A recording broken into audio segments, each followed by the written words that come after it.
This podcast is brought to you by the Arte Media Pantheon.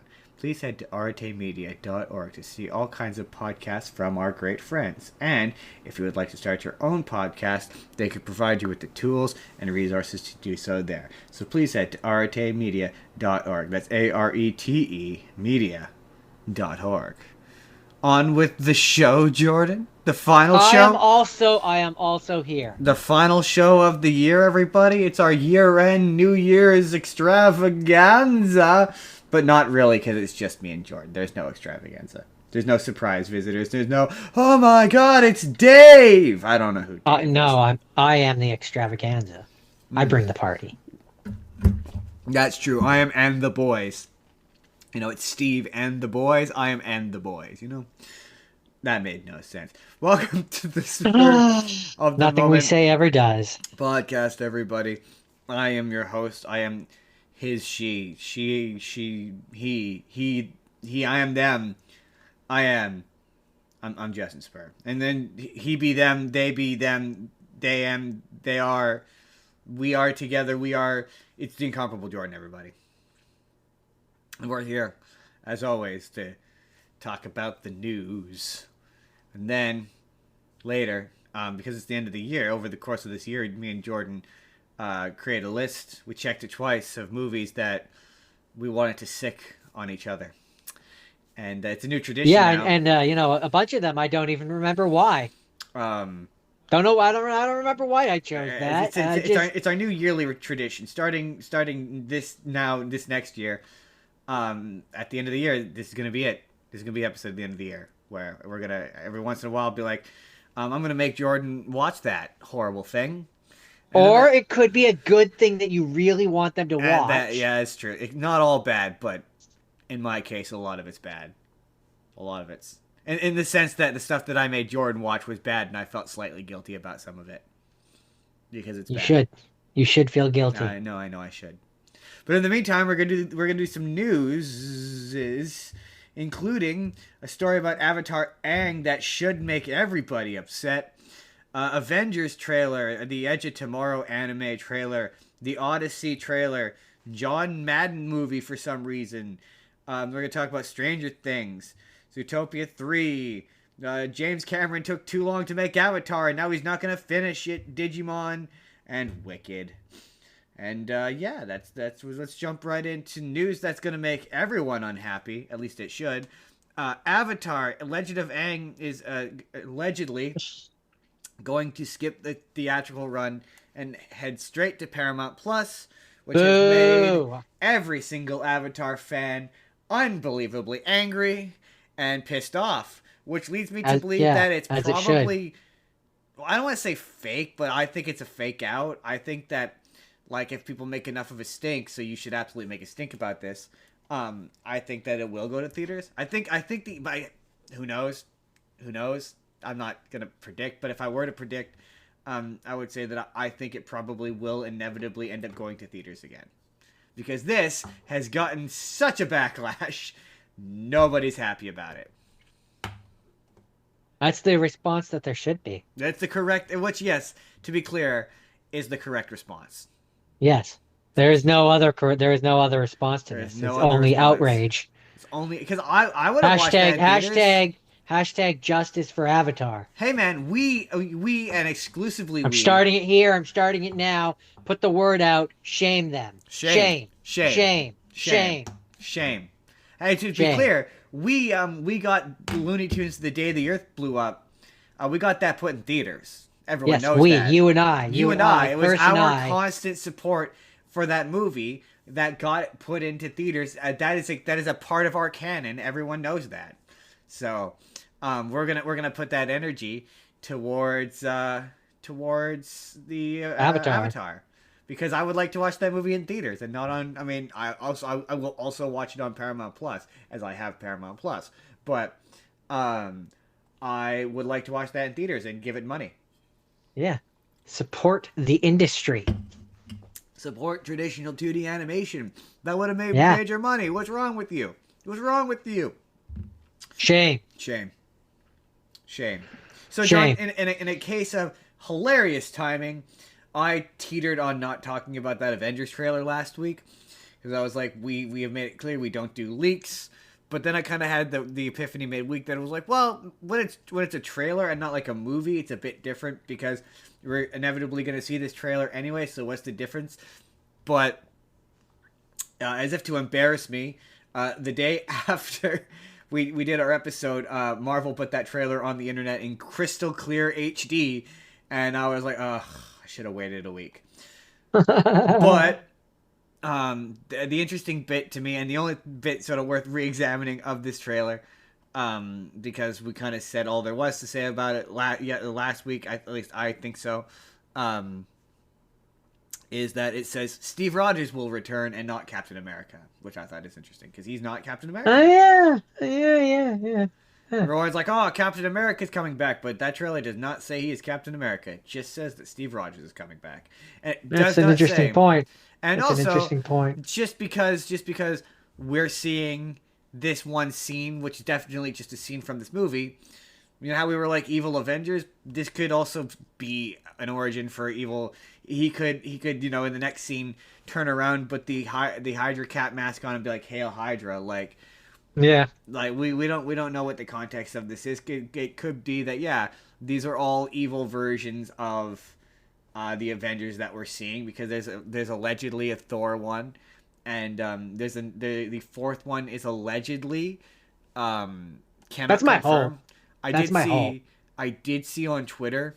Again, we talked about this last week, but with so many fake AI trailers, it's hard to discern what's real and what's not real. Yeah.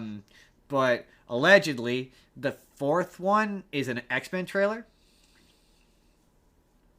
Sorry, word 7893 says evil Steve Rogers with evil baby.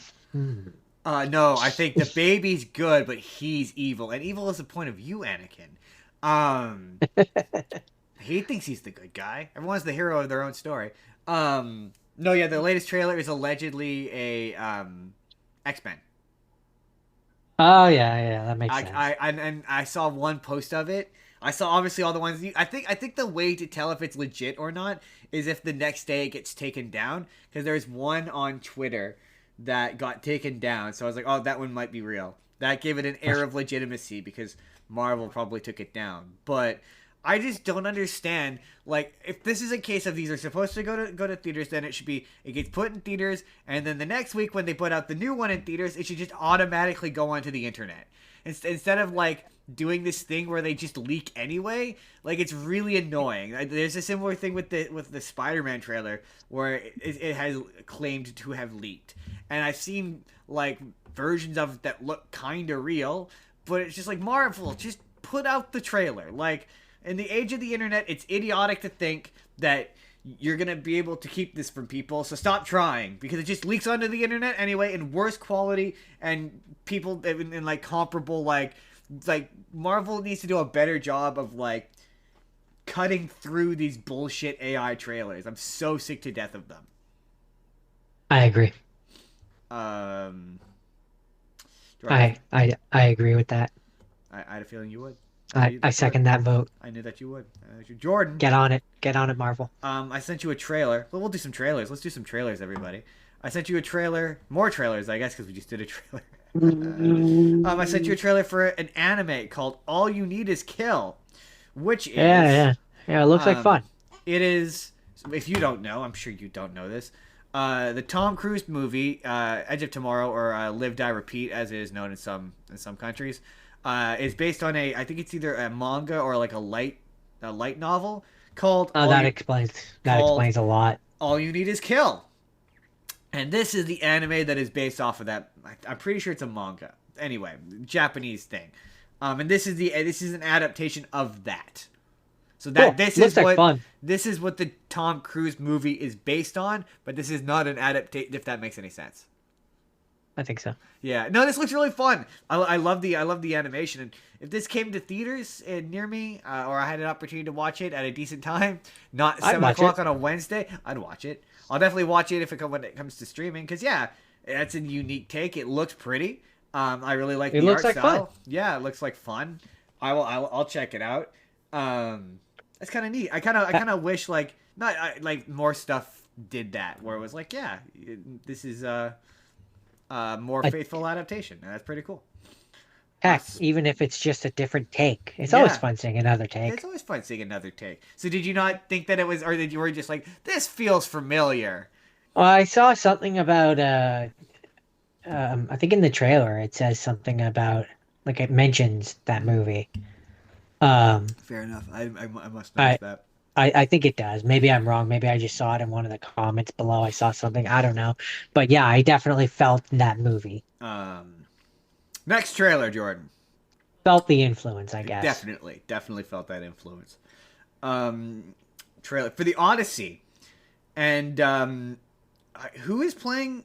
Who is? Oh, it's Matt Damon as Odysseus. Oh, wow, I didn't even completely. The beard will do that, I guess. I did not recognize that as Matt Damon.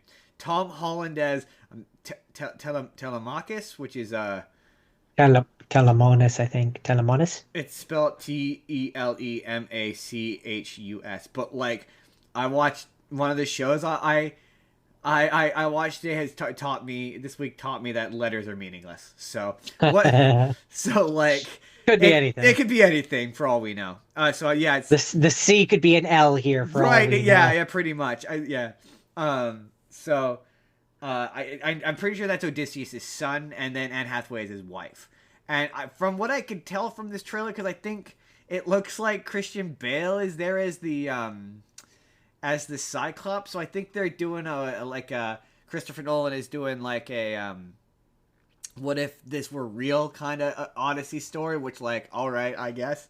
Um, for cinematography, Yeah, it's I just don't think it's gonna be epic enough for me. I mean, it's Christopher Nolan. I think it'll be good at the very No, no, least. epic. Oh yeah, I Like did see that. musical. That was one of the comments was how long before someone takes the footage from this and puts it to Epic Edits. Yeah, yeah, yeah. Um, I mean, I'm just saying he should have been allowed to do music for it. I'm just like, yeah, I want to be in this stage where more people do, not even just Greek mythology, because I do think that Greek mythology adaptations have been missing. Like, I watched a video about, Egyptian one could be interesting. yeah, an Egyptian one that's good. But I was just thinking about how we haven't really had a solid Or Norse. or Norse would be great, like a really accurate Norse mythology movie. That'd be fun. Yeah, Because like yeah. yeah, because I I mean, you watched could even base it around Loki and Thor if you want to go the safe route. I watched a video about Wrath of the Titans and I just was like, you know what? There really hasn't really been a solid Greek mythology movie in like a couple of years now. But then I was like, but I don't want to be exclusive to Greek mythology. Like, yeah, I think like a really accurate Thor movie would be kind of Or fun. you know what Where else he's would be fat, I interesting? think would be kind of fun.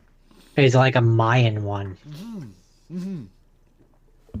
That Yeah, would be really cool. yeah. And like you could have it be like some loosely educational, so like you can learn some stuff while still having fun with it. Because like they've done like Asian mythology movies like a ton, and they haven't really explored like all Hollywood hasn't really mined other mythologies of the world. Like yeah, we've seen like lots of Japanese mythology as well, so it'd be kind of fun. Yeah, it'd be kind of fun to see Mayan mythology Or or something Zulu.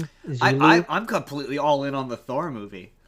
Like I'm all in for that. I think Norse mythology is really interesting, and I think with Marvel and Disney out there, I think having an alternative to And the and God of God War of kind of War, yeah, is another one that does exactly. that. Jordan, next trailer. I Video didn't. games I find do try to touch on more of those things than Yeah, movies do, but yeah. I want to see. I'm always down for I more of want that. God of War 7 where he fights Asian Asian gods now. Fight. I want to see him fight Wukong. Now I feel like he'd go Egyptian next. Yeah, that's true. That is true. I didn't send you this trailer because I was like, Smash his way through that pantheon. uh, yeah, I didn't, it was a 30-second And trailer. then the next one he goes to Japan. Yeah, yeah. No, I didn't send you this trailer, Jordan, because it was 30 seconds and it didn't really tell you anything that I can't tell you in those 30 seconds. So this was a trailer for another Nicolas Cage. Nicolas Cage is just out there, he's in his era of I'm gonna do anything and everything. but weird and kind of fun looking. He's doing a biopic on John Madden, and it's the kind of The biopic where football guy? the football guy, yeah. Um, it looks to be one of those biopics where he's wearing prosthetics that make him look like give him jowls. Okay. It's one of those ones where he disappears into the role, but it's for Amazon Prime. And my for the first thing is I went I don't know anything. For me, he's just the football game guy. Yeah. He's I the just know guy that he's all the football Tom games, Madden Tom 2016 or Madden whatever. 2016 or whatever. Yeah, Yeah. he's the guy that and I just gotta realize I knew nothing about John Madden. He's a and every Oh, single John. Sorry, John. John Madden, yeah. That and I knew that he did the commentating for Fox Football. Because Frank Okay, that's more than I do. did like a really solid impression. A certain person in my life used to watch it, so I knew that he did he was the football guy. But like, yeah, and every single football fan who doesn't watch this show is gonna cringe when I say this. But like, in this article it says he was a famous football coach, and I went, he coached. I just knew him as the Fox I just Sports knew him guy. as the video game guy. Yeah, he's the video game Madden 2025 or whatever. That's what the football video games are named after. I'm sure there's a version. Yeah, all of the football fans who don't watch our show just all collectively cringed. Half of America is weeping right now. Right? Oh yeah, okay. So it's funny. I put this in here because I wanted to talk about Stranger Things. And this isn't I wouldn't identify this as a news story so much as you obviously haven't seen any of season 5 like me yet, right? Not yet. I am not there yet. So The episodes I'm on season 4, Justin. The episodes are just so long. They're so long. They're so long, and I haven't had time. But people be big mad and big upset about volume 2. Apparently, during it be not good according to the audience, and people there's this massive conspiracy that's developing online about how like there's these original run times that leaked out that were way longer. And that were like what 2 hours or something like that. I think they were well, like no, they but were these insane. this wasn't the picture one. They were a bit more like closer to what the actual runtimes ended up being. Ones that were on IMDb that people thought were legit. So people think, and there's a Google document that apparently I won't read it because I don't. But there's apparently a Google document that like completely corroborates that basically all of the episodes used to be longer and they cut out a bunch of stuff, and there's a bunch of like scenes and stuff that they cut out. Apparently there was a moment between Mike and Will that whoa spoilers. It's just doesn't really this is a moment that didn't exist, but basically there was going to be a moment similar, and also it's not in the show, so but there's going to be a moment between them that was similar to the running up the hill moment from season 4, and it was going to have its own song. And allegedly, one of the actors from the show confirmed it by posting a post of the two of them on her Instagram and playing the song that it was allegedly going to be. But that's all to say that when I hear what people are saying, it just kind of sounds like season 5 has the same problems that every season of this show had. And I think maybe that's a consequence of everyone saying, oh, like all of the Stranger Things fanboys and fangirls and defenders out there are going to say that the break in between seasons had no impact. It had no impact. But I think it's just caused people to notice all the things that we noticed 3 years ago. Because like it's just a lot of like people saying that, and this is my comment complaint for Stranger Things, which is every single season of that show is really, really good at setting shit up and not good at paying it off. And that's kind of the general vibe of what everyone's saying is the season has done a really good job of doing a lot of really good setups, but isn't paying it off. And I'm like, it just kind of sounds like it's exactly the same as every other season, and it just took so long that the glamour has maybe washed off. I could believe that. I mean, it has been 20 years since we started this thing. I mean, it has been 30 years. Definitely 40 years. It's been a whole 50 years since this show has been on television. I heard we just had their 60th anniversary. I mean, it's definitely been 70 years since this show. It's been a long time. It's been a very long time. One of the kids has a kid now. That's how long it's been on television. Apparently, word 7893 says this ending may be more rushed than Game of Thrones ending, which That's when I I heard that was haven't I a. haven't seen. I ironically haven't seen either, but I could believe you. I know of it by reputation. Exactly. Um, Jordan apparently updates regarding Zootopia 3, and they have confirmed that it's 5-year production cycle, but it's coming. They're gonna make Zootopia 3, which is good. Good. Okay. I think they should make a. I really think they need to make an like. The thing that's frustrating about Disney is they never Sorry, it's hard. properly. It's in this instance, it's hard for me to be like excited or like to know what reaction to have because I haven't seen the second one yet. So I don't know if I want there to be a third one yet. I assume I do. I assume I Um, do, but also maybe it has just such a perfect ending that there doesn't need to be a third one. um, Yeah, I can't. I haven't seen it. I can't judge that yet. Coming soon to a podcast near you. um, yeah, Maybe. maybe.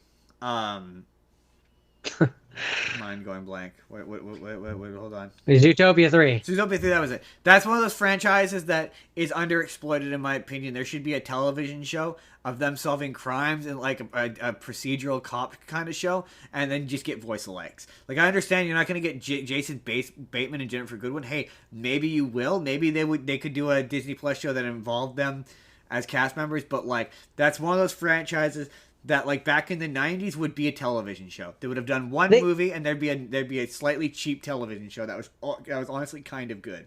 they feel like they I feel like if there was a show, they would come back.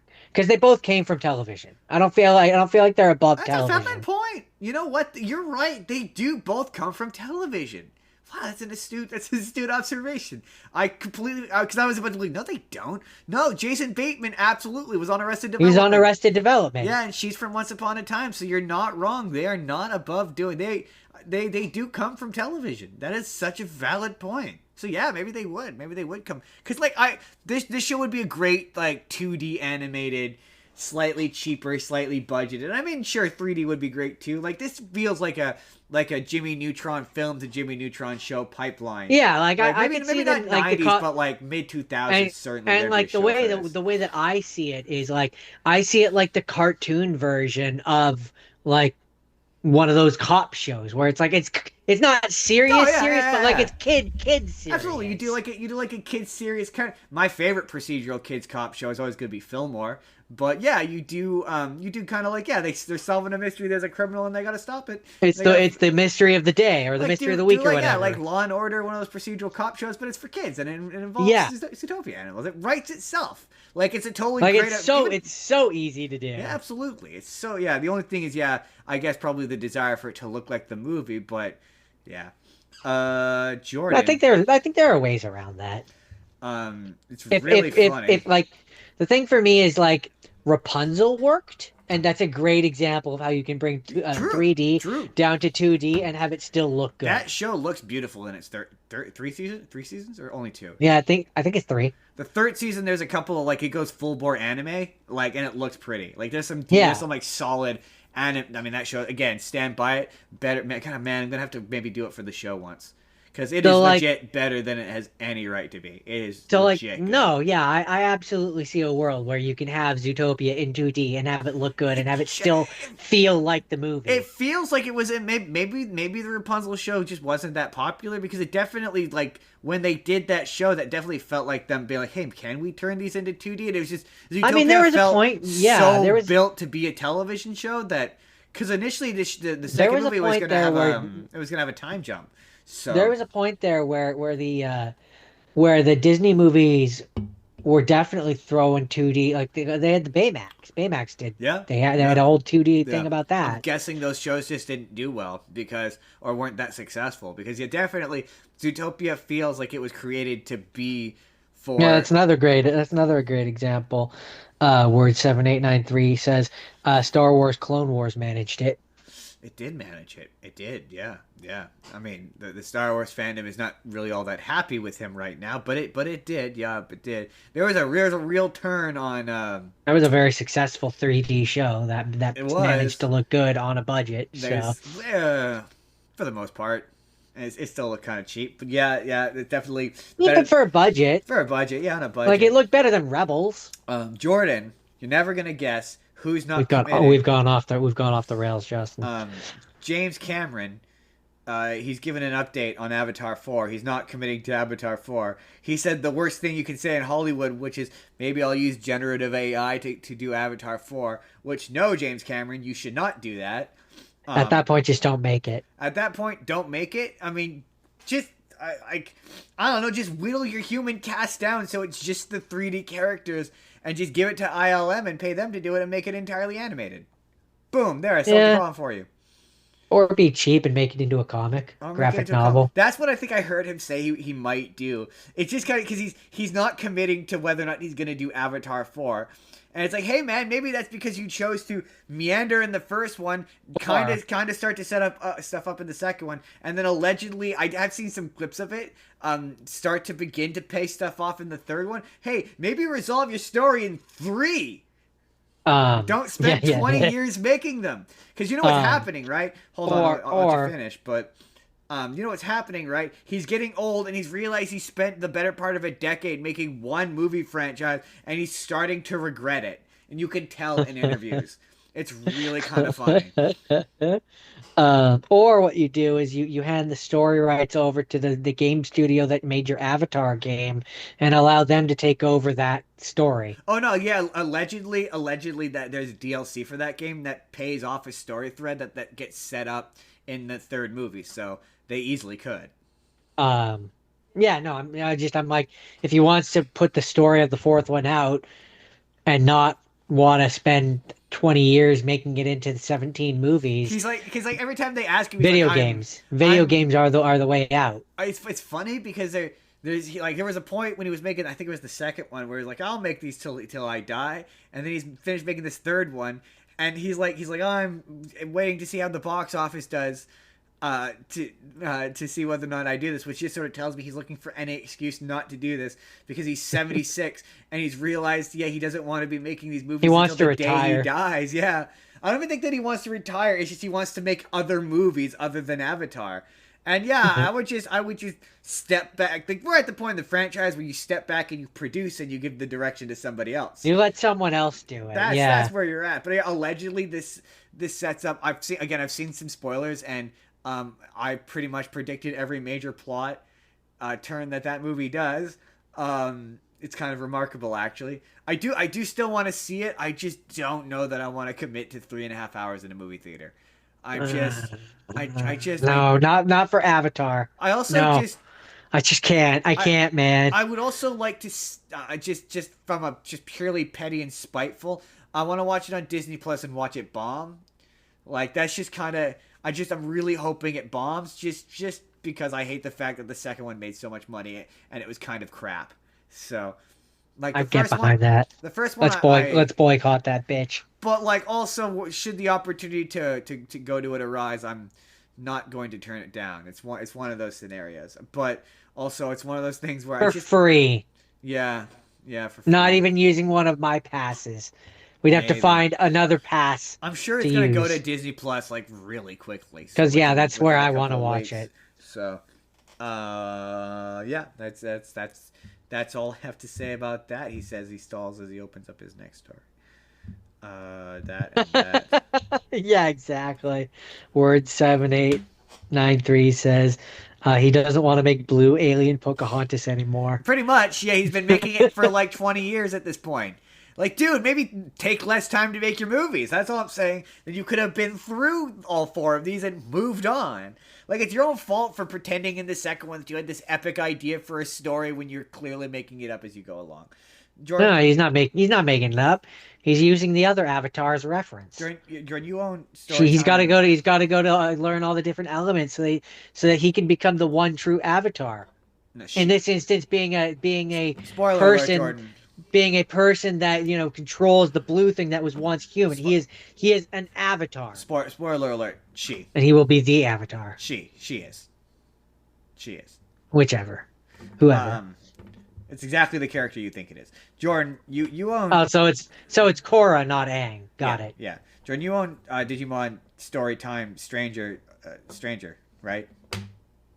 The new one? I don't know. Digimon Storytime Stranger? Time Stranger. Yeah, Storytime Stranger. Yeah, that one. Yeah. Digimon Story, comma, Time Stranger. Oh, Yes. there's no comma in this article. Right, Um, no, but no, just that's a title. Just, anyways, go uh, on. Jordan, they've revealed what's going to be in the second season pass DLC arriving in January. Would you like to? Okay, interesting. Would you like to know? I know that the first one was Would you like? Zwart's Omnimon. Would you like to know what it is, Jordan? I think I Because read that it was Bonko. Jordan, this is a thing that you actually own. Jordan, would you like to know it? Sure. Okay. Digimon Story. I think it's Bonko. Digimon Like Bonko Storytime. Digimon. Digimon Storytime Stranger unveils second season pass DLC arriving in January. Additional Digimon in episode Pack 2. Ganku-Ran will introduce new Mega Digimon Digivolutions and quests. Fan favorites like Banko Lilymon, Banko Yeah, Stingmon, yeah. That's what I Banko thought I read. Goldmon, and Banko Mamemon join the roster. The DLC features a new storyline focused on, I apologize to Japan, Hiroku Sajisaka, and fresh challenges for players to tackle. Man, Jordan, we really are dry on news, aren't we? a little bit. This is not something I feel like you would normally do. No, well, that's just mostly because I went to other websites this week and I pulled up some video game news because I was like, fuck it, why not? And sometimes video game news makes its way onto comingsoon.net, but not usually. And yeah, we are kind of sparse. That's not the thing that's gonna make you go, man, we must be sparse. But Jordan, do you get do you get this DLC? I think I have to pay for this. You got to pay I for this. think I don't think I get. I actually haven't. I'd have to check, but I don't think I have the season pass or anything. Oh, fair. Will you get this? Probably at some point. I don't know if it's going to be. I'll have to look at the design of the Digimon All and right. see if they're cool enough to gauge my interest. Like the first one has like Omni Schwartz Omnimon, like different versions of Omnimon, and I like Omnimon. So like that makes me more inclined to get that. Plus, there's a story character that I recognize from the other games in that one. Fair So enough. like there's story reasons why I'm interested in that one. This other one, I don't know. Probably eventually. It depends on how much it costs. Jordan. Like if it's like $30, that's too expensive.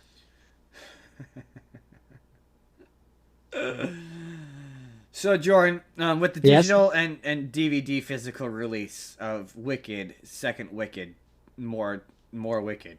There's more. It's wickeder. Wickeder. More than enough Wicked. More Wicked. I'm locked in a loop. Jordan, with the digital release, have obviously come deleted scenes, and I figure I'll Are tell we, you. Justin? Are we allowed to talk about Wicked without Haley being here? I don't. This is for Haley. Is that Haley, this is for Haley. She sent me these okay? as well. All right. Um, so Jordan, it's up to you to decide as a person who has seen the second movie. If these deleted scenes should have been deleted or kept in the movie to make that movie longer than it already was. Here we go. Okay. Thing number Immediately, one. no. It was long enough. Thing number one. A musical montage shows Munchkins molding and painting golden bricks for the yellow brick road. Thing number two. As Glinda leaves the Emerald City, the citizens erupt into musical fanfare, sending her off with radiant cheers and a lavish celebration. Parentheses, open parentheses. You can see some of this below, close parentheses. Just sounds like marshmallow.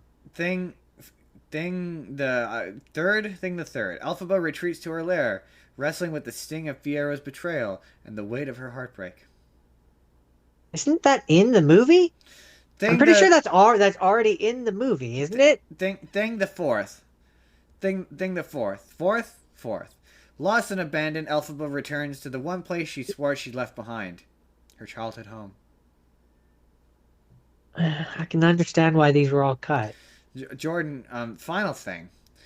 Glinda steps into her bubble to float above the Emerald City, contrasted with the wizard's nostalgic hot air bubble ascension as he reprises a sentimental man. These are things that aren't in the movie, right? These are deleted scenes that are on the digital version, allegedly.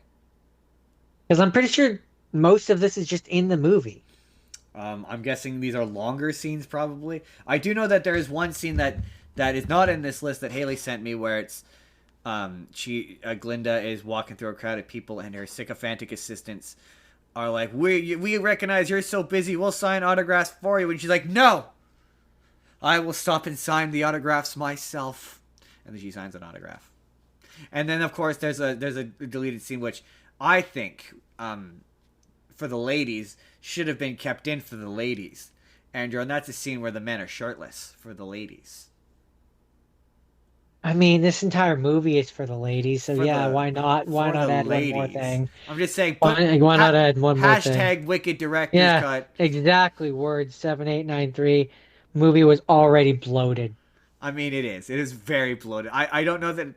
Nah, it might be more bloated than the first one. I still maintain the first one's better.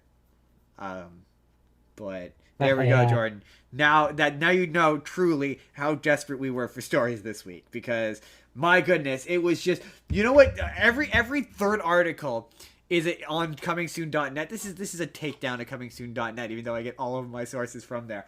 Half of their articles are like, guess what, John Cena movie is coming to Amazon Prime, and you click the link and it's a movie that's like 10 years old. Like, here, you know, just for fun, I'm gonna give you an example of what I'm talking about, because we have time. Why not?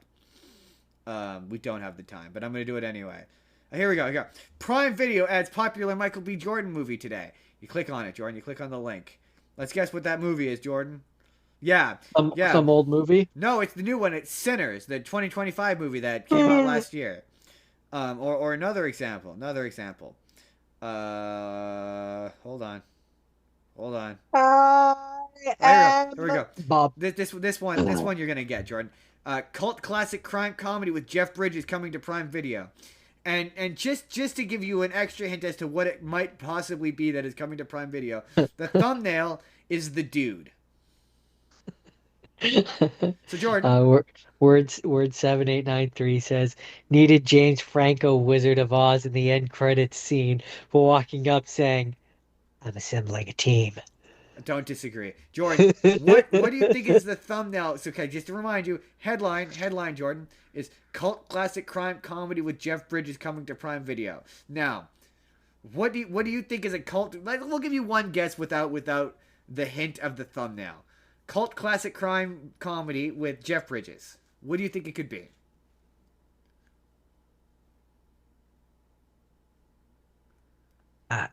The first thing that's coming to mind is Rest in Peace Department, and I know that's the wrong answer. That is okay. The thumbnail is The Dude. Oh, yeah. I guess that makes sense. Does that make sense? The Dude is from The Big Lebowski. Yeah, so obviously you click on it, and the movie is, yeah, they added The Big Lebowski to Amazon Prime Video. What is that? That's not news. What useless shit is that? That's not. What are you doing? Are you really that starving for articles that you just have to say things that like oh my god, I'm gonna get blacklisted by comingsoon.net. But like, come on, man, that's not a story. Half of the pages this week were just articles like that of random movie being added to Amazon Prime. That's not a news story. So to me, that's like if like the Vancouver or what's the L.A. Bartlett or whatever. Vancouver Sun. I would have taken the Vancouver Sun. Sure, whatever. I'm trying to think of a wider market that people will know of. So let's say like the L.A. Times. Or L.A. Times is also perfectly good. That's a trade, so that's. So to me, that would be like if the L.A. Times reported your local grocery store stocked up on milk. Right. It'd be like if the L.A. Times was like, they've now put soy milk on the shelves at your local supermarket. Yeah, no shit, they did. That's kind of their thing. How is this news? That happens. That's a thing it's part of the service. That frequently happens. I mean, I assume they swap movies in and out. Right. I assume they occasionally add different movies onto that platform. What is this? Are you really starving for? I'm so sorry for this rant. It's just it was torturous. Finding news stories this week was torturous because it was all that. Or your newspaper saying, in other news, I had to go to a water separate is website. wet. Yeah, pretty much. That's why I had to go to a separate website, which honestly was kind of cool because it had an entire section for video games. Again, it's that time of the year where there's absolutely nothing in Yeah, the news nothing's for happening. anything. It's New Year's. It's New It's Year's. Christmas. It's whatever. We've managed to stretch that out for 40 minutes. I don't know how we did it, probably because of the angry rant about the freaking website. I'm sorry. Do better coming soon.net. You're driving me mad with your terrible fucking website. I used to respect you. Again, they're gonna hate me now. Love you. Love you. Hey, if you wanna hire me to report for you, Sponsor. if you You want to know. sponsor us, we'd be cool with that because Anyways, that's the it's gotten sad, Justin. It's gotten desperate. We got to move on. Um, this episode is brought to you by Wild Education. It's getting important. They really need your help. They really need your support. They really need your money and your time. Won't someone think of the animals? They have, I believe, they currently going on. I'm gonna put their Facebook in the profile in the description. I should have. I didn't. I'm gonna do it after this is over. And they have information about events you can go to support them. I know if you were living in Penticton, they got some stuff going on in Penticton. They got an event going on this weekend, I think currently, where it's like pay what you can. Don't be a dick though, but pay what you can. And you can go learn about some animals and check out some things. They've got a serval cat and they've got lizards and all sorts of interesting stuff. And also, you can still vote for us in the Arties. We want that belt. I want that belt. I want the belt. A trophy would be nice, but I want that belt. You give me that belt. I'll wear it on the stream. We're gonna get it. We're gonna get that belt. One of these years, we're gonna get that belt. We're gonna hit exponential podcast growth, and our supremacy over the belt will be assured. I don't even know what I'm doing today. We will become the champions. Folks, today's show is also brought to you by. No, it's not. No, it's not. Turn that around. Turn that around. Not sponsored by. We don't want to get in trouble legally. Turn that around. We're not. No logos. No logos, Justin. Not sponsored by. No logos. Two Monsters. Brought to you by Two Monsters. No logos. So it's the end of the year, everyone. It's the final show of the year. We've gone off the rails. No, we're still firmly on the rails. And as is we're rails adjacent.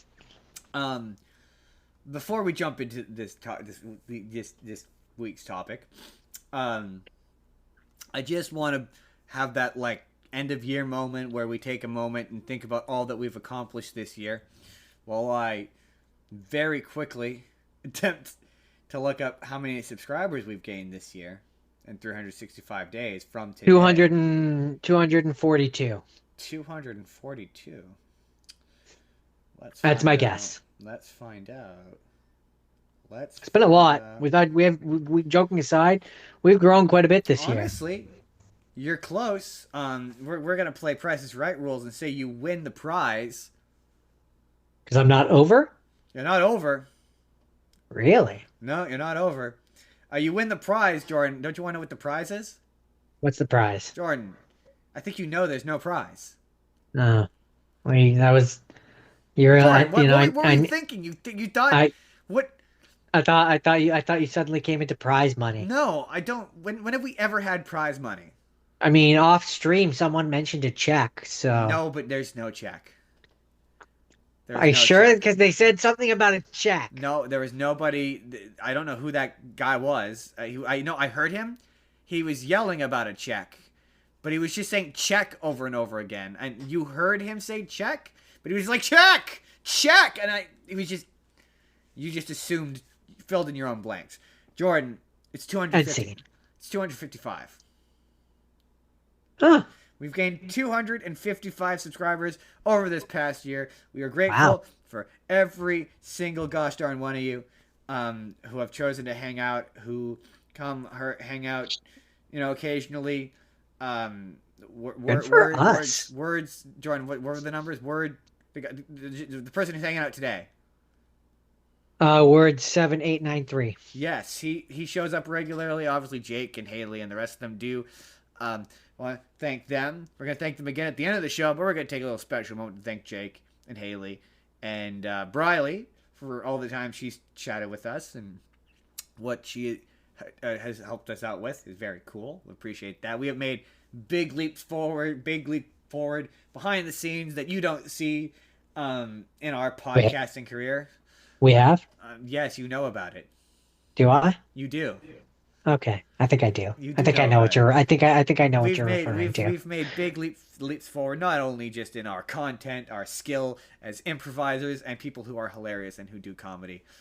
And attractive. And we have gotten nominally more attractive as the year has progressed. And It's next the year beard. we will talk about New Year's resolutions at the end of the show, what we hope for next year. But spoiler alert, I have big plans, and I just if we went up 55 subscribers this year, just imagine what we can do next year. What we will do next year, we grow ever more powerful every day. One day we will achieve exponential growth. And then we Right will now, absorb everything in our path. right now we are achieving incremental growth, but next year I'd like to achieve some exponential growth. I'd like to hit 500. My goal for next year is 500. I like to by the end of the year be eating that habanero pepper live on stream. But anyway, 666. 666. um, 666. thank you That's my to goal. every person who is sticking it out with us. Because We it's appreciate every a single one of you, every single it's a funny number. even the occasional mean comment you're engaging. We appreciate every comment we get, even when they're a little mean. We appreciate all the subscribers, all the people who have stuck around. Thank you. And with that, let's talk about some torture because I stated at the top of the show, me and Jordan have each created a list. We have checked it twice, and we've given it to the other person and told them you don't get a choice. You have to watch this thing that I'm telling you that you have to watch. Yeah, but they weren't all bad. They weren't all bad. I would say most of mine weren't bad. So Jordan, as is the tradition that we established 2 years ago, Jordan gets to go first with his first thing. Yeah. Yeah, I do. Now Jordan has a probably he has a rant or he has a thing to say about this. So Jordan, I'd like to think of it as a stern, full discussion. Jordan, I'm gonna allow Jordan his moment to get on his soapbox and tell you how he feels about this first thing, which I know what it is, but you don't, but I do, but you don't, but I do. Yeah, so okay. How do I talk about this? With words. I'm not mad. I'm disappointed. Really, cause like on Wednesday you were pretty mad. I wasn't mad. I was just No, I would I describe was your I general was disposition and attitude towards this movie as like layers of rage. Like every time you peeled back a layer, there was just more rage. I was definitely disappointed. No, disappointment would not be the adjective I would use. Pretty firmly, you were mad, angry, enraged, generally upset. There was disappointment peppered in there. I mean, It was I would describe it as like flakes of disappointment in a anger casserole. Really, if I had to characterize the general emotion. I mean, I think we can agree that it was a negative experience. Jordan, what is the thing? What is the thing? Tenacious D in post-apocalypto. Guys, we all know. We talked about. Oh yeah. I want to. Which, for the record, the Wikipedia describes it as a American animatic series, not a movie. Well, yes. I mean, technically speaking. Now, to be fair, I did try to look up the YouTube version, and I could only find the first episode. So, okay. I'm not doing a plot analysis of no, this. this thing is garbage. Okay, Jordan described it as garbage. Not pretty much accurate. Actually, Jordan described what it was in a sentence, and I think it was brilliant how you described it. Which is you said it was two guys in a room with a tape recorder getting high, and then Jack Black drew shitty images to it. Yeah. because And I was that's like, that's literally pretty much what it is. literally what it was. Two guys sitting in a room, baked out of their minds, Like, if going like, these were "Oh," just and then shitty and then YouTube videos, and it would be one then thing. yeah, but what? So People spent money on this, Jordan. I I cannot guess they stress this enough. I guess they then yeah they took the YouTube animatics and made it into this movie. Well, I don't know because like so again. To recap, the bit of this I wanted to add is I wanted It's to. also apparently a graphic novel. Sorry, I wanted to call back. Yeah, they probably took the images and turned it into a comic book. Um, Yeah, they did. so Which I will say, if this was if you were trying to pass this off as like yeah a comic book or something, that's one thing. um, It would so still shit, so but that's one thing. I But to try and pass it off as a movie, I will not call it that. just to recap. So just so you all know, I watched all the things Jordan's gonna talk about because I didn't say. So all the things Jordan's gonna talk about, I talked about on the show before, and all the things I'm gonna talk about, Jordan talked about on the show before. And I'd like to just sort of mention the episode that this comes from. I don't remember what episode this comes from. I just remember it's a YouTube video. You can go check it out. I don't remember specifically which episode it But came you'll from. have to watch everything to find it. No, this wasn't. This was one of those ones where it was its own YouTube video.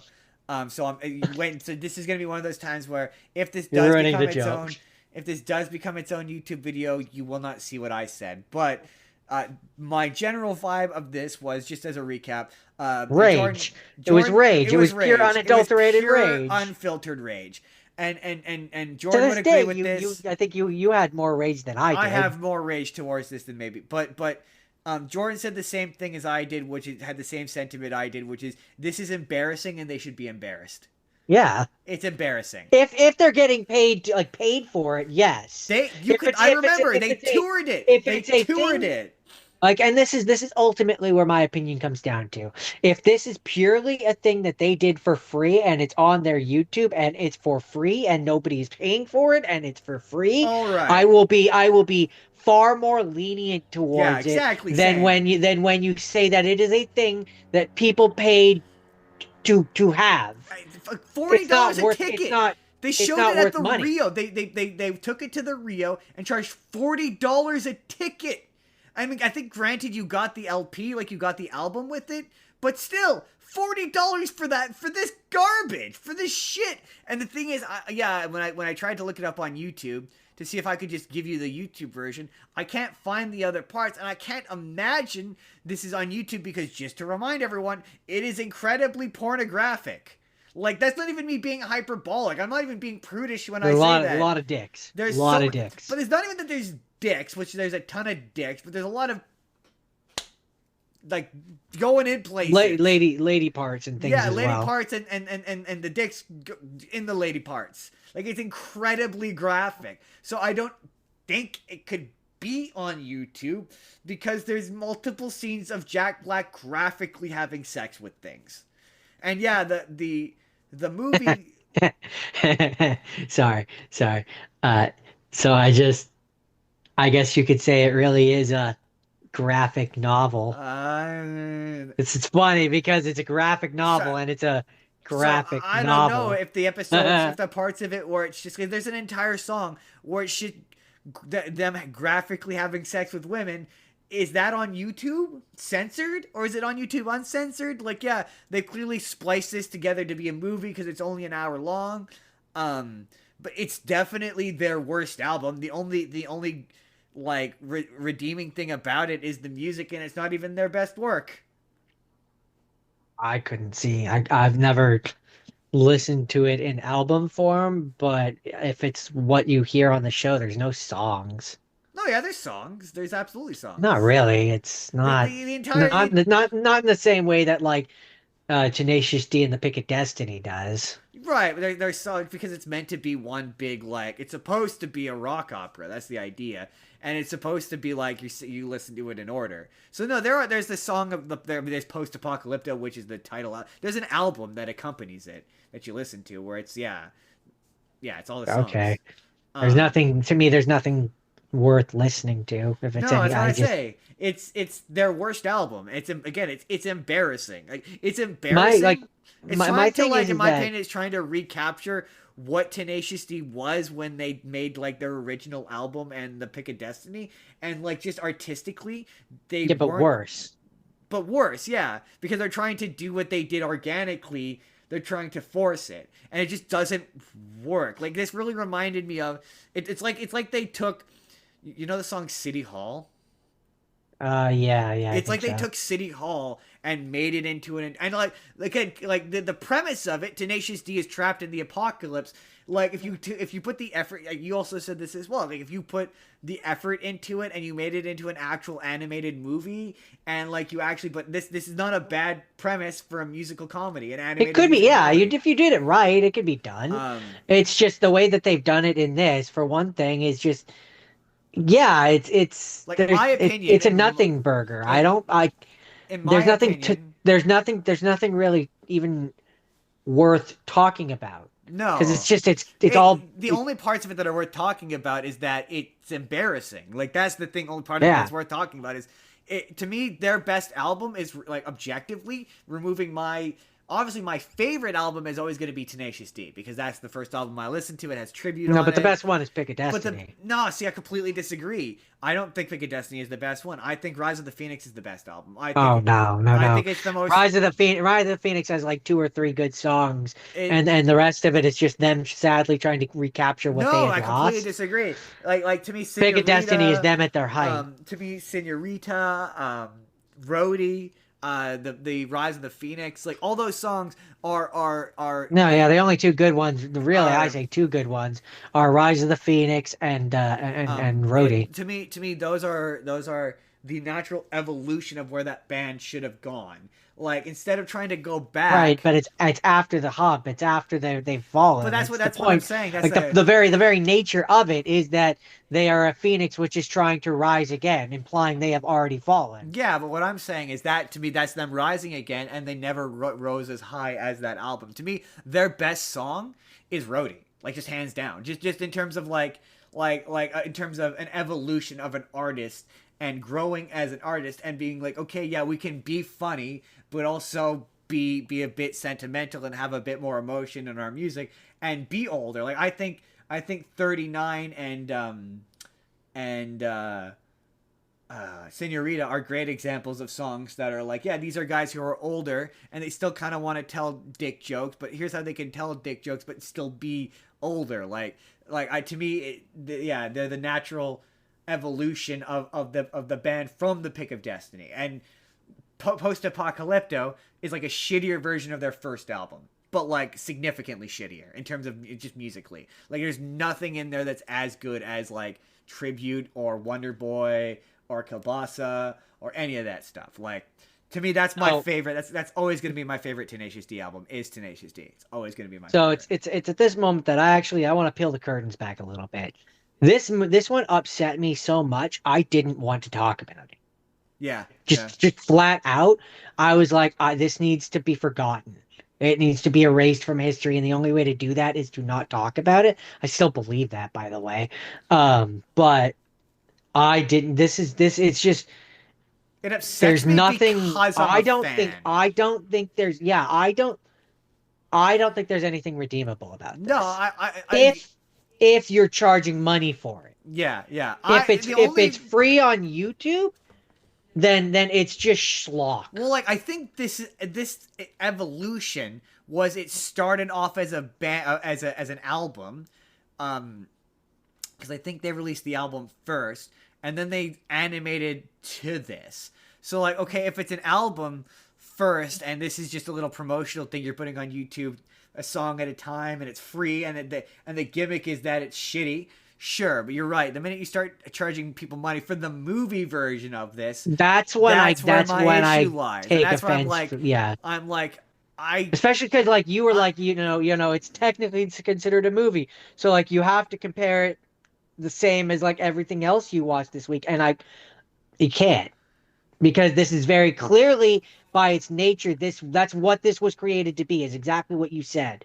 It is a shitty little Sure, thing that they put out on YouTube but for the free. minute you charge money for it, it puts it right up there to be compared to I any can't. other work, whether you I can or can't. can't. That's so I'm like, if this is this as a consumer, yeah, I'm a fan of theirs, and that's what makes this so upsetting. If this was from people I didn't respect, it would bother me way less, and it would get way less of my Yeah. energy. Yeah, I get I get Um, what you're saying. crap thing, and probably the worst thing either of us watched this week. Like, yeah, man, I as much as I Yeah. hate, spoiler alert, we're gonna talk about Sex in the City again. As much as I fucking hate Sex in the City, and I have 2 videos about how much I hate Sex in the City, I hate it less than this.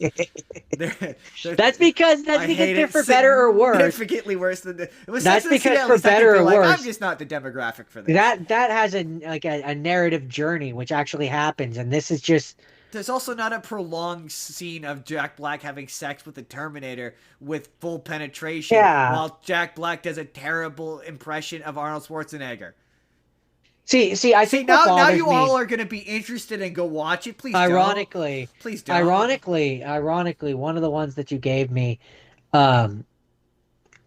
I kind of put this in perspective of why this is so frustrating is because, yeah, the idea of like the there are things that are salvageable of it, and they could have even kept it to a level of crassness if they had gone the route of fixed. Yeah. I know, right? Yeah, there's Like ways to do. Give Netflix money and let them animate it and put fucking effort into this because it's not. Again, it's not a bad premise for a thing. Like I say, JB and KG as characters, there are salvageable it's elements getting to kind of this. weird because like yeah, like that's why to wrap this up. That's why I like 39 because I like that song because that's a song from a guy like it's a love song from a guy who's older. It's weird to see them doing jokes about getting women when like I know you're married and have an 8-year-old or a 10-year Yeah. old. It's weird now when you do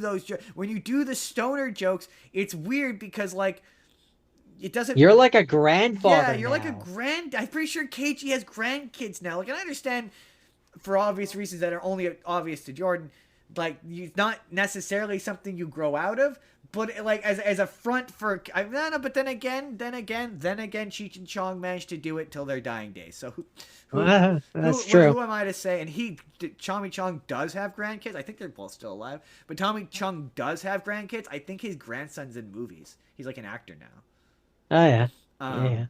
Anyway, that's it. This is the final time we're talking about post-apocalypto. This is us putting it to bed. Now we've talked about it twice. We don't ever have to talk about it again. Good. And I think that's for the best. Jordan, speaking of frustrating, Let the demon lie in hell. it's funny you say demon. It's funny you say demon because I wanted to start my week because it was the first thing I watched and it's what I started with, and I just put this list in order of things I watched them in. And I finished it yesterday, and that was His Dark Materials, which Jordan challenged me to watch this series as somebody who has never read the books. Now, Jordan, before you begin to correct me on things from the books or explain things away, just let me do my little rant here about why this show kind of, I don't want to say sucks. Well, okay, I'm gonna jump around a little bit. Well, I guess we'll still, okay, no, organize my thoughts. Um, this is uh, for those of you who have not seen His Dark Materials, it takes place in a world where everyone's soul basically is represented by a little animal creature that follows you around, and your personality, whatever your personality is, generally is represented by this animal. And blah blah blah blah. Long story short, turns out there's a multiverse, and they're all fighting God. And spoiler alert. And they eventually go to our world, and you meet Will, who's a regular boy from a regular world. James McAvoy is in it, and he's a Whoa, dick. regular feels so offensive. Not okay. Look, here's the thing. If you haven't seen His Dark Materials, this is gonna mean nothing to you. I'm sorry. This is a very dense show. It's 3 seasons long. They're about 10 episodes apiece. They're an hour an episode.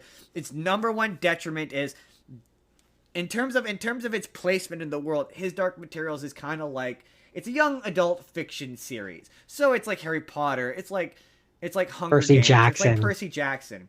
And so its main issue, first and foremost, mostly. is that it has children book logic, where characters have random MacGuffins that can seemingly do whatever the plot needs it to do in that moment. When they need to be stuck, they lose the object that just allows them to do kind of anything, or it'll just stop working. The thing is often given the tone that it's kind of bad, but there really doesn't seem to be a downside. Like, spoiler alert for later seasons. Like, there's a super knife that all you need to get the super knife is to lose a couple of fingers, and you can just have the super knife. And like, he says a bunch of rules about the super knife kind of seems to operate on Power Rangers rules, but he just kind of flagrantly ignores the Power Rangers rules. And like, there seems to be This is so fascinating. there seems to be no consequences or otherwise any negative detriments to violating the Power Rangers rules, but he does seem to. He lays out that don't use it for any ill purposes, which he does constantly and flagrantly. But the biggest thing is, and okay, just to start this off, my week off with this is, I said this show very much wants to be Game of Thrones. That's the number one thing. That Is still bothers me. is it wants to be a prestige HBO. We want to be taken seriously. This is a very serious show, but it operates on children's book logic. Whereas Game of Thrones is a book written for adults, so it translates to HBO quite a bit better. So this show offsets its desire to be an HBO show by having admittedly really fucked up shit happen to kids. Like, upsetting shit happening to kids. And it is not afraid or ashamed to show you. And like, that's kind of how kids' books work. They're all kind of inherently fucked up. Like, Hunger Games is about kids murdering each other. Yeah. And we just kind of... With a happy flavor, like color over top of it. Right, to make you okay with it. And this is kind of the same way. Across the board, the performances are good. It might be Lin-Manuel Miranda's best performance. He's got a monologue in season 2 that is just good. Like, it's just legit good. The performance is powerful. The emotion is heavy. He has a terrible Texan accent, but you kind of settle into it by season 3. Or he settles into it, or he stops trying to force it. I don't know. It gets less bad as the series goes on. He's easily my favorite character. He's super fun. But like, this show does that thing where it just, like, every time it doesn't need a character, it just kind of puts them in a corner until it needs them again. And it does that constantly with Lin-Manuel Miranda, where it'll just randomly cut back to him and you're like, oh yeah, he's in this show. It does that a lot. There's a character, I don't remember her, Molly something, the redhead, the scholar. There's a character that does. Oh, her, yeah. It constantly just cuts back to her, and I looked down for a second, and then she was talking to cow people, and I literally have no idea. Like, at one moment, she's taking care of Bella Ramsey from, or Ellie from The Last of Us in the main world, and then she's taking care of another couple of kids, and then she's talking to cow people, and I have no idea how that happened. Like, literally, I don't know how she wound up talking to the cow people. It just seems to come out of nowhere. It's really bizarre. The other distracting thing for me early on, and this is not really the show's fault, this is my own fault, the fact that the main girl is Daphne Keane was so distracting because she had a British accent. It just kept pulling me out of it because I just remember her from Logan. Like, she's like I think when she first started the show was around the time she did Logan, so she looks like Laura from Logan, and it's weird that she's speaking English, and it pulled me out for the first season. Until the third season when she hits puberty and now looks like modern day Daphne Keane, who has a much thinner face. She lost a lot of her baby fat. And it's, yeah, you could just, one of those, you could tell the show took a while to make. Where was I going with this? Was that all of my points? Oh, yes. Final point. The ending is bad. Straight up terrible, awful, god awful. Made me so mad. I was so pissed. I messaged both Jordan and texted my friends who have also seen the show. I was super pissed. how do I describe how the ending is bad, Jordan? How do I do this without having to recap 3 seasons of television? Okay. Spoiler I don't alert know, for but I'm enjoying. I'm having a good time right now. This is funny. spoiler alert for this show. Okay. It's so fascinating to hear perspectives when, like, yeah, this is very interesting. So so so the big thing is this is a big takedown on religion. So it turns out that there's a big wide multiverse and they're all controlled by what is essentially God, which The they call authority. the authority, but it's God. But it's not actually God because the actual big bad of the series is actually Metatron, who is a guy. Like there's a detail that they No, mention. he's an angel. Right. But they say he's an angel, but he used to be a guy, and that Yeah. seems like kind of an integral detail that they just kind of seem to skim over. Like an angel, humans becoming It's angels. not the first one that you hear of at that point. You also know that not Baruch, but the person that Baruch was in love with, he was once human too. I don't remember if they say that in the show.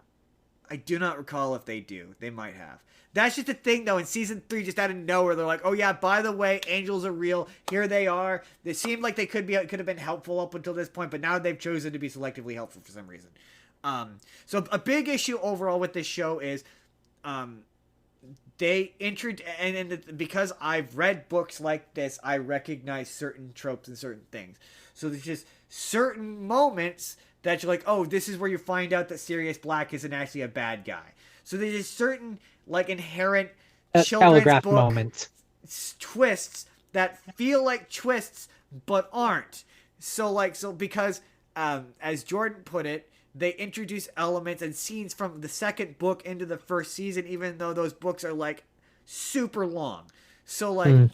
early in the show, they introduce a character and they introduce this multiverse thing. When they don't introduce this multiverse thing until the end of the second or the second book. So there's a moment at the end of the first season where James McAvoy cuts a hole in the universe that you can tell is supposed to be a big twist, but isn't, because you've seen this other guy in the our world randomly in the second episode. He's just in our world with no explanation, and you see these scenes. So there's these moments that are supposed to be a twist. So in the second season, there's a couple of scenes where bad guys are revealed as twist villains when they're not. You know he's a bad guy because you've been seeing him do bad guy stuff for an entire season. So stuff that's twists, they don't work.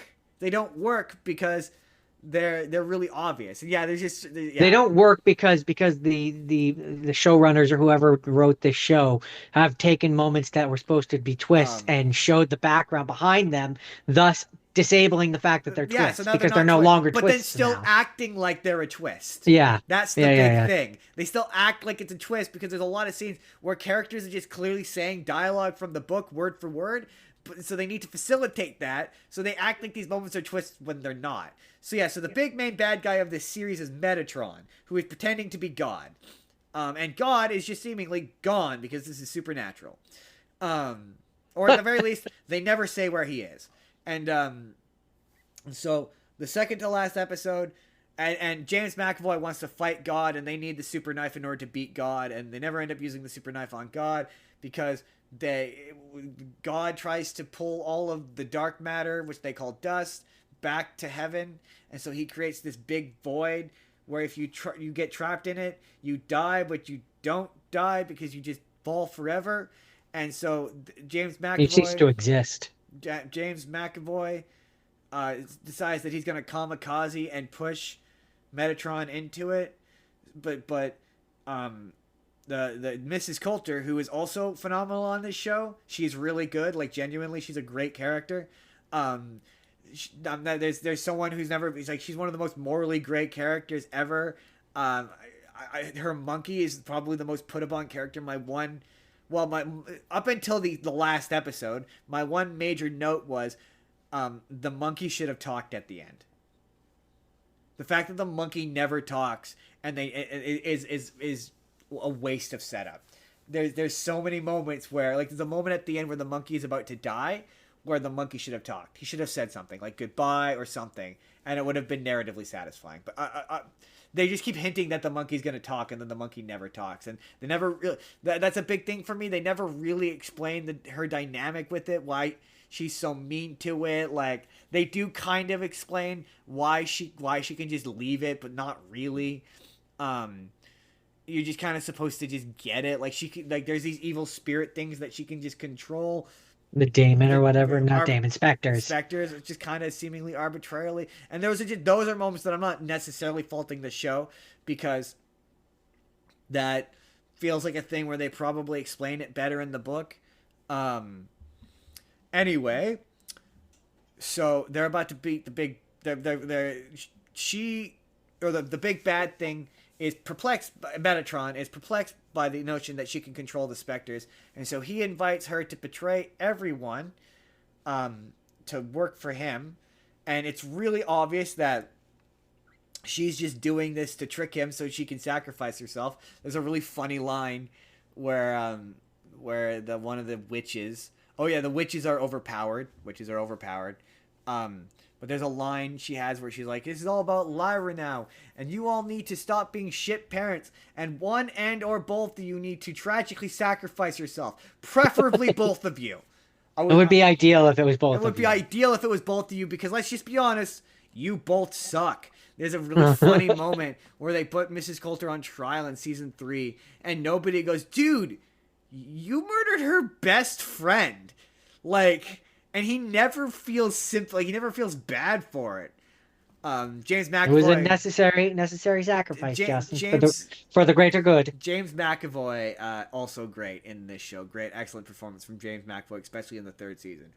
So yeah, and that's kind of I think you're kind of illustrating a point for me where it's like, when I watch this show, I like the original books. And I do like the portrayal of most of the actors. There's just certain story things that they do which they mess up, which makes it a frustrating experience for me. So both of her parents do ultimately sacrifice themselves, as they both push Metatron, and to the show's absolute credit, I thought for sure one of them was going to get out of it. It was a genuine surprise that they both bit it. But then we get to the worst thing. The god-awful series finale. It's terrible. It's legit. It's like the worst kind of, like... There's nothing I hate worse than a penultimate episode that resolves everything, and then a series finale that does nothing. That is just a waste of time. There is multiple scenes of them in water together for some reason. There's one scene where they go to bathe in the water and he calls her dirty. And then there's another scene where they're in the water again for no reason. There's a excruciatingly long monologue from the scholar where she just talks forever just to seemingly fill time, because they clearly didn't have enough book left to maintain an entire episode. So there's multiple scenes of them telling each other that they love each other. So anyway, the whole thing is a big. So basically, it's the best way that I can describe it for you and the audience's benefit is, it's essentially like they took an entire season to do the 3rd book, right? And then this last, like, so every episode is like, really trying to squeeze a bunch of the book in, right? And then they take this episode, which just stretches out the last chapter of the book. That's what it feels like. Just entirely the last chapter. Okay, so like, that's basically the best way I can describe this episode. The entire series, they say that Lyra is part of this big prophecy, and only Lyra. And this whole show is a big religious allegory. But also, from the impression I get from Jordan, is that they've dialed back the religious allegory a ton as well. But it's a big religious allegory. And Lyra, in prophecy, is Eve. But, like, the allegory doesn't work because, like... Eve reborn, basically. She's Eve, and she needs to have her own fall. But the scholar, who the show keeps cutting to while she kind of jogs in place, is supposed to be the serpent from the Bible, but like Tempting them. tempting them, but that's not what happened. They had a conversation in which it's revealed that the scholar was lesbians for some girl that she worked with, and they wound up together. It's unclear, and then that ultimately makes Do they say Lyra. that it was a do they say that it was a female? In the book, it was just a guy. Oh no! It shows her like giving her the googly eyes. It's very much a girl. Interesting. I don't remember that. Um, Yeah, no, in the original book, it was just a guy that she. So it yeah, was very much. obviously, this is a modern movie. They're gonna it's woke or whatever. But she doesn't really. It's not like the whole concept of the apple is the apple is supposed to represent knowledge. So what is so the prophet so her fall is her choosing to, as it's represented on screen, is to just kind of make out with Will for a little bit, and then the act of just kind of hold on, the act of just kind of making out with Will a little bit, because this season needs them to get together in the end. So it like hard fast, they're all of a sudden madly and deeply in love, and it's just Lyra's character is frustrating because she has to conform to the book clearly. But so they do a little kissing, and then all of a sudden, all of the flow of the dust now starts returning to the world because dust is good, and they're making out. But the big twist, Jordan, is by them making out, it also means that they now have to close all the worlds, and they can't stay together. They have to be separated and go back to their own respective worlds so the dust can be proper. So they have to close all of the windows except for the world to the dead, because I didn't even talk about the episode where they go to the land of the dead and save all the ghosts from heaven, because most of the cast of this show just die at the end. 2/3 of the cast of this show are dead by the end of this show. Have I missed anything? Um, can I talk now? Yes. Have I missed anything? Uh, I mean, you did mention that there was a wall of text that it ends on Oh, that right. aggravated you too. Right, yes. And then the show. So yes, a big twist. They can't wind up together, and they decide that they're gonna, because this show thinks this is sad and not agitating, that they're gonna meet up once a year at this one spot where they can sit on a bench, so the show can do a sad scene of them sitting on a bench looking mournfully off into the distance as the sun sets, and then it smash cuts to a wall of text where it just, instead of showing us what happened for the rest of their lives, it just kind of tells us like this is a biopic and not a fantasy series on HBO. And then it says Lyra's adventures continued, because I guess maybe they thought they'd get another show or season, maybe. Yeah, there's another book that So happens maybe they after. thought they were going to get another season or whatever, but it's awful. It's terrible. It sucks. I hate it. I hate it so much. The episode is just polluted with gag-inducing teen dialogue about how much they love each other. It's It's so gross. It's awful. so It's not what makes this show it's good. it's at this point I want to interject. It loses a lot of the nuance that the book kind of puts No into the shit. scene. So the way that it's supposed to basically the way that it's supposed to come back to the knowledge of it all, of the serpent, is the idea is supposed to be that the doctor or whatever the whatever her name is, um basically at this point Lyra and Will are still quote unquote innocent. They don't know anything. They are Adam and Eve in the garden, right? Like they don't know anything about boys and girls and kissing and yada yada yada yada. That's the idea. But And so she is supposed to represent the serpent, the temptation of knowledge, where she can tell them, like she tells them about everything they don't know. That's why she tells them the story of the first time she fell in love and the first time she kissed, and that's the knowledge that she's imparting, basically. but That's yeah, the idea. it does not read that way. What's the fucking ever? Um, And and so then the idea is supposed to be like Adam and Eve in the garden. They now have the knowledge, and they fall. And so then but but they have that's to not make the what decision. They have to make the I decision. hate That's it. where I say it's a bad adaptation. I hate it. But they have to make the they have to make the decision in the end, whether they essentially stay together and everything. And one of them dies early because in the story, he could stay in her world, but when you don't, and I don't remember if they mentioned this in the show, Nope. but Kind of. if you stay in a like in a world in a universe that isn't yours, you die faster. That's why Will's dad is dying, even though he's still so young, is because he has spent all that time living in Lyra's world, I could and it just goes against the I order of I could be wrong. reality. I don't think they say that he's dying. I mean, he gets shot.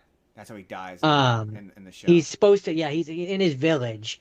Like when he's there, he's supposed to be old and sick and basically like Oh, he is dying. not. He is absolutely not. That makes Um, that explains a lot. My yeah. What was the other thing? and so that's supposed to be why it's this big heartbreaking thing where they're like, no, like, okay, I'll stay with you. And he's like, no, I would rather you live your entire life. And they Uh, ultimately decide, and it's supposed to be this big, impactful thing, which actually means something because, you know, Dumb. Hate it. it's not just them making Um, out. um, they also never, and you explained this to me, but like the show doesn't fucking. So there's a moment where like yeah, this cube just like crash lands, and they walk up on it, and Lyra's like, "There's somebody in there. What is this?" And then he's like, "I can cut it open with the knife," and then he cuts it open with the knife, and there's just thing, Voldemort looking thing inside, and it dies instantly the minute the light hits it, and then they both just look at it and go, that was weird, and then they move on. They don't say what it is. They don't say why that happened. They never explain it. They never address it. They never talk about it.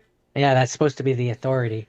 And you told me that was the authority, so I said they just completely they don't say what happened to the real authority, and you're like, I'm pretty sure it's a thing in a box, and I was like, oh my god, that's what that was. They don't say what it is, Yeah. and like So the idea is supposed to be it's essentially like you know how when your grandfather gets old, you ship him off to the retirement home and then you usurp control of his empire and take over, and now you're the actual one in control. It's supposed to be like that, where basically the authority was the authority, it just seems like but they Metatron got screwed. but they age, and so then Metatron kind of just took over. Yeah, yeah, that does not. They don't really explain that all that well. I don't know. Maybe yeah, maybe there's a bit where they were like he used to be a guy named Enoch, but that's just a bit of information that Azrael has for some reason. Um, Yeah, he got that. He's supposed to have gotten that from Baruch. So uh, there's a scene where Baruch and them are talking about yeah, they're supposed to be, yes, um, they're set up for it. um, And and then yeah, there's a sequel book, sequel series where it's like the first one is like a prequel and then the second one is a sequel and it's Lyra and she's like 21 or something now. uh, the other And that's one, what at the end with that blurb of text where they talk about her future adventures, dumb. that's what they're Um, setting up. my thing is just there's just so much. The ending truly this book wrap up. Moving on after this because this has gone on for too long. Um, it's a television We show. still have we still have so much stuff to talk about. Right. It reminded me of Harry Potter, where just like there's so much unresolved. Like okay, so what? So is the Magisterium?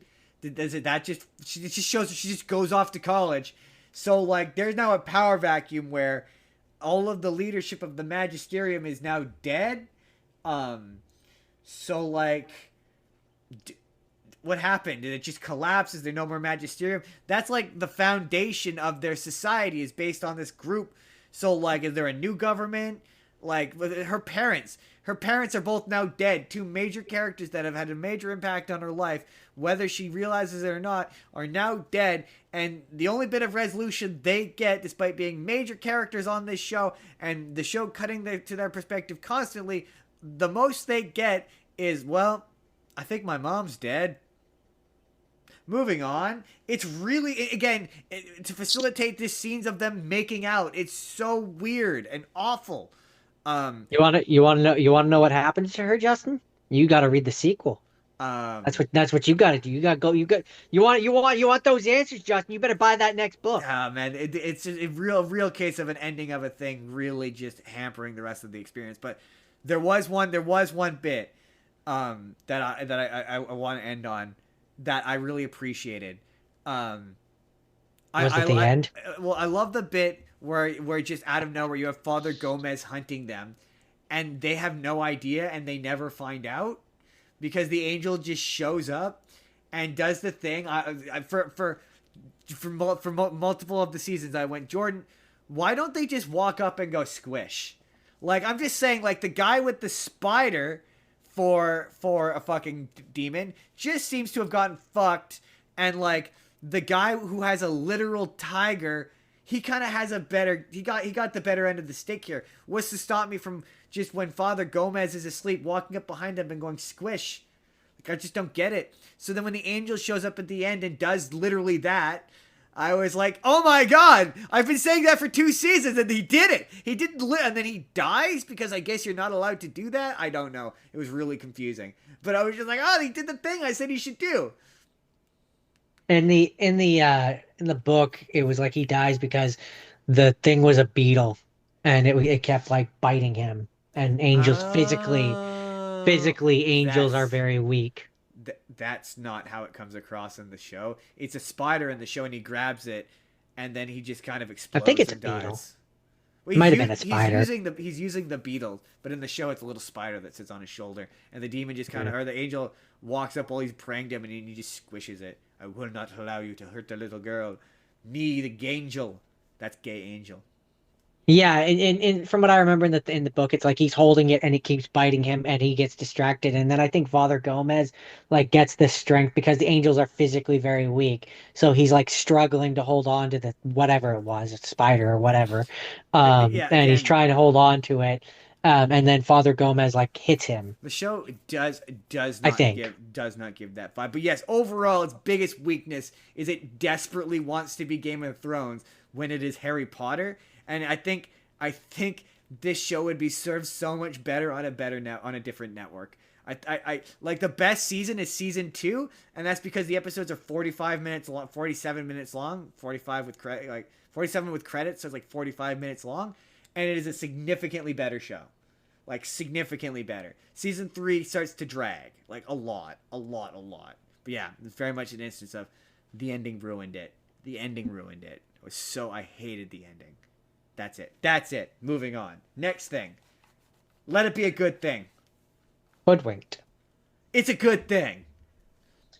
So this was a movie which I really like the story. I think the animation is very bad even for the time. It came out in What 2005 did and I it's bad even for the time. what did I watch this Um, for? but this was I don't know. This is an example of one where like you know how YouTube did the Shrek reanimated? Yeah, yeah, yeah, yeah. I think this would be a great one for like a hoodwinked reanimated. Initially you're like, okay, this is bad, and it's just Little Red Riding Hood, and the jokes are not very funny, and Andy Dick is in this for some reason.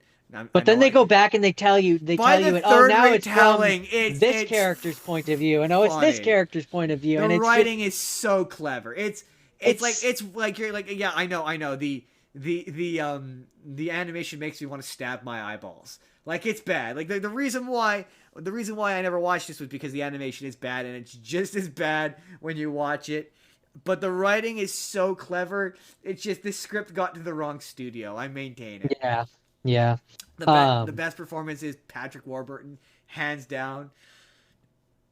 it's basically yeah, it's a Little Red Riding Hood by way of police procedural. Yeah, yeah, and they just keep going back, and every time they go back, like all my favorite, like when you think that she's hallucinating Granny, and it's just Granny's in the middle of the Granny is road. flying over the top, That's yeah. funny. My other favorite bit is where the wolf is chasing after Little Red Riding Hood, and you see her going off, and she's doing her little musical number, and you can hear it going off in the distance.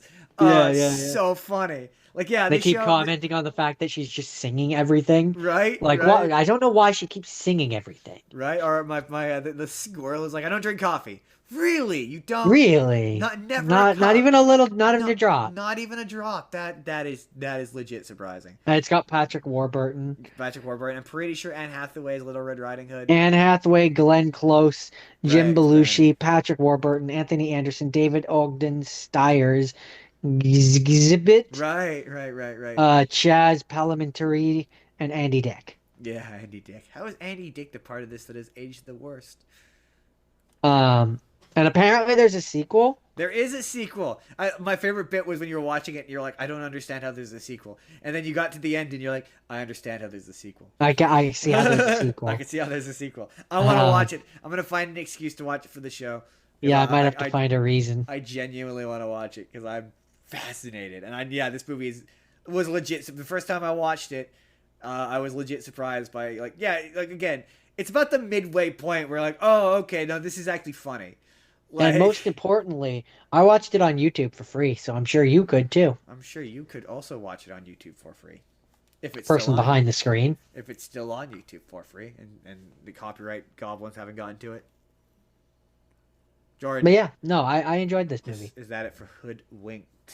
Yeah, there's not much more to say really. It's a pretty basic, no, pretty basic movie, but it's fun. Okay, Jordan. So my second thing I watched this week was it was a movie from our cloning episode, where Jordan described it as the movie wants you to think that it's charming and cute, and it's uncomfortable, and weird, and awful, and he was right.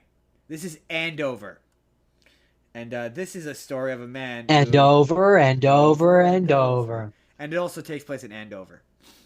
Um, so this is a story about a man whose wife dies and he doesn't know how to let go, and so he obsessively clones her over and over again and coldly euthanizes every single one of them, and the show and the movie goes out of its way to humanize every single one of them.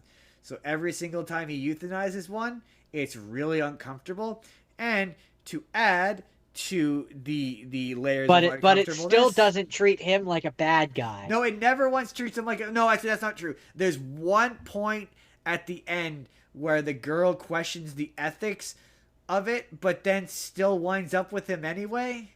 And the part of it that makes it weird is like the clones, for some reason, start off as babies, but they age. But he's designed them so they are in agonizing pain and age really, really rapidly. But they make it a point to tell you that it's really painful and show you that it's really painful. And so he keeps trying to raise them so they'll grow up to be his wife, but they all see him as her dad. And it just kind of turns into a movie where it's him grooming a little girl over and over again. And every time it isn't like his wife, he euthanizes it, and the movie wants you to think this is cute and charming and quirky and plucky. And he's not a bad And guy. he's not a bad guy and a weird creep. Except for the best friend calls him a weird creep at the beginning. But then there's a scene.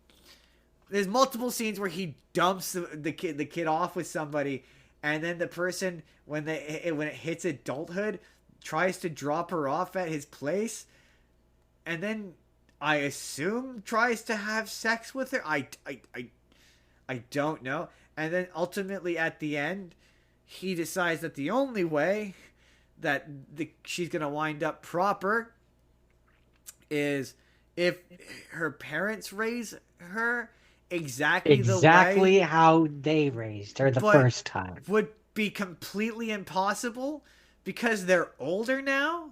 So, and not even just that they're older, you don't remember exactly how you ever do something the first time, so it would be impossible. She would still be a different person.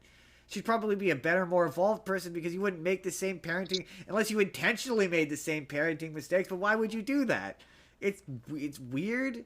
And so then, yeah, they raise her and she winds up the same, but now she says that he's not the same, and so she doesn't love him anymore. But the lab assistant does love him and is in love with him, so she clones a version of him and takes it off to an orphanage to circumvent the whole him seeing her as his mother thing. But he still acts like an infant, the clone, and so Then she has sex with oh no, him. sorry, I've completely. Oh yeah, no, she tries to have sex with him, and he is resistant to it, and so she gives the clone of No, him. the assistant and clone him are very intimate. It just shows them making out in the library. They never actually show a sex scene or a moment of them. I guess it's implied, but in my opinion, never outright stated. But anyway, um, so in the end, she gives the clone to the clone of his wife, and so they get together. The two clones get together, and he gives the ring because the whole thing is he's been trying to repropose to her throughout the whole movie, and they're like, stop proposing to her on the toilet because he proposed to her on the toilet. He like proposed to her in a bouncy castle because for some reason everyone wants him to propose to her in a bouncy castle, and say a really corny line, which was like something that you take my breath away or something to that effect. It was really corny. And so he gives him the ring under the condition that the clone does this. Oh yeah, and also there's a running subplot about an insurance adjuster who is really invested because apparently this movie takes place over multiple years, because at the end of the movie he says he's been doing this investigation for years for some reason. Um and he finally decides to close it when he thinks, because he sees the wife's clones, that the wife is actually alive, and they're trying to pull insurance fraud because a plot point of this movie is right before she died they both took out a major life insurance policy. So he gives the life insurance money to the clones, and the clones go off and live millionaire lives in cash, and it's really fucking weird. This movie was really fucking weird. It was so weird, like weird. And yeah, it's funny because everything about it is sinister. Like the cinematography is sinister, the lighting is weird and sinister. It opens up with the revelation that she's a clone and her dying. It's all very strange, it's all creepy and unsettling, but the dialogue is quirky, weird. Everything I read about it described it as a comedy, and I went, this isn't funny. This is a horror movie. What are you talking about, a comedy? Not even like a black comedy, just a romantic comedy. It described it as a romantic comedy, and I went, this is a horror movie. What are you talking about? What a Right? psychopath of a man. With no feelings and no No emotion. remorse. The like he at one point no, Jordan, I don't think I can say the vulgar joke I told you I said earlier, but there's at one point where we're introduced to her high school boyfriend, who is this black gentleman who one of the clones chooses to stay with. And so in a fit of unsettling jealousy, instead of giving her the anti-aging juice that prevents them from stop aging, he gives them the euthanasia juice and kills her. Like there's a specific point earlier in the movie where he's like, and this is the euthanasia juice we use to euthanize projects that haven't gone well. And the movie never punishes him for it. He gets the girl in the end anyway. It's really weird. Truly bizarre movie. Yeah, he's like, there can be only one, and I'm gonna be the one fucking her, Yeah, not you. yeah, pretty much. There could, yeah, that's the point where like you can't have two of a person. Says you. So that's it. That's Andover. Oh, yeah, yeah, it is. It Yeah, is Andover. yeah, it is. Yeah, it's Andover. So the next one I watched was called The Substance. I don't Ah, get it. Jordan, it's a metaphor. It's a metaphor for the female beauty standard and how No, but okay, but no, but I'm saying in terms of, okay, so that's what it I is. don't get it. I don't get the appeal of what she like. I don't either, So, but I'm not a woman. so no, but I mean, okay, No, I'm just okay, kidding. no, I'm just fucking with you. stay with me on this.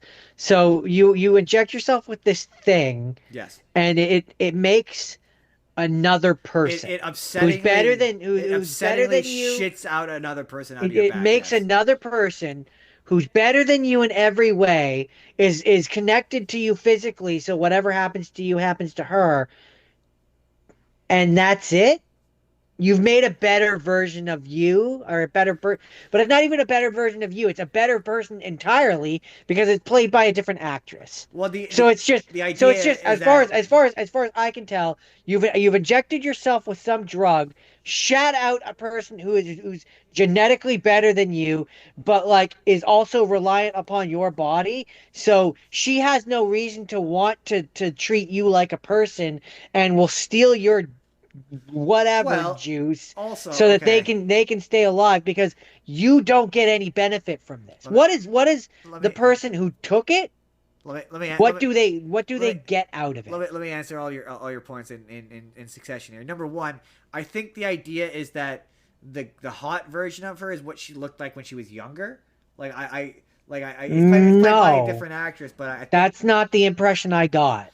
but The impression I got, because the way that they say how this stuff is supposed to work is it creates like the genetically best version uh, of yourself. well, I guess theoretically the idea is I don't know like in her specific instance, she's benefiting financially off of the success of the hotter version of her. I guess I understand it if it's like a thing where it's like it's creating an avatar and your mind Well, spends half the she time in that experiences avatar and then half the time you go she back to your normal she body. That makes sense to me.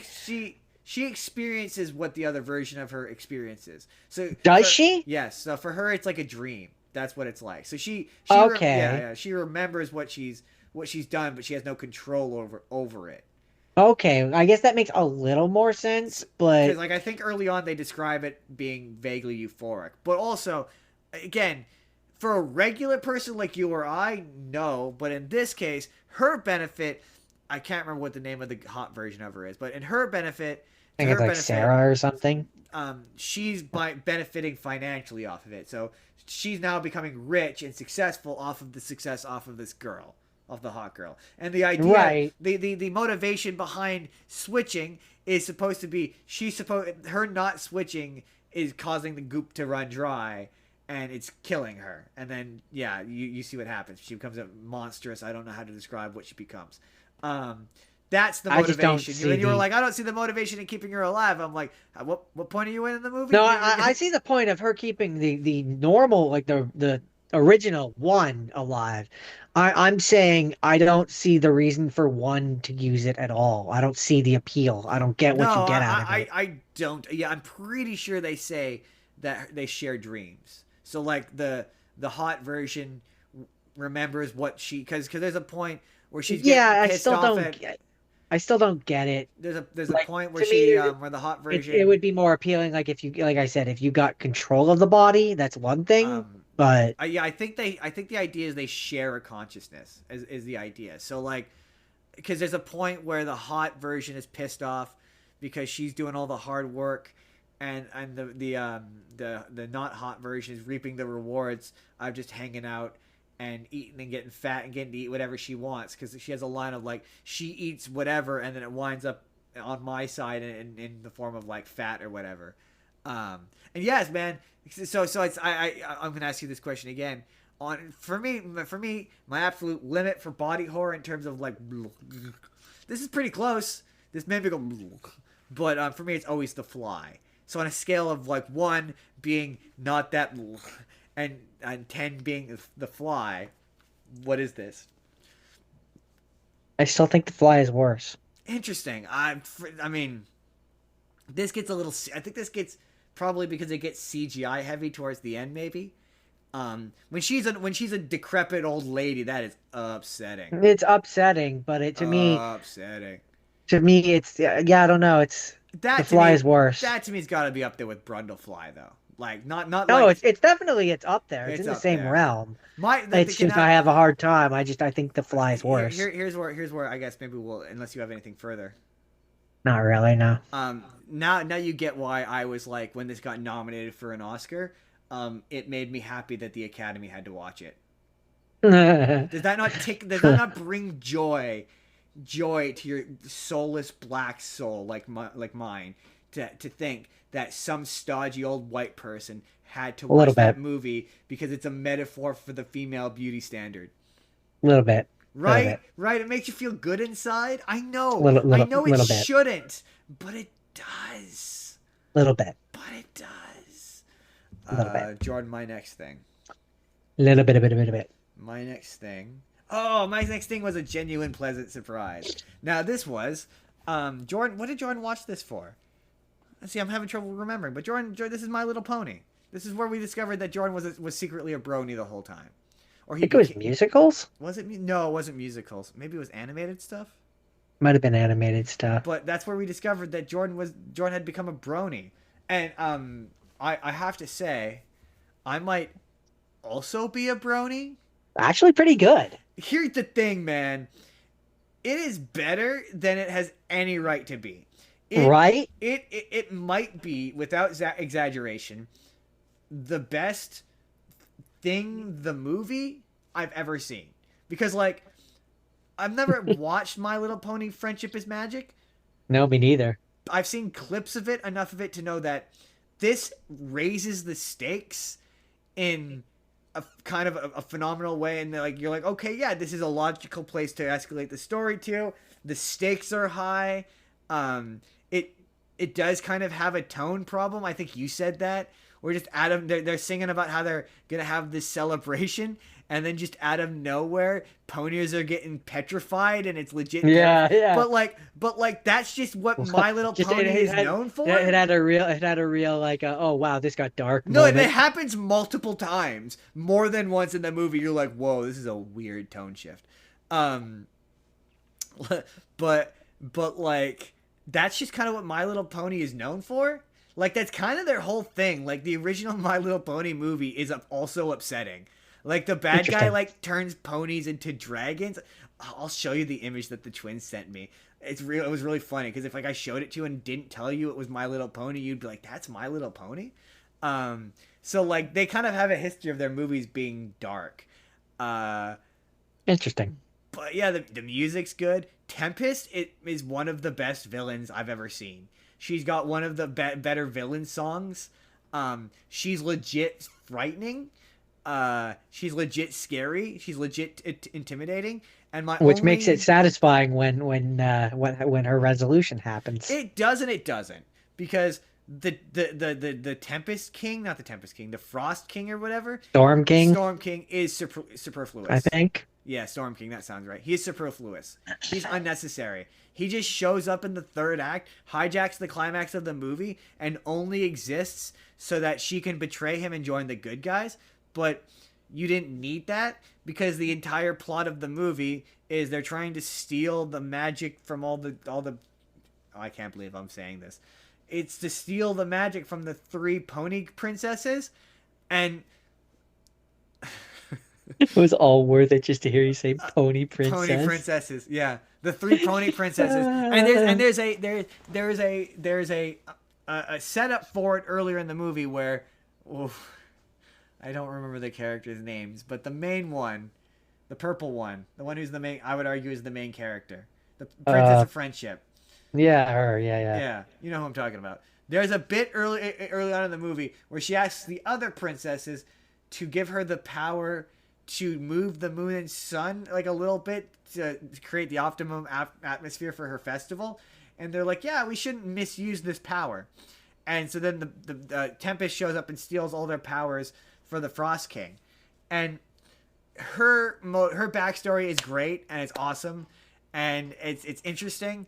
And her motivation to want her horn back, you just could have had it where she steals all of the powers from the princesses and grows her horn back, and it turns into a giant horn that she can't control.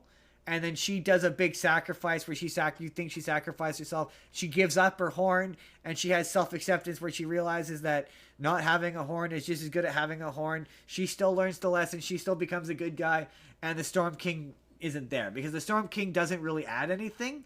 He's not really that interesting of a villain. He does not contribute anything to the story, and yeah, I mean, they personally, I think completely this cut the him out. quote.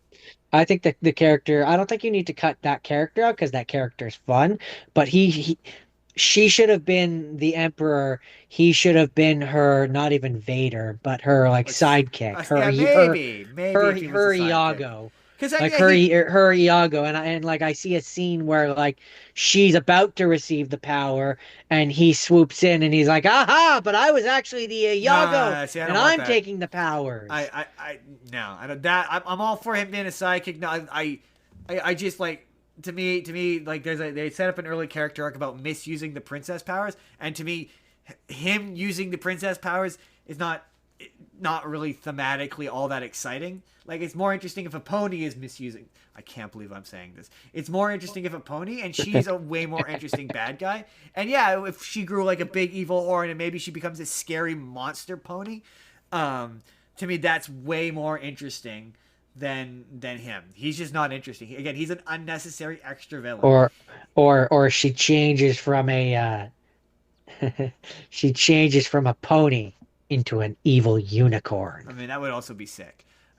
But like he just comes in and steals all of her thunder and takes all of the wind out of her sails.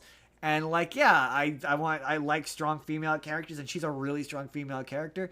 The animation is really beautiful. It's definitely like, yeah, this got a budget and it looks good. It looks great. The music is good. There's a really funny joke at the end that you didn't mention because why would you? You wouldn't get this. But the big setup for this is they're setting up for a concert, Serenade. I can't remember the full name. It's Serenade something, and it's just a pony. It's just Sia, complete with hair. It's the funniest thing ever. Oh, I don't know that you would know Sia. What did Sia sing that you would? You know the song Chandelier? I swing from the chandelier.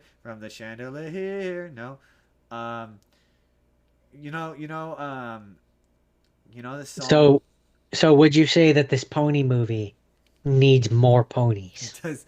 No, it has the correct amount of ponies. I enjoyed how outside of Equestria, there are different animal people. There's a character, a cat character, like a cat scoundrel cat character that I feel is a tad underdeveloped.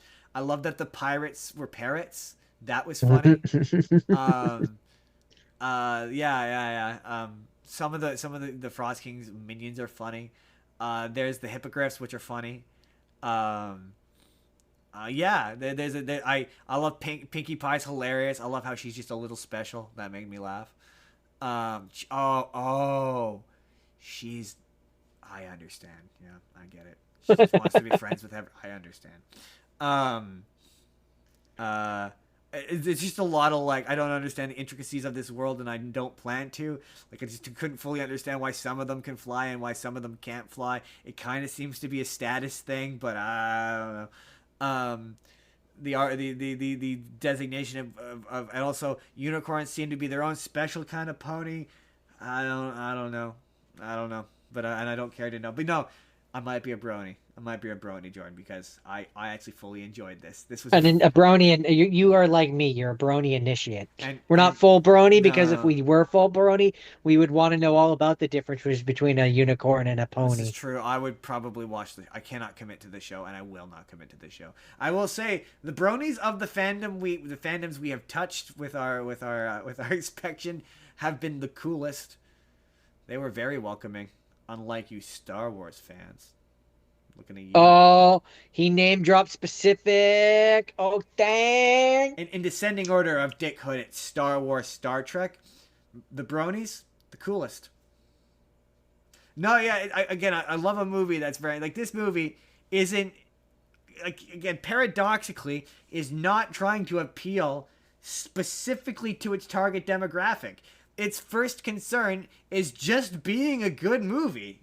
Yeah. Like you don't have to have watched the show to enjoy this.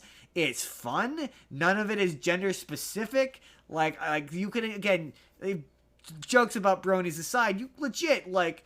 I mean, there's an element of like understand this is a movie for children, but like yeah, it's funny and cute and clever, and I was pleasantly surprised by how good a time I went into it Right? fully expected to be like George's wrong. This movie sucks actually, but it really It is doesn't. actually surprisingly It's delightful. again way better than it has any right to be. Is really the sentence I would use.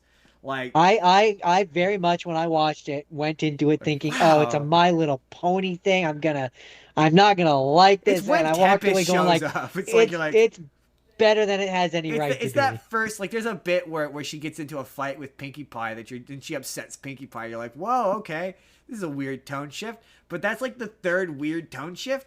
Like by the time Tempest shows up and she's legit scary, you're like, oh, okay, all right, this feels real '90s in a good Yeah, way. In a good way. or 80s. Or I take 80s. 80s too. Yeah, but like in a good way. And that like, Yeah, yeah, we're not afraid to scare some kids. I mean, it's Yeah. still a little soft, but no, like she's got her villain song It's is a like legit good. It's like a it's a legit it's a good villain little song. it's a little soft, but it's a hard soft. It's a hard soft. It's a medium soft Hard soft. or medium hard. Medium boiled egg. Medium. That's it. That's My Little Pony, the movie. That Friendship and reminds Magic, me, the movie. I'm hungry. So yeah, I guess if that's all for that, then let's just get this out of the way. Sex and the City. Oh I yeah, watched it. we're getting I Sex and the City experienced just it. right out of the Uh, way. so this is okay. I was once a young man who watched things because they had the name sex in it. And We all did it. for We've all that done it. for that reason alone, I was adolescent once, so I watched an episode or two of the show because it had sex in it, and I thought that would make it interesting. It wasn't, It absolutely does not. No, but I no, thought it would be. no. Um, You're like, oh man, and there's absolutely nudity in this, and you would think it would salvage this otherwise terrible movie, and it doesn't. It absolutely does not. it's so okay, okay. But like again, Having a vague memory of watching one or two episodes of the show, I will say watching this movie felt like what I remember the oh, I'm episodes that I sure watched if felt you're a like. fan of the So show, like it felt like what I remember Sex in the City being. this is for But that wine being balls. said, It's not for Sex me. in the City was never written for me. But I maintain, I still don't understand how, like even if I'm like, hey man, I'm pretty not good at it, but I feel capable of like occasionally being able to put myself into a woman's perspective or a woman's mindset, and I just don't understand how anyone finds these women relatable. They are all terrible. So Like, while I agree with your sentiment, I will say that statement. I feel like I can really think like a woman can has been said by dozens of executives who should not be saying that. So we're just gonna dispel but that right now. okay, but We are speaking as the opinions of men, and we will not try to speak on behalf of no, women no, no, no. because that is hold not on, our hold place. on. No, no. But what I'm saying is, I don't understand how any woman could find a woman who lives in the heart of New York, who has absurd amount of expendable income and are all terrible relatable. This is the thing. It's not And even that I they're not even that understand they're that. like if I these characters were understand that, and let's I don't let's disagree. hold on, But let's put this in but in the idea of hold let's on. say these But characters were men. this is a very popular show slash movie, and there's a sequel to this movie. So there is obviously a lot of people that do relate to that. I will say, the fans of Sex of the City hate this movie, so we're not alone. They hate this one and the second one. They particularly hate the second one. So we're not coming from this a place of having the And yet, unpopular opinion. financially, it did very well. Oh, made stupid money, but that's because this was a case of it came out several years after the show and fans were jonesing for it. Yeah, I remember when this came out, it was hugely popular. This sold out like crazy. This was during that period of time when I worked at the movie theater. It's the only reason why I've seen prior to doing this show, I'd seen most of this movie through doing theater checks. So but I'm yes, gonna run through this. I'm gonna run it's through this. absurdly fucking long for no reason. I'm gonna run through this very fast because I don't have a lot to say about this. Um, so most of the problems of this movie are self-inflicted. Um, Every single problem in this whether movie. by one actually, quite frankly, all of the issues of this movie happen because of, and I can't remember her Women don't know name. how to communicate. Samantha, the redhead. Miranda. Is that I'm Miranda? ashamed I know all the characters' names. Yes, it's Samantha, Miranda, Charlotte, and Carrie. Yeah. So Miranda's the redhead. Yeah, Miranda's the Yeah. redhead. The issues of this movie, with the exception of what happens to the long, like with the long distant one who lives in LA. Yeah. That's just the Um, case of she's dating a guy way young and she's going through menopause and yeah. her character flaw is that she Um, will not accept her own age. It's very yes. frustrating. And there's But like the main crux of this story, which is the main girl, Carrie, her problems are all the 100. problem of Miranda. They're all No, her okay, fault. okay, sure, yes, okay. No. No, ultimately no. All the problems with that situation all are because Carrie and Big don't know how to have an adult conversation. Yes, absolutely. Miranda said a thing to Big at a function that gave him cold feet, but he didn't not turn to his fiance and say to his fiance, "Hey, and talk to her." And then every Right. following every following I'm problem. not saying that Biggs is completely off the hook. You're right. He should have been an adult She about might it be and the gone to his match. She might wife. be And the but match, but to be fair, in his defense, he tried to phone her he over did. and over and and and he over and hesitates over. for half a So second. he did turn around and try to talk to his partner, but his partner didn't pick up the phone and wasn't communicating That's what back. I'm saying. But He turned but around immediately. he wouldn't have gotten the cold feet if it weren't for Miranda's comment. No, but if he was having So the these events of this movie happen because of oh, her. they happened because of her, but they're not her fault.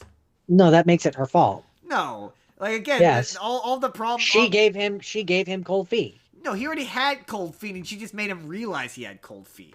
That's the thing. Right, but he wouldn't have realized he had cold feet and And wouldn't have stepped away if it wasn't and for he her. didn't even have cold feet. He still showed up. It's not even like this movie does a thing where he disappears and they can't find him. He drives past the thing and then immediately turns around and makes a Yui. Immediately, within seconds. Not even minutes. Right. Seconds. Right, which is why I say he didn't really have cold feet. Miranda put that idea in his head. Sure, but again, So if they everything in this movie is her fault. no, She's the worst. She's hashtag the worst of the no, four. I think Carrie's hashtag the worst because if Carrie just had an adult conversation with the person she is supposed to be married with about how he feels about things instead of just presupposing all of his emotions like their relationship is non-functional. Again, to be fair, nobody likes Big. Like this is not an unpopular position to have because their relationship, Oh, I to don't be like clear, him either. is fucking weird. Okay, I don't like him again, either, and I dislike that this movie ends with them I'm a together. single guy, and I have never had a successful relationship, so like this comes with an asterisk. And what the fuck do I know? But like, if your partner, male or female, calls you kid, the dynamic is off, and that's a red flag, and you should not be together. Like he talks down to her constantly. He's like they look like they're the same age, but he acts like he's too old for her. And to be fair, I've never watched the show. I just know that they break up a shit ton on the show. And I mean, he's shitty. I There's a said if reason I'm why he's taking called this, Mr. Big. Put it I that said way. if I'm, and it's not because of his penis size. If I was comparing this to a show that I do know, I mean, I said he's her for Monica, he's her Yeah, Richard. he's like Richard. That's Yeah, that's what it comes across like, where it's like he's older and they don't end up a together. lot of Sex and the City fans. Yeah, and there's a character in the second one called Aiden who comes back. He's the one that most Sex and the City fans wanted her to wind up with. But like again, 5 second conversation. Fine, again, yeah, I know no movie, but like so much of this movie is she's just a bad communicator, and they absolutely should not be getting married. Like it's just. I mean, yeah, but I also do blame Miranda a lot. I mean, again, yeah, she was projecting her own relationship problems onto their relationship, and it did cause friction where there should not be. But the existence of the On friction a very important day. the existence of the friction was already there. So she just again the kindling Yeah, and the sure, gasoline and the fire like was already there. She just lit the right, match. but but ultimately in a court of law, um, it's not illegal for Carrie and Big to have all the things that make a fire, but it is illegal for arson. Right, but also they didn't bother to put out the fire before it became a fire. Like they could easily put out that again that was a Yeah, small conflict but that they should have talked about. ultimately, Samantha still lit the fire. I Remember, mean, Miranda still lit the to be fire. fair, like again, not that I'm saying Miranda Miranda is the worst sucks. of the bunch. Miranda does suck. Like she does suck. Like they to be fair, they're all terrible. Oh, they're all They're awful. all terrible. They're all awful. Like The best of I'm them, gonna talk about the I best of can't the, stand Charlotte. she's still the best of them though. But she's also, I mean, she's so much worse in the second one. And to be fair, she used to be on the show. She's the character I remember. She's like a prissy white girl, And like, yeah, man, I just never gonna watch the show. I'm not cruel enough to make you watch the second one. No, I don't have anything else really. I mean, Awful, it was one of those awful, movies where it was like it doesn't bother me as much as it bothers you, awful. but that's because I know it's not for me. It's too. It's, to be fair, it's If like that an makes it entire seasons of television squeezed into a terrible 2.5 hour movie. like if that makes any sense. Like it's like I'm watching this and I'm like, yeah, I think this is stupid, but it's not I'm not the target demographic. No, yeah. I just there's always times where when I'm not the target demographic, I'm like, I fucking hate this. Do the people who like this also hate this? And they also hate this. Not as I much just as don't. not as much as they hate the second one. People hate the second one, I just but know that I'll put it out of my mind and one it's day, gone. Jordan, one day you're gonna It's watch the gone. second one. We're gonna find It I'm gonna find an it's gone. excuse to. In fact, Justin, it's gone. I'm probably gonna add the second one onto my list for next year if I can't think of another reason to make you watch it. What Because did I do to deserve that? I've given you nothing but good movies. you made me watch that first one, and now you need to watch the second one. To be fair, I also made you watch the second one. You made me watch the second one, and you also have to watch the second So one. what's your next movie? That's a good question. What is my next movie?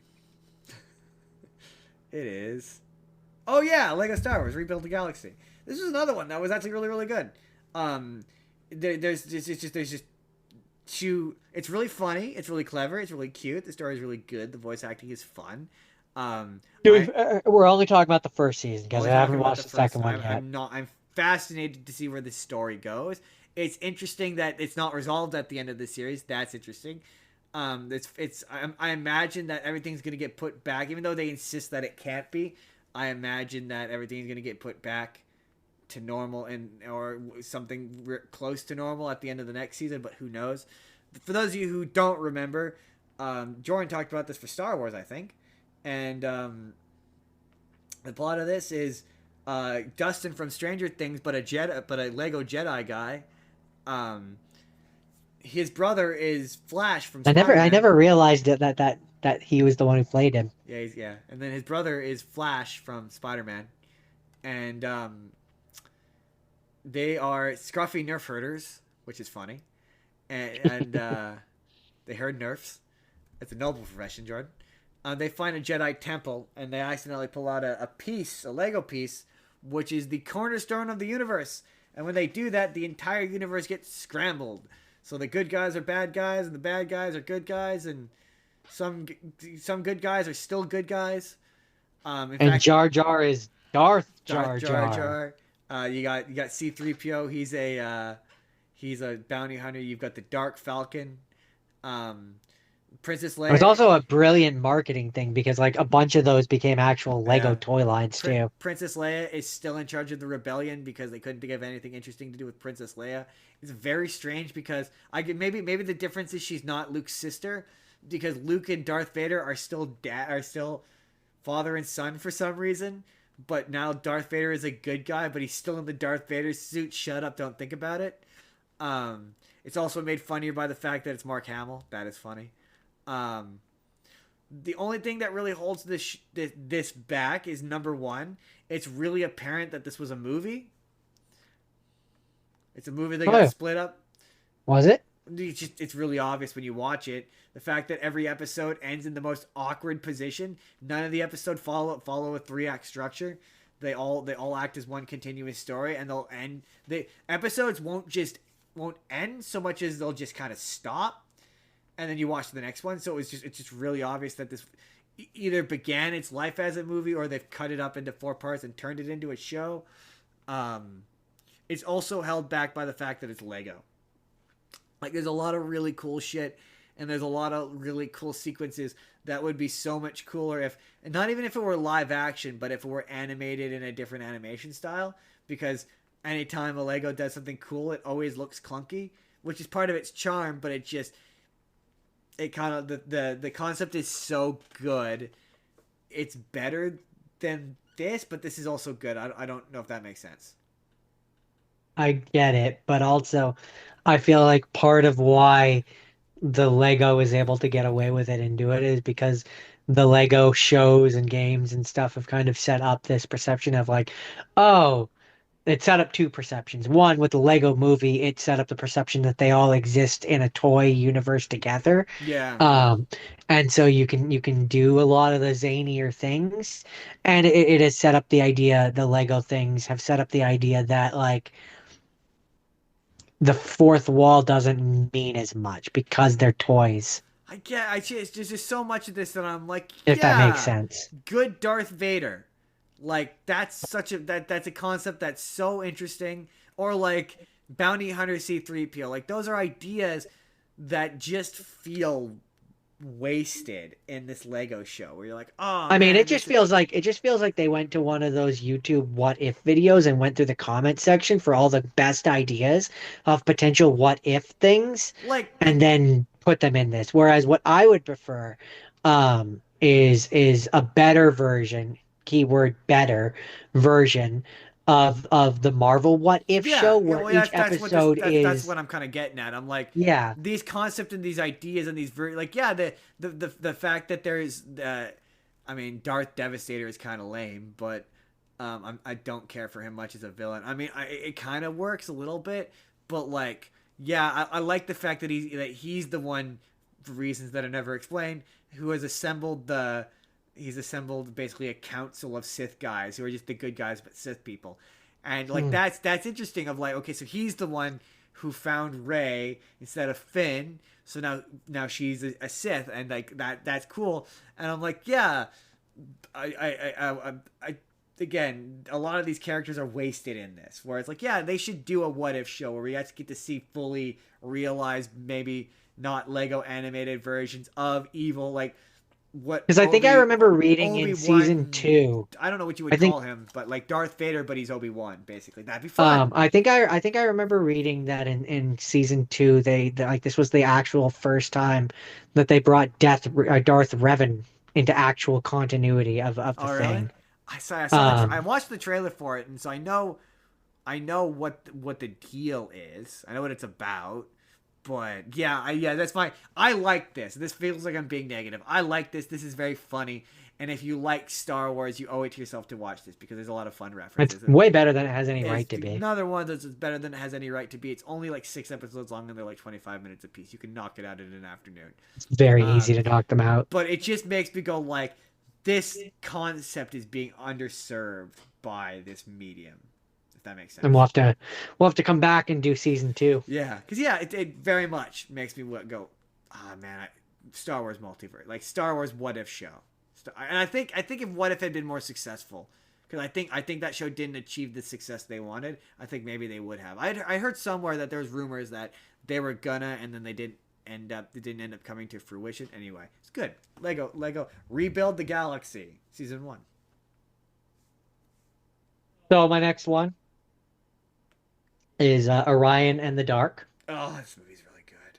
Uh, which this movie is really good and it's um, really cute just and I really liked it. It's a DreamWorks just DreamWorks? just heads up, DreamWorks. just heads up.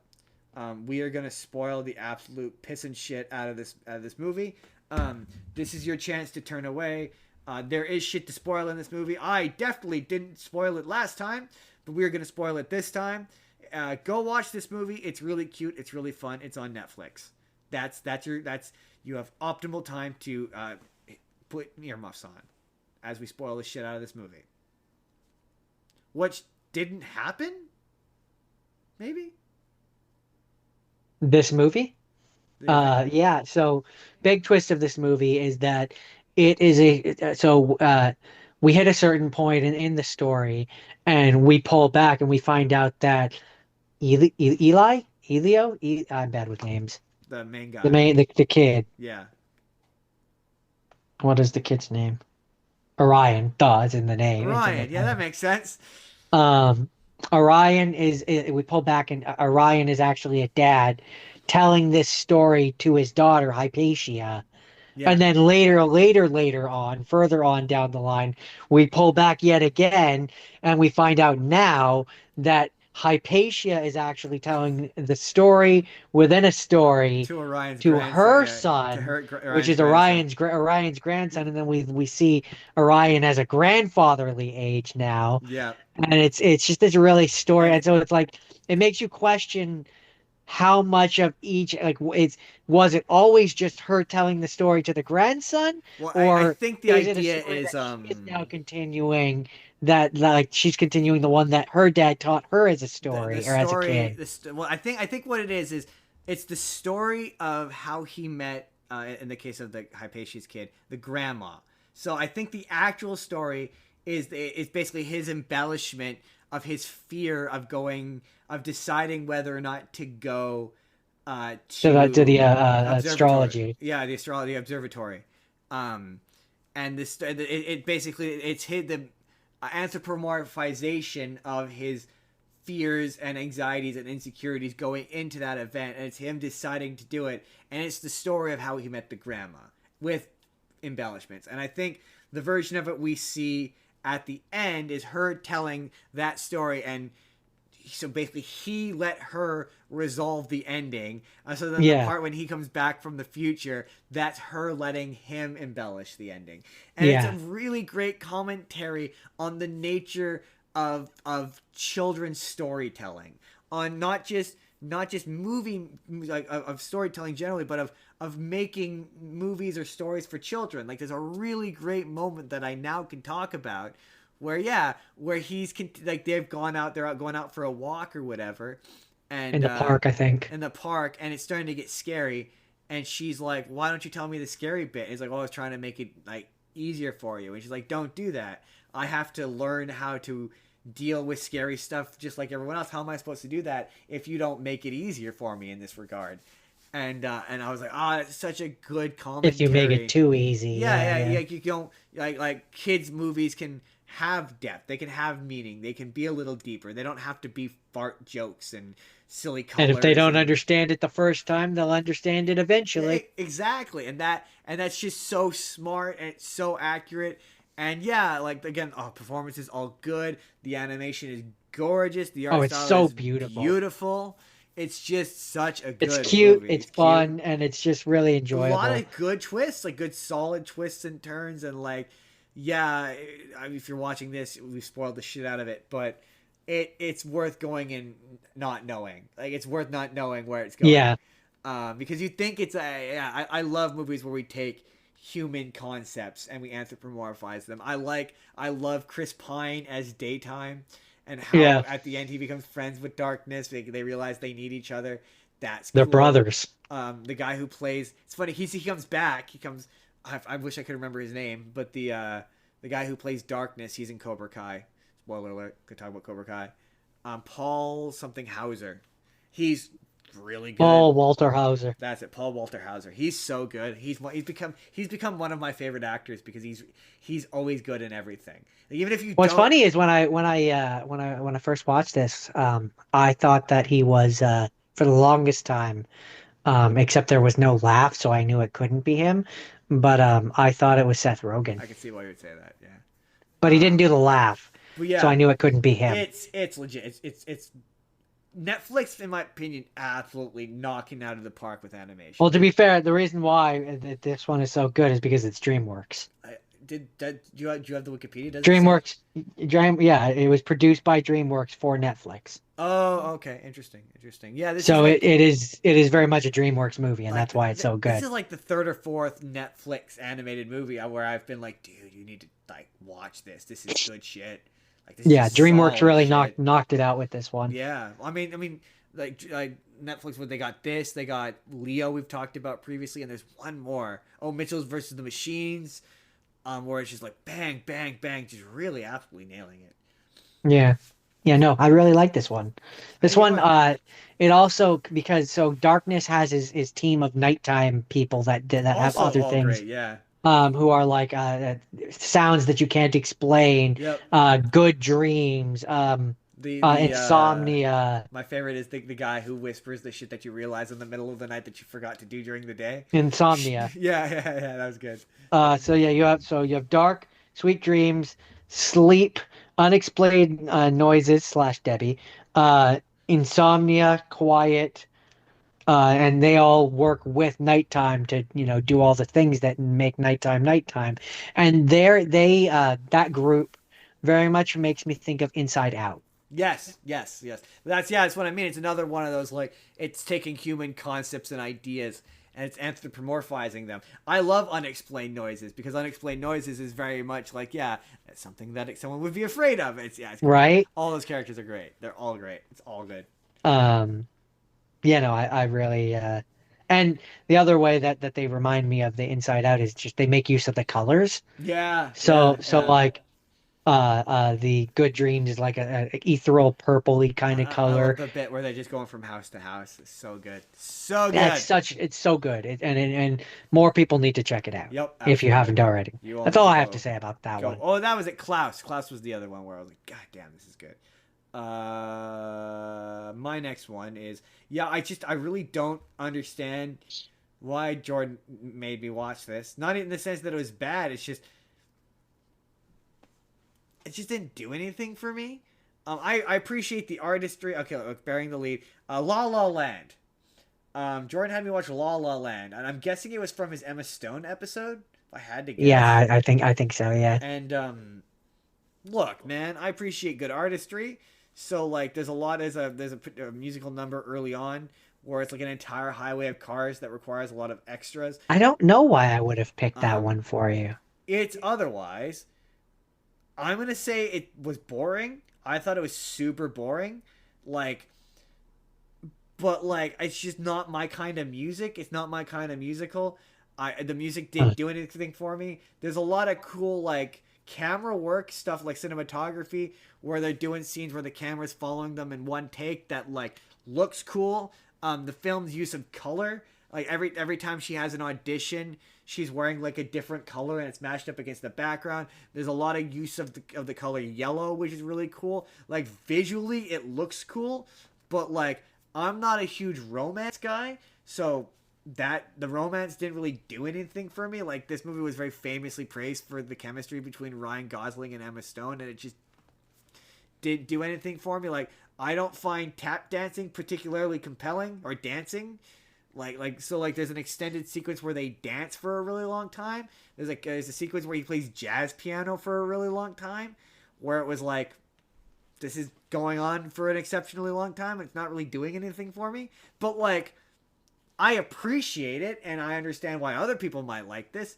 It's also I don't I've kind of discovered that movies about actors don't really do anything for me because it's just not a relatable experience. Like there's a point where she goes into an audition and and you see this is it's almost a cliche in movies and television. You know when they go into an audition and they walk out of the audition and there's an entire room of people who look just like them.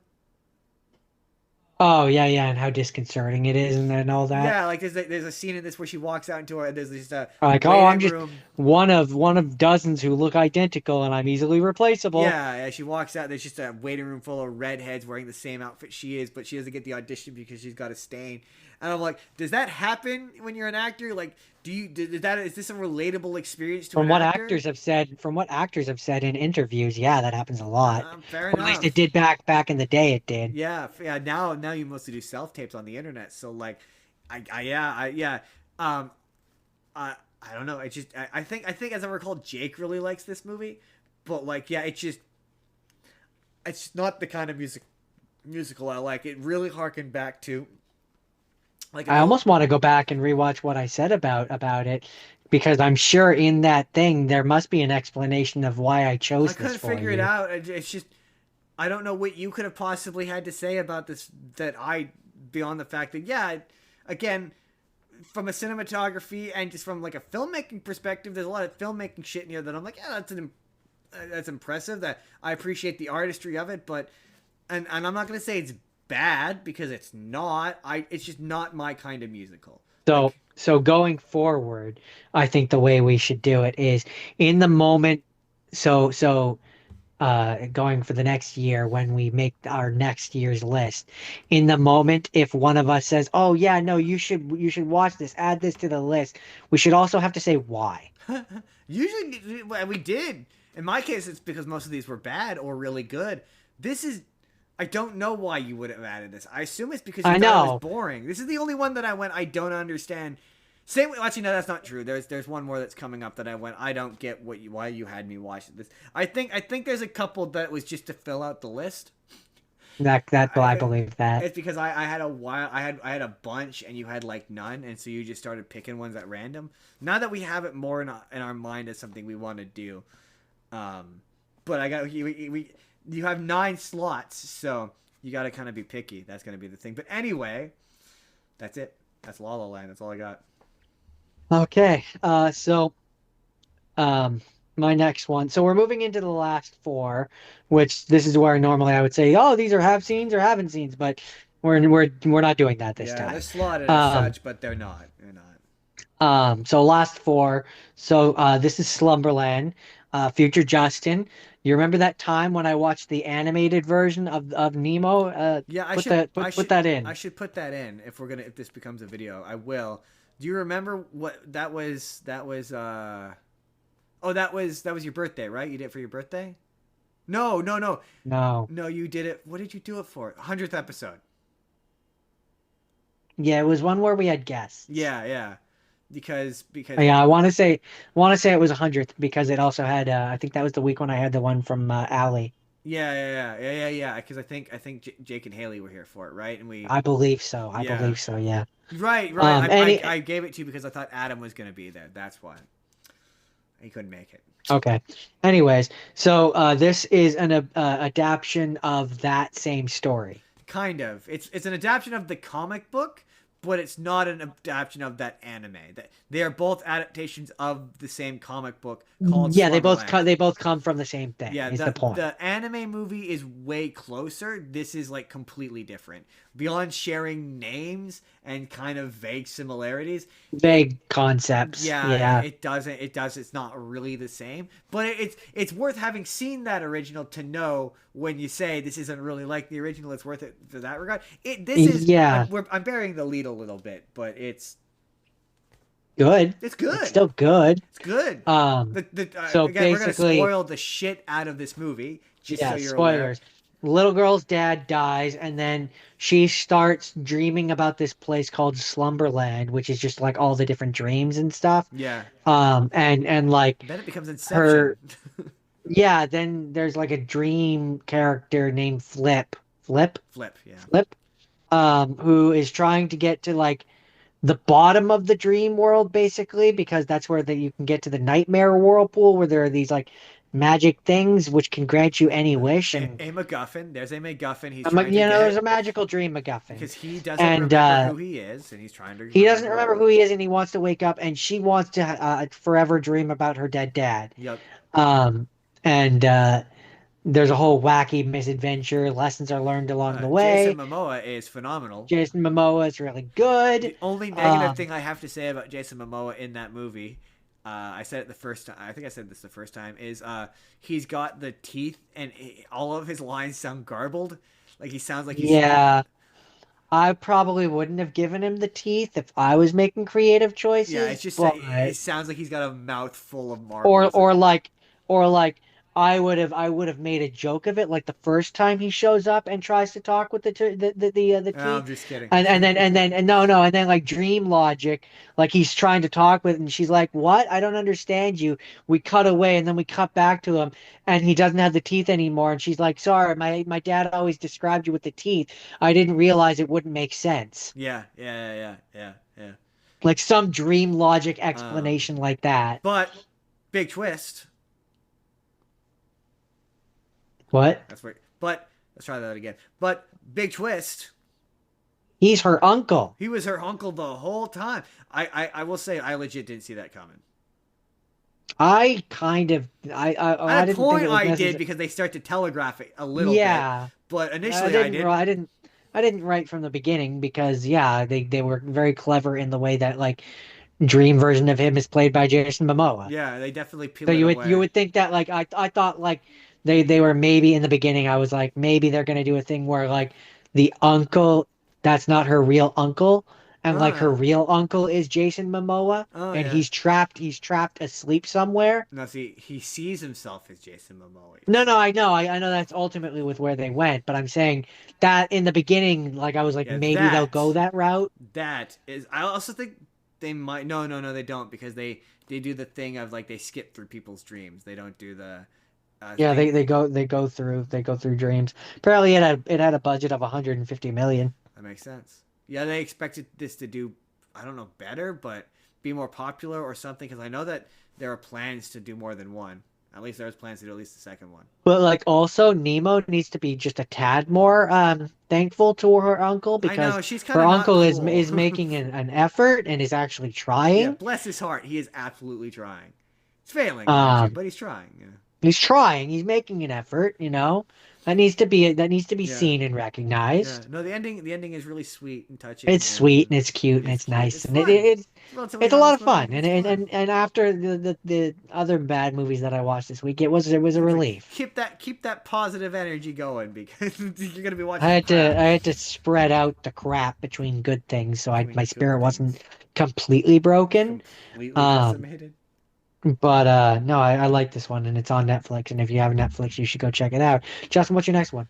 My next one is this movie that, again, I don't really fully understand why you had me watch this. This is Family Pack. Now, I think that was I maintain that I think that was one of those ones where I was like, I watched it in English and the subtitles looked weird, like the way that the subtitles were and the way that the yeah, lips like it made it feel it's weird. And I was either like I can give two explanations. I was either like this is weird and I want you to experience the weirdness so that you can also comment on how it was weird, and not really having any regards to do with the movie itself, or I said that I was like, I wonder if it would have been better if it was in French or if there was some maybe be I might and you were like, oh, well, I'll watch it in French and I'll tell you. I might have said that. I kind of wish I had watched it in French, but I wanted to replicate your experience of it. And like, yeah, it's definitely I've discovered like when dialogue is weird and stilted and bad, my it just completely washes over my brain, so I don't. So like, I got to the end of this and it revealed that the dad had Alzheimer's, and I was like, where did that come from? Not realizing that it was a major part of the plot. So I was like, I clearly missed that bit. Um, this is where are you familiar with the game Werewolf, Jordan? I know of it. That It's basically a that little secret Hitler. kind of sort of um it This is apparently what they're playing in this game, is actually a real oh, game. it's a real Like it is a game. game. They played it multiple times on Smosh. It No, I'm not exists. talking like the secret werewolf. I'm saying this specific version. Yeah. Like what 100% one to one what they are playing, Yeah. where there's like there's a town full of villagers Yeah. that are trying to discover like that is a real game. Yeah. And it's not called Secret Werewolf. No, it's called well, most versions of it are called is called One Night Ultimate Werewolf, but yeah, it's werewolf. Basically, there's the werewolf, and you as the villagers are trying to determine who's the werewolf, and each of you has a different power. One of you is the seer, so you can determine like Yeah, it's a real game. yeah, it's a real game. Yeah. They play it on Smosh all the time. Um, I they, wouldn't know. I don't really watch Smosh games. but yeah, it's the origin of the trader mechanic game. It's where it all comes from. But yeah, that you all have different roles and you all have different powers, and they've chosen to represent that in this movie. And this movie is basically an extended version of that game, where they have to I kill think the I also werewolf. gave you this because I wanted to talk about the confusing time travel aspect of it, Yeah. So yeah, if I remember they correctly. say that they get sucked into the game, but then it turns out at the end that they were actually traveled back in time, and there's an Italian character who they specifically say is Italian multiple times, go out of their way to say that he's Italian multiple times, and he makes silicon masks so the girl can be visible, because she turns invisible because she becomes the child, which allows you to spy on anybody, which that has translated to she's now invincible. And then the son, he's the thief, so he can turn into anybody. The mother is the witch, so she can bring anyone back to life. Uh, the dad is to seer, so he can read minds, and then And one of the daughters is a werewolf. and one of the daughters is one of the werewolves. Yeah. Um, and so there's a character who's Italian, and he at one point unprompted reveals that he's gay for seemingly no reason and just because. There's a scene. Um, Yeah, it's because of who he is. there's a scene of them revealing. They're trying to explain what a blended family is to a 14th century man, which is pretty funny. But yeah, then at the end it turns out that he's Leonardo da Vinci, and so then they go back to the future, and they go to the museum, and now the Mona Lisa looks like the dad because he has opted to paint the Mona Lisa to look like the dad now. Yeah. And so time travel? So it's actually time travel. They didn't get pulled into the game. They got sent back in time, where apparently, back in whatever year it was, they had werewolves. I guess. And Or witches and or did invisible or did people Leonardo and da Vinci also get pulled into the game? It's unclear. Maybe if I had watched this in French, it would make more sense. Dang it! I should have it's watched this in just French. I'm not it's watching just this a second time. it's just a weird Jumanji. It's funny because the most famous person in it is to be fair, he's more That guy who's from the Da Vinci Code. yeah, he's also in Godzilla as well, and he was in Pink No, but Panther. people know him from the Da Vinci Code. I just can't imagine that people Or know Pink him. Panther. Pink Panther, man, Pink Panther. But he apparently is even more famous in France, which is probably why he's in this. I wish I could remember his name. I'm on a podcast, so of course I can't remember his name, and I will not Google it. Something Lucard, I think. Something I like don't know. that. Hold on, let's find out. That is Family Pack. Family Pack. That is Family Pack. That's all I got for that. I guess I can delete this list now. Come on. Well, you Hold on. I have to know the names. The It's names. Bizu Fash, Jordan. That's his Yeah, name. I know. I know. That's the name of the guy. It's Bizu Fash. Bezu Fa played by Jean Reno. Jean Reno. That's the guy's name. Or Reno? Reno. Reno? Reno, like the city. Yeah, him. That guy. So my next one. I assume you're done. I'm done. My next one is called Fixed, which See, okay, was okay. Look, man. I maintain. I fully. This is a tricky one because, as much as I want to recommend it, and I do, it comes with an asterisk of I get it. If you watch this for 3 minutes and you're like, I hate every second of this, I'd be like, I understand. But if you're a dog owner, you kind of owe it to yourself to watch this movie. So what I would say is, to give people an idea, if you know Ren and Stimpy, Ripping Friends, Yeah. any show that's kind of like that, It's real and you like that, late then you'll 90s, early probably like 2000s. this. It's Yeah. crude. Like 2001, 2002 humor. This came out in Yeah. 2003. This would have been super popular. It's like it's Family It's Guy, it's South Park. It's like, it's crude. it's crude. It's that kind of humor. But there are jokes in it that I maintain are just object. Like again, maybe it's because not that I own a dog, but I have taken care of a dog, been around dogs. So We've owned a dog in the past. there's just so many jokes in this. Yeah, but like the joke. Some of the jokes were more specific to the dog we were taking care of at the time. Where it was I mean, like, that's fair. I was like, yeah, that's what this dog is putting me through. Again, my favorite is still sometimes I take my owner out and I walk around aimlessly for 20 minutes and then I don't shit just to fuck with them. It's so funny. It also reminds me of Sausage Party, Yeah. where like it gets it's over the top. It's just the best way that I can put If you it. don't want to see a dog's testicles for an entire movie. And buttholes. And A lot of buttholes. So many buttholes. And so yeah, basically, our main dog, has been humping anything that moves, especially not Nana's leg. He loves Nana's leg. But he's also in love with the neighbor dog, which is supposed to be like Pedigree. pedigree dog, which is like going to shows and stuff. And so his owners are fed up with him, and so they're gonna, do the old snip snip and lop off his balls, as is typical for dogs. As is typical. And so at the dog park, his friends are all like, "Oh no!" When that happened, like, when they were gonna do that, they throw me this whole party where Yeah. they.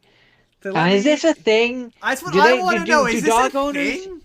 throw a party when they're about to snip off their, or like When they're about to get not their even just dog snip spayed off, or but like, when you're about to yeah, get spayed or neutered, neutered, do you like fill your toilet bowl with Kool-Aid? That just and seems let like a them drink waste. right from there? That just seems unhealthy for the dog to be drinking Kool-Aid, number one, because that's just straight sugar. And number two, that just seems like a waste of Kool-Aid. I mean, I just also just to fill a toilet. I mean, That's a lot of I Kool-Aid. mean, probably like 2 or 3 packages of it to achieve Yeah, optimum Kool-Aid flavor. Doesn't take a lot. yeah. Doesn't take a lot to. I don't know. Also, I guess if we're looking at this like they're responsible dog owners, they maybe just put like not even half of one pack, just enough to change the color of it. Yeah, yeah, true. Yeah, it's a Like dog. He's stupid. I mean, a what does he dog isn't know? gonna know that it doesn't taste right. Right, He's gonna know that it doesn't taste like water, right. right? But yeah, and then goes on this whole he escapes because he's like, no, they're not taking my balls. And he goes on this whole doggy rampage, and it's a lot of fun. It's a They're dumb fun, but they're like it's time to go on the doggy equivalent of a bachelor party. That's what this is. ends up at a doggy This is this is whorehouse. pretty much a Hangover, but with dog. Yeah, the most fascinating bit Yeah, is how much. yeah. I always butcher the pronunciation of his name, but Jendi Tartakovsky, again, famously of Samurai Jack, Dexter's Lab, that one Clone Wars show that's 2D, and there's more. Hotel Transylvania, really wanted to make this movie. Like he's been trying to make it for like a while. Like I can't remember how long, but it's a surprisingly long amount of time. Like quite a while. He's had a passion for this particular script for some reason. Um, yeah. I think if you're a dog owner, you're gonna find this. There's just so many dog owner specific jokes that, in my opinion, are funny. But also I again totally get it. If you see one too Yeah, like many I doggy said, penises and you're like, I'm good. if you're not a fan of like Ren and Stimpy style humor, you might not want to It's watch this not one. gonna be for you. Jordan, is that it for But facts? I thought it was stupid, but Hey, funny. I cannot like I'm not Funny gonna stupid. yeah, I'm not gonna sit here and pretend I didn't laugh because I definitely laughed. But like I I get it if you want to I skip it. get it if you don't laugh, is how I would put it. It's it's humor is for a very particular kind of person. Right? And Exactly. I had the right at the time, and I had the right oil in the engine, if you will. Yeah, no, I'm as you see you're like it's definitely for a particular kind of person and I am that kind of person. Exactly. Jordan, my next one is a movie called My Pet Dinosaur from our very obviously dinosaur episode. And My pet dinosaur, dot, dot, dot, is not a well, dinosaur. that Jordan made the claim very famously. All our fans would know this, Jordan. Famously, you said that this movie called My Pet Dinosaur that it was not a dinosaur. It's not a And dinosaur. and Jordan, I would portend that as well. I agree vis-a-vis layered inferences. That makes sense. No, I That makes sense. That's um, English. I agree with you. Um, I agree with you. It's not a dinosaur. It, but to be entirely fair to the movie itself, they never once call it a dinosaur. But the title The does. title does call it a dinosaur because it does vaguely kind of look like a dinosaur, but it doesn't. It doesn't look like any dinosaur you know. It has fins that dinosaurs don't have in a tail. It really looks more like a dragon than a dinosaur. But again, to this movie's absolute defense, it does not call it a dinosaur. This But it does in the title. um this is Jordan, as Jordan pointed out. I'm really glad that I'm really glad that you had said that, because otherwise this would have driven me crazy. But this was made in Australia, made, filmed, produced, and populated with Australian actors. Um, and for some reason they all are trying to be American, and so they all have randomly, like, not even like scene to scene, but like line to line, just have an Australian accent. Multiple adults will go from having an American accent to having an Australian accent inexplicably. Anytime any of the kids have to yell, they lose their American accent, and it's really noticeable and funny. um this movie rips off every single cliche like you could possibly rip off. It's E.T. At one point, it just does the scene from Transformers where uh they freeze Bumblebee in the first one. Remember the bit Freeze where, him? yeah, remember the bit where the Sector 7 shows up and they're freezing him to transport him to Sector Oh, 7? yeah, And they're yeah, like, yeah, stop. yeah, yeah. They literally just do that scene in this movie. Like, it's exactly the same scene, shot for shot almost. Um, the mom gets angry on a dime. Like, she just gets angry and yells at them over sometimes seemingly nothing. Like, the kind of yelling that you're like, when the cameras are off. You know? Um, No, what? she's just No. really quick to anger all the time. That's her one Maybe emotion. maybe you're not quick enough to anger. Um, and yeah, the resolution is messy. So there's an evil. The bad guy is the military, because it's not just the one dinosaur. There's multiple of them that at one point they find, and these guys bring to the town meeting, and they say it's a catfish, and they tell him, no, they try to tell him it's a catfish, and he's like, that ain't no catfish I ever seen. And so the bad guy is the government. So the government, because I guess the kid made the alien with a protein bar. I guess I missed that bit. Um, and so the government is trying to figure out how to make them for reasons that are not really made clear. And so there's a bit at the end where there's a big chase sequence where I can't remember what they call the thing, but where the thing escapes, and he does, I don't like you anymore, leave now, you're in danger, bye, and he runs away. And the government agent like corners them, and it does a big like, I'm gonna do an evil thing, and then I think it's the thing knocks him, and knocks him, or whatever, kills him or whatever, and then the movie just kind of ends.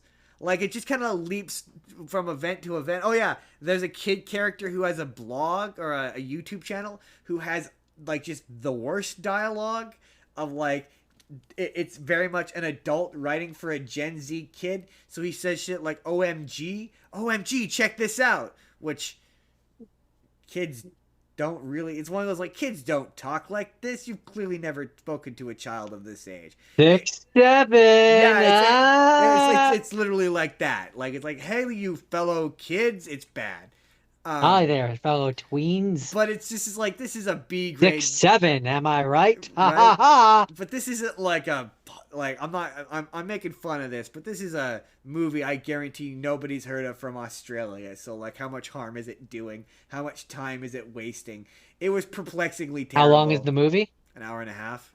About an hour and a half's worth of time then. It was perplexingly terrible, and like, it was bad in a way. Like, it didn't make me mad. I was just like, it was Just just, made me mad that they called it dinosaur, friend yeah, pet, I pet know, you dinosaur. are And it's not a very right. dinosaur. It's not a dinosaur. But again, to the movie's credit, I the mean, that's not a movie dinosaur. the movie does not call it a dinosaur. They make But it the title does. And if the title calls it one thing, it casts a shadow over the rest of the like movie, like Justin. every chance I yeah, I yeah, every May the cr may the crime it fit my wasted amount of it time. makes it makes it funny. Um, the fact that it's called my pet dinosaur is made funny by the fact that they never once call it a dinosaur, and they constantly call it an alien. Like there's a kid who every chance he gets calls it an alien to remind you that it's an alien. So it's just weird that that it's called My Pet Dinosaur. Anyway, moving on. Like, why not My Pet Life Form? Trucking right along. So, I got two things left. Was My Pet Alien taken? Oh, it must have been. I guess. Um, I got two more things. One which I foresee taking quite a bit longer to talk than the other because I'm kind of feeling that. So the first one is I watched two seasons, season 6 and season 7 of Black Mirror. 6, 7 is not good. Most of season 6 is not good. I mean, No, season let me 6. let me let me let me let me rephrase that so it's more fair. They are fine episodes of a different show. No, I would argue that werewolf one is objectively bad. Most of them are fine episodes I of a different I show. I very But famously they are said last bad, time but they are bad Black Mirror episodes. they are bad Black Mirror episodes. That I will concede. I mean, yeah, that the one with the demon at the end. I think I rewatched what I said about season 6 last time, and I said I can see the objection to it. Demon 79 was a fine. It would have been a good movie. Legit good It would have been a episode. Yeah, very good legit. movie, and it was a legit. I had a fun. Like that's where I'm gonna make the point of just because I say they're bad Black Mirror episodes doesn't mean that they are in and of themselves bad. Yeah, I don't personally have an issue with the show skewing fantasy. I really don't. But I just don't think those were good. I don't if we build our way up to I it, think you but to can just I think you all can of a sudden blend. do like most of a season having that be the thing, I don't I that doesn't work for me. I think I So think you like can if blend for example personally. if season 5 had ended and it had been like there had been like one fantasy thing and then season 6 you had a bunch more, then at least you've seeded out the idea and like it's not just out I of think that. it But just it all just goes felt back to that bad fifth season. yeah, Like that's the season where you could bad have maybe transition. have done some But like it had Joan is awful, which I liked that one. The Joan is idea awful of is really good. it was all an AI generative like thing, and it was layer upon layer, and like that was a lot of fun to me. I really had fun with that one. Lock Henry was an example of like it was a fine like murder mystery kind of thing, but I didn't see what the AI tech part of it was. And when I think Black Mirror, I think futuristic technology, I mean, AI not always. Again, stuff. that episode was more. To be fair, Black Mirror began its life as commentary, and that episode, when I went back and I read about it, that episode because the first episode of the show is not really technology based, right? Just as a reminder, the first episode of Black Mirror is about a prime minister who gets blackmailed into having relations with a pig. And so that episode is meant to be a commentary on the fixation and fascination with at the time, especially on Netflix, because you got to kind of remember Black Mirror is a Netflix exclusive technically, so it was a commentary on people's fascination with true crime and people's observation of true crime and how they interact with true crime. So that did technically have something to say about a form of technology. So that one I will say, but there's no excuse for the werewolf episode. There just isn't. Yeah, no. So for me, the way that it kind of panned out was I watched the first one and I was like, okay, that's a really good, solid episode, right? Like just genuinely Yeah, very Black Mirror. very Black Mirror. And then I watched the second one and I was like, I don't see it, but it's not bad, Yeah. right? Like in terms of Black Mirror-ness. Yes. Agreed. I was like, I don't see it, but it's not inherently bad. Then I got to the third one, Beyond the Sea, which is the Aaron Paul one. My favorite moment with that one is when I was rewatching it and I said past Jordan said that why don't you just use the androids on the spaceship and you have them be on Earth and on in the video I go, huh. And it's kind of like that moment of from Big Bang Theory where what's her face is like the Indiana Jones bit. And then I said the same thing to you. This is what past Jordan went, and you went, huh. and it's like you don't think about that when you're When watching you're that in episode it, you just because don't. that's It's just so not the point of that episode. That episode that I think Joan is awful and that episode, they are standout episodes. They are 1,000 times they're better than anything in season 5. So that's why I'm like, those ones are real standout. Aaron Paul is phenomenal. Josh Hartnett doesn't get it's enough just yeah, they're credit. just really good. Like there's a point in that episode where Aaron Paul has to be Josh Hartnett, and it's good. It's just good shit. It's well made. You kind of ignore some of the leaps in logic because the performance is just so good. And yeah, the last 2 episodes have nothing to do with that. But I do really like. I didn't like the ending of the demon one because I would have preferred it remained ambiguous. And so then we're riding that for my experience. We're riding that high of Beyond the Sea, which is just such a good episode. So good. Like it is just, and I really can't emphasize it enough. It's like it's good. And then we get Maisie Day, Bad. which just is werewolves. I think I said it's the worst episode of Black Mirror. I think hands down. I think it's indisputable. I think it is the It's worst episode of Black Mirror. it's It's just definitely up there for in me. the sense that it's just not Black Mirror. It's But I just think not part of Black the Mirror. issue, I think part of the and this is where I'm But you like, could have made Werewolf Black Mirror this is this is if you this had is made it where where it's like this a is where this is where I'll say sorry real quick. Um, just in terms of where you have put it, because it was after such a strong episode, it makes it even if worse. it had been a normal episode, a quote unquote normal episode, it it would have had a hard time standing up to the previous episode. I just So it was already trying to yeah, go true. uphill, It right? had an uphill And battle.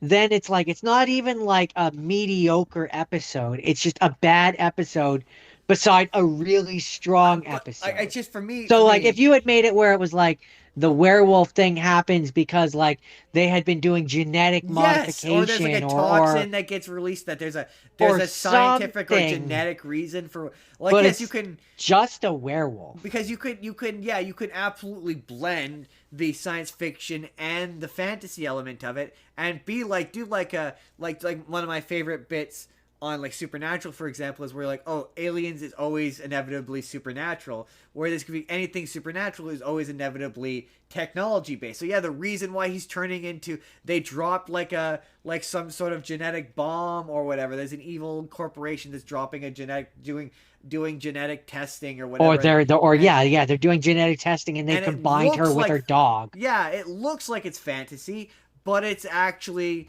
like yeah, oh yeah. My thing is always just like they're testing a weapon. That's what it is, and it's backfired. But just something like that where you give it a technological bend, and then it still gets to retain being kind of fantasy related, and it still is technology or modern day like the thing about Black Mirror is it's always based in some form of reality, like something that could happen. That's the thing is like the pig episode, as much as that doesn't have a technological base, it could still happen. And it's the same thing with like And Waldo or anything like that, where this could yeah. happen, right? And I think part of the issue with this episode is not even the fact that they don't say that it's like a science related thing, but they don't explain the werewolf. They don't No, she's exactly. just a werewolf. Like even if Yeah, they had given some sort of explanation, like, oh, this scientific corporation discovered magic was real and they tried to make a science sure, experiment out of why it, not? or something that gives But you some kind of I'm always like explanation. any technology sufficiently advanced would look like magic. So I'm always like, make science fiction look like fantasy and blur it because you're Black Mirror, Yeah. you can get away with that. But Um, they didn't. And so it already had the impossible task of following a stellar episode. And then it just also wasn't a good it just episode. fell off a So for cliff. me, this was the weakest episode of the season. I just think again, I stand I by think it. it's one of the weakest episodes generally, but Worst I episode in the series. definitely of In the the season, comments, in the it's comments, name me a worse episode, and I will so we tell have you one you're more, wrong. and that was Demon 79, which that one also wasn't science It's hard for me to hate this one. related, It but is, like but it's it does. better. It's just a better written My episode. my my thing, my only criticism is I don't like that it's real. Like, I think it would have Yeah. been better. I think I said I hated the ending. I said I like the concept. I hate the ending. I wish it was more. You know me. I'm not a lover of ambiguity, but I do wish it were more ambiguous as to whether or not she hallucinated it or not. Yeah, like if there had been like a scene A where question of like whether or not it was in her head. yeah, there's something that makes you go like, okay, so is it real or isn't it? Like they put her in the straitjacket, she's in the padded room, and it fades out or something like that, and Like like it makes you question. the question the twist is clearly that it is real. That is the twist. Like, you're supposed to think it's all in her head the whole episode, and the twist is that it is real, and like she fails at the end. But like, I just, yeah, that's all part of the. But also the performances are just so good, and her demon is Yeah, so good. His performance is so good. He's so charismatic. And you're right. I think I said the same thing. I said I think this would be better as a movie, not Black Mirror. I'm Removed from the pretty attachment of sure. Black Mirror, this would be much better. I'm pretty sure.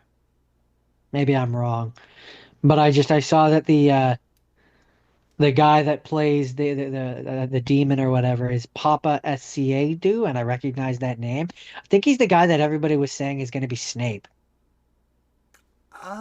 Oh, interesting. Interesting. I can't confirm that for sure, but I recognize the name Papa. I recognize that name. Interesting.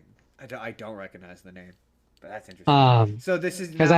I know I know that the guy who is supposed like the black gentleman who's supposed to be playing Snape.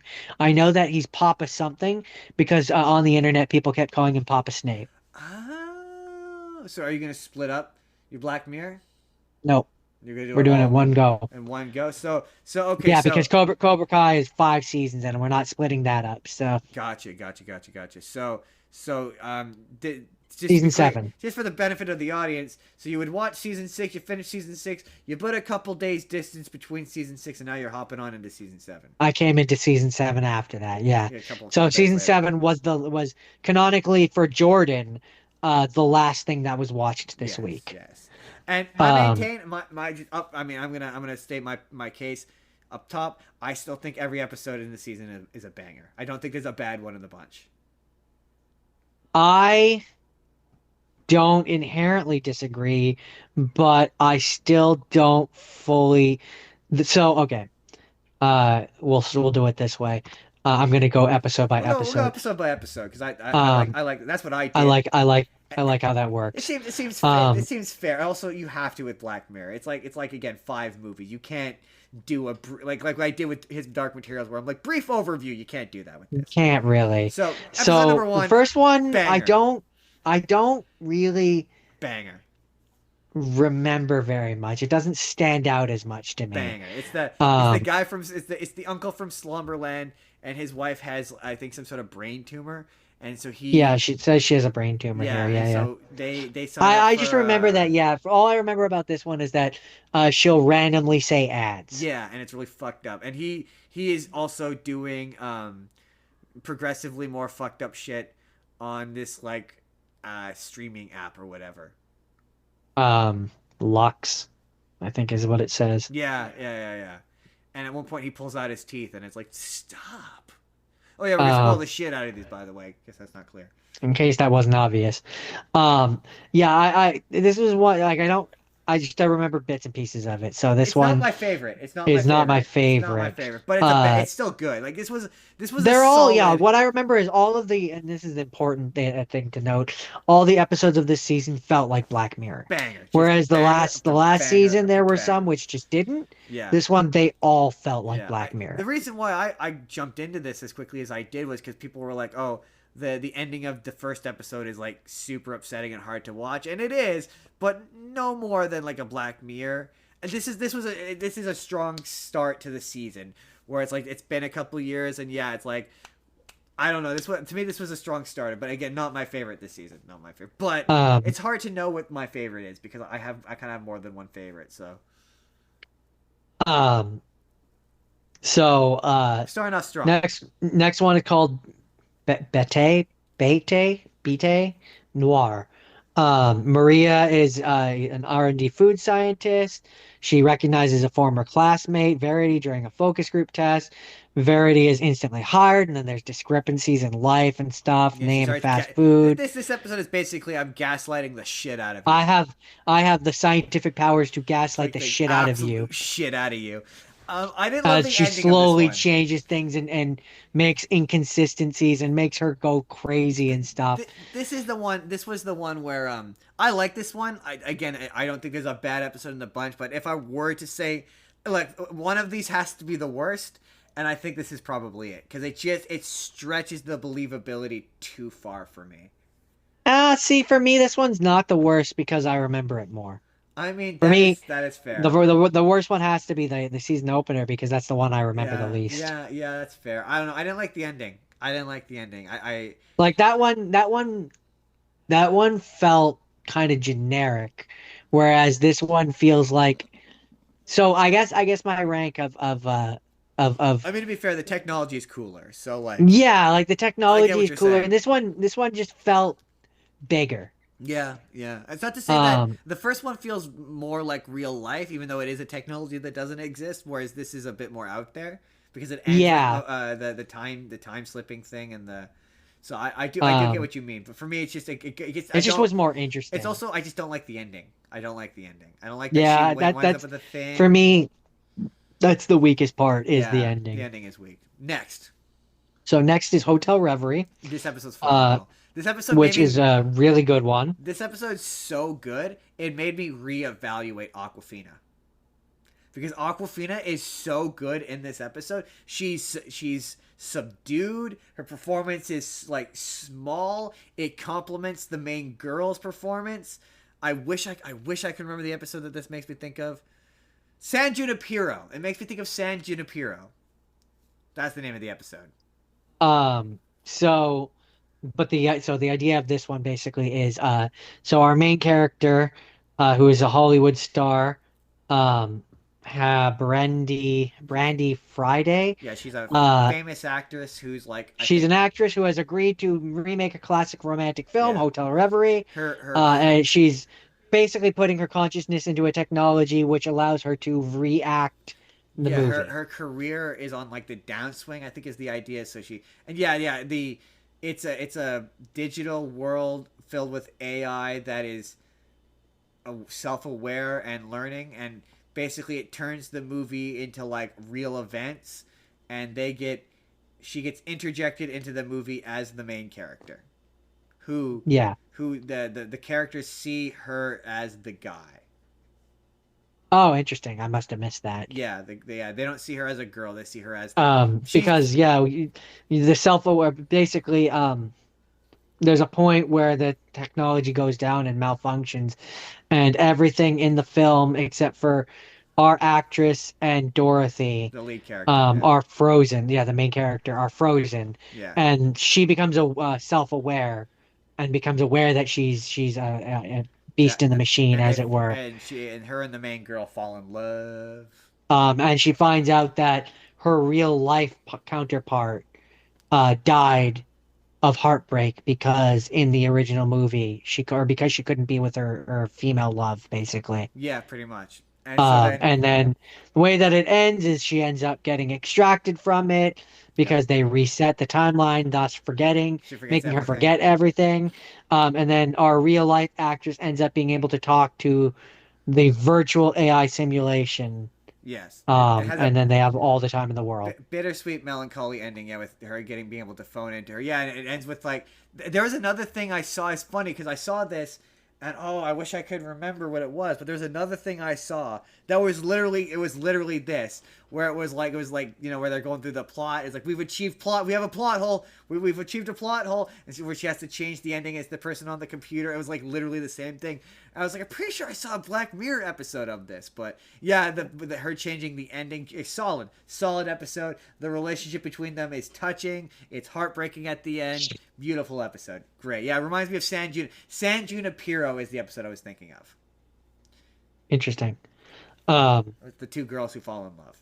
so then moving on to the fourth episode. So for me, when it comes to best episode of the season, it's really tough. It's tough. It's It's a tough one. really tough. It's tough. It's not as It easy for as last me, season for me. for It's me, tough, it legit it tough. either comes down to this episode or the next episode, I completely. and This I one is can't really good. decide. From what I recall, I think I there's some logic leaps in this that got in the way, and some of the narrative choices. And also, I think I said it wasn't long enough. Maybe no. I think this was an hour. This one was an hour. no, I don't remember. It was One of the one of the, episodes is only 48 minutes, and it's not long enough. I think it might but be the like Paul Giamatti one. yeah, it basically this episode has Peter Capaldi, and he's so good. He's He's really good. The so good twist in this is good. episode. And the concept is just it's is fun and it's Yeah. interesting. The framing So device of he's the one telling the story. Its connection to yeah, Bandersnatch is also fun. yes.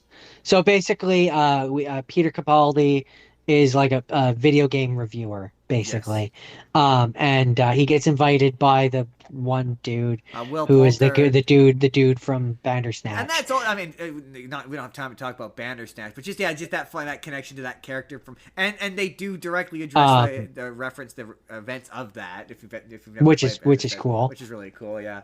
But yeah, so he goes to him, and basically he has created this game, quote unquote, where it's kind of like The Sims, except that the Sims are alive, Yeah, and you take care of them. like actually alive. Yeah, it's like well, Um, I think as Will Poulter the character he puts it, it's so much more. I can't do his accent. It's so much more than a game. How he puts it. uh, It's an Word seven eight nine experience. three loves this episode. Um, It's really good. it's a really good one. But no, I basically yeah, it's kind of like The Sims. That's the And best it's way the to best describe it. equivalent. It's not, but Basically, or like if you took The Sims, combined it with Tamagotchi. yeah. If anything, it's more like Tamagotchi, If actually. anything, yeah. But they're alive is the point. They're virtual, but And like they're he not only game can talk to characters. them when he takes unbelievable amounts of Amounts of acid. LSD or acid. Acid. He drops a ton of acid. And yeah, Um, I think part of this Although it says here it's LSD. LSD is acid. Oh, okay, so it's Yeah, the same thing. it's the same thing. Yeah. Um, I think part, if I recall, part of this episode is for the bulk of it. It's not clear as to whether or not he hasn't just lost it. Basically. Oh no, fully. Like there's points where like the detective and the psychologist or It's whatever just are like like, okay, he was on LSD. He's crazy. yeah. Oh, you so you Like his just brain has yeah been rewritten. Like it's just you nuts. just dropped a shit ton of acid and are just talking to your computer screen. Like yeah, there's legit points where you're not sure if he is an unreliable narrator or if he's telling the truth. Like there is a question of is he a reliable narrator? And you find out the big twist at the end is obviously you find out no, he's been telling the truth the whole time. And brilliant shit, good shit, great Yeah, twist. it the throng let's hijack the emergency broadcast system, send out this thing. He smiles at the end and thinking he's revolutionized human life, and it ends there, and we're left going like, so what's the fallout? Yeah, What did right. he act? What did that thing actually do? Right. You're like you're not 100% sure is this a good or bad thing. Like again, Did the chicklets or whatever the thronglets did they actually become bitter from that one guy murdering a bunch of them, and they've and designed a thing a to like really upsetting scene. did they like develop a thing to get payback on humanity? Like we don't know. Well, We yeah, don't we see the don't know. fallout. Like again, like a truly great Black Mirror episode. The ending is not crystal clear as to whether or not it's a good ending or a bad ending, and that again, yeah, It's and again, just so brilliant good. performance by Peter Capaldi. He's phenomenal, great episode. Again, another fucking banger. So Like, I'm riding the high on this, and then I move on to the fifth oh my episode, god, Eulogy, and it's like smoking after sex, oh Jordan. man, I'm kidding. I I'm just kidding. Paul That's what this Giamatti, episode is like, Jordan. You understand? No, this Paul episode is also Giamatti really in this fucking good. episode Oh is my so god, good. the performance is so good. This episode really gave me Jim Carrey something of the heart. Oh, Eternal Sunshine of the Spotless Mind. Yeah, I can see why yeah. you'd say that. I can absolutely This see why. movie really gave me that I vibe. mean, the twist got me. I had no idea it was her daughter. It was Oh total no. spoiler alert. Total spoiler alert. I had no idea it was her daughter until like the very end. It totally got me. And the fact Like that like, oh, they could have been happy together all that time. right if he And had, yeah. It was he didn't read Oh, the I letter. got I got misty. I got I don't know if I got it got me when he's at the funeral. Oh my god! Oh, At the see end, where oh, got me. it didn't make me cry or anything, but where it got I me, where got I was like, misty. oh, is when he's trying to pick the letter up off the ground in the in like in the recreation or whatever. Yeah, like Paul Um, Giamatti goes so much harder than he needs oh, to. I mean, the girl's also good too. Like she's also good. Again, the premise is good. It doesn't have a bittersweet ending. I mean, I guess it kind of does, but it has a happy ending. But still, that's a bittersweet. It has a bittersweet it's kind of ending I would describe it as bittersweet. But it's just because again, like he's at the funeral, standing in the door. The girl, the daughter nods to him. They don't really know each other. They haven't actually met. but it's a Um, we're gonna use this but word again it's later. But narratively satisfying when he finally sees her face. Oh my god, so good. Just and so then so good. riding that high, we move into the USS Callister Callister. sequel, Oh, yeah, that was. Look. the I'm movie. gonna give. Yeah, I'm US Callister the movie because that's what that is. I think it's significant. I think it's 30 minutes longer than the original because I think the original is an hour Like an long. hour and a half or something like Is that. the original also an hour and a half? No, I meant this one was This is like an an hour and a hour and a half, but half. I don't think the original is quite this long. But this I don't know. this is absolute credit. As much as I shit on an hour and a half long episodes of television, this is a movie. Like this has the structure of a movie. It has a 3-act structure. It doesn't act like an episode of television. It feels like a movie. And it includes flashbacks within the first bit. It includes flashbacks so that you know what you missed, Yeah, exactly. like a movie would. Like a movie would. Yeah, this like so when I this doesn't feel overly long, even though I would argue it is. It doesn't feel that way because it feels like I'm watching a movie. So Yeah. like I'm gonna give it credit for that. And look, Um, I don't think the USS Callister needed a sequel, but like I no, seem not to recall really. this offers some interesting ideas because this Well, they I mean, it does. Like the idea that right from the beginning they cloned the one dude so that he could be like the entire basis yeah of the world, who continuously works I unendlessly, and the ethics of essentially having a slave for 30 like I 500, 600 years. no, to be fair, I do remember that they take a lot of ideas from the original. That, like, for example, the digital cloning thing, like that wasn't really a thing in the first episode, and they've really expanded upon the idea of the digital clones It was basically just a being thing that he human. had that he was able to do, like that he was Right. able to do, So this one and they didn't expands really on offer an it. explanation. In this one, you find out that it was like a patent for what would essentially have been a sex toy, Pretty where well. you could. I mean, that's what it was supposed to be. It was a sex Yeah. toy where you could take whoever you want. Basically, it was designed, he was using it for its intended purposes. So it makes you then retroactively go like, okay, well then he himself wasn't necessarily the problem. The problem was this other guy who gave him the technology to do the thing. Oh yeah, for But sure. by its design, it was designed to be able, I'm going to get crude here. It was designed to you take the DNA of someone you want to fuck and you take it home and you fuck them. Yeah, pretty So much. he used it for what it was designed to do. No. He never. It was just fucked up. He they very definitely very they don't have genitals. Like I think they make it a point to say that they don't have genitals, so they don't have genitals. Um, but or at least these people. So he wasn't. But the original origin of the technology was that what it was for. But you know they always make the point of like he starts off as a decent guy, and the minute he gets a fraction or an inch of power, um, He becomes a he monster. becomes an absolute monster. Yeah, and yeah, I think that they expanded on the idea of the digital clones. They're basically human. Like they have human organs and human whatever, so they can actually get shot and killed and feel pain and whatever in this universe. Um, what was the other? I remember the ending is weird. That's the thing I remember the most about this episode Yeah, is the ending is they like live inside her now, so like the Doctor Crew people or the yeah, Doctor Who people. like the Doctor Who people, or I said Meet Dave, which you don't remember, but it's the same concept. It's a bunch of little people riding around in a big person. Like, so what happened? While she's also controlling the body.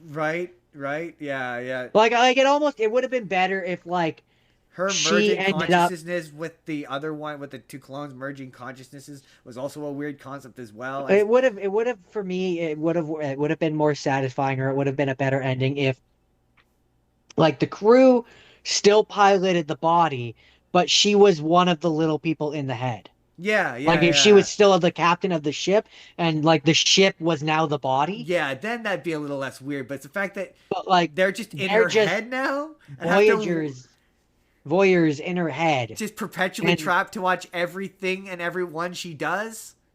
yeah, so like let's say she goes and falls in love with someone and We'll do the PG nice version of this. Let's say she falls in love with someone and they get married and make them babies. Um, now they're just yes, watching all Jordan, the that time. that was the PG version of that. And now they just are forced to watch. What? All right, And not only that, but like, okay, the moments they're not on the bridge, their life is just perpetually being stuck on that ship. right? That is their life. Just forever now. Like that is a. Just think that the first And one, not that it had the perfect ending, but it had an ending that was fine and that didn't really made need. Yeah, sense. that made sense and really didn't need further expansion. But like again, it's not. Yeah, maybe you're right. Are you about to say you think it's the weakest episode? No, you said the first one was the weakest. I I think think the it. first one's the weakest. This I is the second weakest. I do kind of agree with that. It just feels This is on the bottom unnecessary. of the Yeah, scale. yeah. And I think for me it's just it's not even necessary. For me it's the ending. It's Yeah. the ending I which mean, kind of I it's the mean, ending and it's the it is ending the and it's ending. the It is the idea ending. that like any version of the dude from the first one ultimately becomes a bad guy is boring to me. Yeah, yeah. Like if they had redeemed him in some way, like why bring back a guy who was already a bad guy if you're just gonna be like, yeah, he's always a bad guy. Just to be a twist bad guy. Yeah, it would have been better if he had sacrificed himself. Like That would if have been if more they had had interesting. it where like if they had had it where like both like because you know how there's the respawned version of him who spent all that time alone, Yeah, right? So like if you had had it where like both him and her ended up in the central core with slave version and like he's like, "Oh, I don't need you to stay. Just let him stay." yeah, yeah. Oh, Like yeah. That like actually and probably would have been a better twist if he wound up trapped in her head with the rest of them. That or probably something like that that would have been slightly or more like if interesting. if the two versions of himself became best friends and like all he needed was a friend, but it didn't have to be her and it didn't have to turn vaguely rapey Yeah, yeah, exactly. Yeah, yeah, again. yeah. Um, Um, and then yeah, the way that then end it where like, oh, I'm gonna give you what I know you really want, and then she becomes the captain of the ship that is in the brain of her body. Yeah, I mean, yeah, I just think generally, if you had him, even if you keep the ending of she retains her own consciousness, but yeah, I do agree that having it ending with him on the bridge is a better ending. Like If you're gonna bring him her back, killing him again is, you're right, redundant. And look, I maintain every episode of the season is a banger. Like they're all bangers, they're but all good. but like It's just one something has to be the one worst has or to at the be bottom. at the bottom, and it's yeah, I I think I tend to agree. It's probably that first one. Jordan, For I me, think it's the first one, and then it's this one. that's That's Black Mirror. that's While we prep ourselves to talk about your next thing, I'm at 12%. okay. I'm gonna switch over. Okay. Okay.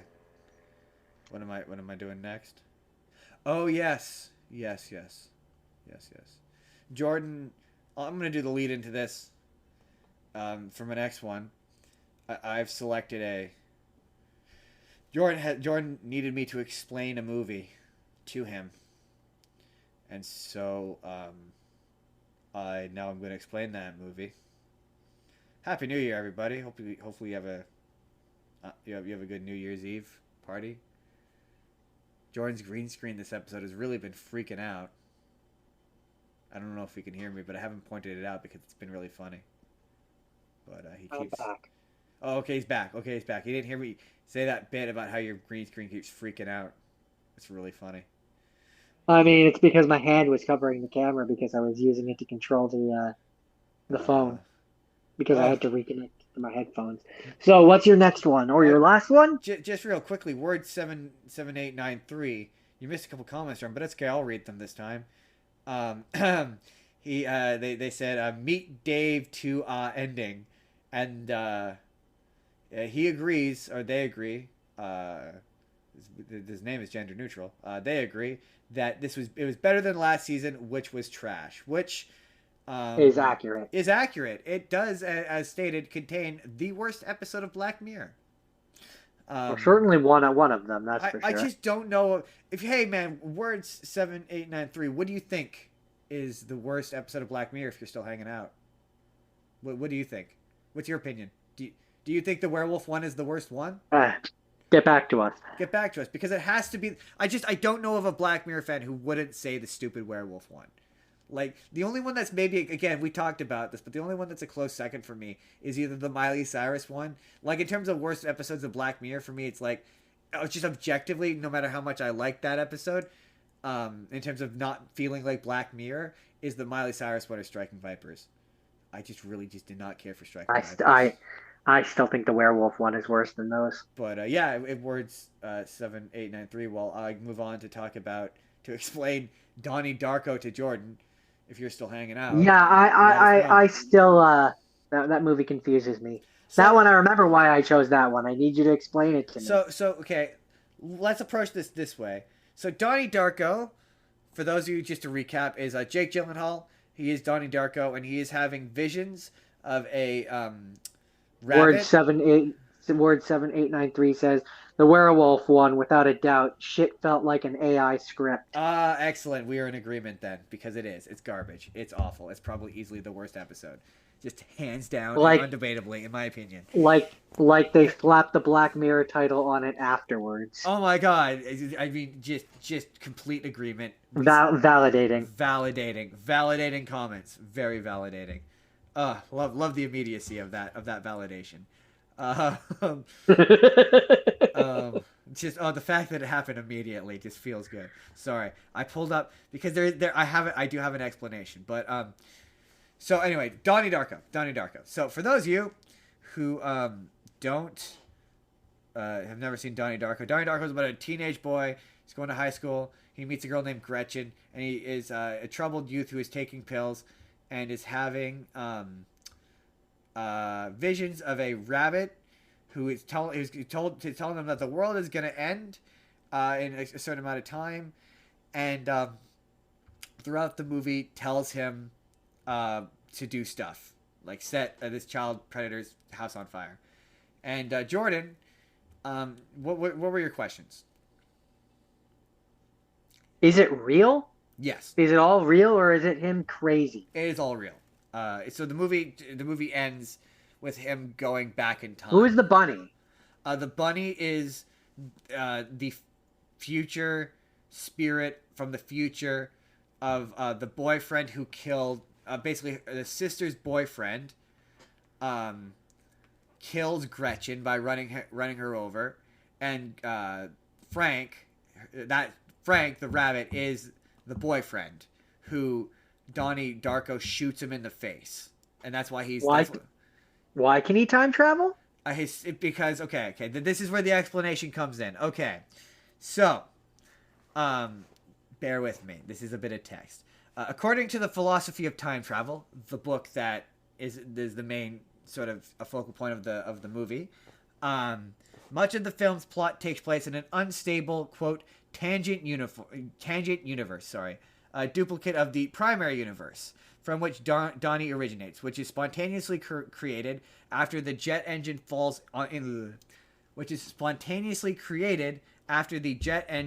into Donnie's room. Donnie is described as being the, quote, living receiver in this universe, and is granted superpowers such as strength, telekinesis, and premonition. Donnie's task over the course of the film is to return the jet engine, called the Artifact in the book, to the primary universe to avert an apocalyptic disaster. In his quest, he is aided by the manipulated living and the manipulated dead, who are the other characters in the film. And then it just this thing goes on to say that that was criticized as being overly explained. But so basically, Frank is the living or the manipulated dead. So he's the only real person. So he is from basically there's when the jet engine at the beginning of the movie crashes into his house. He avoided that, and that created an alternate timeline, and the piece of the jet engine that fell into his house became an object that needed to be returned to the original timeline, where it fell into his house and he got killed. And so So I'm he, not the only. Did this? So yes, this movie this is was a notoriously, confusing. yes, it is notoriously This was a confusing. confusing mess for you too, Yeah, right? a little bit. I kind of got it because I pulled open the Wikipedia article to read about the director's cut, which apparently added in a bunch of shit to explain a bunch of shit. So the idea is basically the ending of the I'm pretty movie. sure. I'm pretty sure the version that I watched was the director's cut, and it still didn't make sense to me. Um, but basically, he at the end of the movie, he can't throughout the movie he talks to one of his science teachers about a wormhole, and so at the end of the movie, a wormhole opens that connects to the past that basically sends the jet engine to the past. And originally he wasn't there, and so now when he goes back in time, he is there, and now he has saved Gretchen, the girl who got killed, from being killed because he died instead. The movie is confusing. I don't know what more, but that's the explanation. So yes, it is real. He does go back in time at the end. It's a bad movie, Justin. Um, yeah, its whole thing is that it's confusing. I think the idea is you're supposed to question whether or not it is, but yes, there's a bit at the end where Frank. Words Word 7893 says, "All around me are familiar faces, worn out faces." Yes, that the ending of the movie, it ends with him sitting on the bed as it. Oh, you've seen it, and it plays that song for an extended period of time, as everyone looks sad that he let an airplane jet engine fall on him somehow because it came from the future, but an alternate future. But then that doesn't really, because I read a bunch of Reddit posts about this where they're like, oh, it's a time loop, but it's not a time loop because he dies and it closes the loop. So then how did the jet engine fall in the first place? If he did he not send it in like it's a bootstrap paradox. It doesn't make any sense. It hurts my brain. It hurts my brain when I try to think about it. It's also a funny movie because it's just a bunch of people. It's Seth Rogen's first movie. Seth Rogen shows up. He's one of the Is it? yeah. Did you not notice he's one of the bullies? No, I didn't. That's hilarious. Yeah, he's one of the he's the one of the bullies who show up. They go to the old lady's house at the end, and they're robbing the house, and he pulls off the pantyhose. Yeah, that's Seth Rogen. Oh, no, I didn't know that at Yeah, all. it's his very very very first movie. Very first movie he ever did. That's random. There's a bunch of people like, hey, this is them before they were famous. Weird. Yeah, it was one of those. When I watched it, when I saw Jake Gyllenhaal, and I was like, he feels like he's too old to be in high school. And I looked it up, and he was like 18 or something. That's funny. He's just one of those kids who just looks older. Yeah, yeah. And Maggie Gyllenhaal, his sister, plays his sister. I mean, there's a lot of scenes like one of my favorite bits is where they're talking about. Oh, there's no not vulgar way to talk about this, but it was a really funny scene where they're talking about the Smurfs and how all the Smurfs all take turns with Smurfette, and and he's like hey, first of all right, the Smurfs make Smurfette better with the lovable nature of their village, and he's like, and second of all, Smurfs are asexual. Them all make that doesn't make any sense. It's illogical. It's a really funny bit, and there's another funny bit where it's the teacher is attempting to teach this. I don't really understand what the purpose of the lesson is, but she has them read these situation like ethics cards, and you're supposed to rate them on the scale of love and fear, of if it's more love and more fear. And he's like, sometimes you can't. There's nuance. There's shades of gray. It's not Well, one it's or not the even other. just that, but this moral dilemma has not. He's right when he says this moral dilemma has nothing to do with love or fear. He's right. The moral dilemma is, do I return the wallet with the money in it? There's nothing to do with love or fear. Like, I'm not. that's I'm not not a criticism afraid of to the give the movie. That's a wallet criticism. back. Yeah, I'm not afraid to give the wallet back, and I don't. I guess maybe I do love the money, but also I need the money. So that's not really a love. It's more of a need, or a want, which I guess maybe is love, but that's not really love. So again, this ethics question has nothing to do with the lesson. This is not a criticism of the movie. This is a criticism of you, the teacher, in this scenario. And I get it that's the point, but it's just like, yeah, no, that's not. He's right. What he's saying is correct and the scene is treating him like he's an asshole. It's really weird. He just says a That's lot supposed of to be the point, though. yeah, he just says a lot of objectively correct things, and then the movie treats him like he's an asshole. It's very bizarre. Like you're the crazy one. Yeah, right. Like, yeah, you're the But it's crazy but one, it's but it's but it's supposed to be like that. It's supposed to be like, oh, like I'm saying the logical thing, but no, I guess I'm the asshole. Like it's right? supposed to be like that. Yeah, yeah, clearly. But no, I look it's again, it's one of those things where like I've sort of developed this thing where if people don't talk like people, my brain just doesn't absorb it, and it's one of those movies where like I couldn't tell you much about the dialogue because it's people having conversations in ways that people just don't talk like that. I don't know how else to describe it. My brain just like if you don't talk like an actual Yeah, person, I just can't I just absorb it. I just found that movie very hard to follow. Yeah, it was. Wikipedia was my friend on this one. That's it. That's Donnie Darko. Um, so to round out this week, that was your last thing, right? No, I got one more. Oh, okay. Well, my last thing to round this out is Cobra Kai. I watched 5 seasons of it, 10 episodes a Yeah, season, we're gonna and come back because I want to watch season 6 and I didn't want the ending spoiled. So we're just talking about five yeah. seasons. So we're just talking about the first 5 seasons, which, for the most part, I really like this show. I do really For like for the the show. most part, I do have a few issues here and there, but they're fairly minor. Um, so for those who don't know, if you've ever watched the original Karate Kid movies, 3 of them, and we're like, you know what? I want to see what it looks like when they're like middle aged and old. This is that. There's Um, so many scenes where it's guys in their 40s doing karate poses. And like, look! They all look great in the action sequences. Like, I'm not downplaying. I'm just saying There's a couple of scenes where it's like guys in their 40s going, "Whoa!" and it looks silly, but oh, I like mean, in the best way. In the best way. it gets even more silly when Kreese comes in and he's supposed to be like in his Oh yeah, 60s or every 70s. single fight sequence with Kreese is hilarious because they clearly use stunt doubles that look nothing like him, and it's just like cut stunt double, and then the guy who plays it going ha, and it's funny every time, unintentionally Or so I think, but it's funny every time. Or when they bring back Silver and like Silver is like supposed to be what, 60 as well? Like He's like the same age as Kreese, there's a right? And it's late like, series fight sequence between Kreese and Johnny that is the most unbelievable thing on that show. Where you're like, there's no way, there's no way, there's no way, there's no way. You're like um, twice your age, man. There's no way. um, so for the most part, I really like this show. There's a lot to like. The character development is believable. It does this great thing of like, um, for the longest time they want to treat Danny Russo like he's just straight out the good guy, and his martial arts is the good thing, and the other side is the bad thing. But the other side keeps winning, and so the good side people are kind of start to go like, if we're the good guys, why do we keep losing when they're the bad Why do we guys? keep getting our asses kicked? And so over the course of the show, it gets to the point where it's like yin yang, Yeah, balance to everything. yeah. You need to have a little bit of aggression to go with some defense. Like you can't have all of one thing is not inherently a That's good not. It thing. doesn't All of have the to. other isn't a Yeah, bad thing.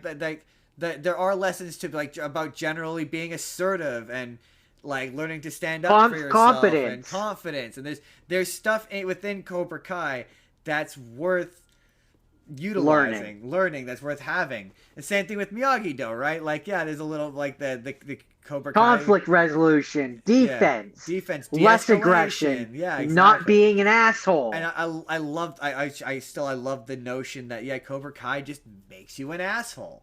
Like It's just, yeah, because it's too much yang, everyone and you need comes a out of little it bit of yin. with this like fog, and yeah, man, it's a really great show about setup and payoff, setup and payoff. Like there's so many moments where you're like, yeah, I know that's gonna happen. You know it's gonna happen. You know the kind of show you're watching.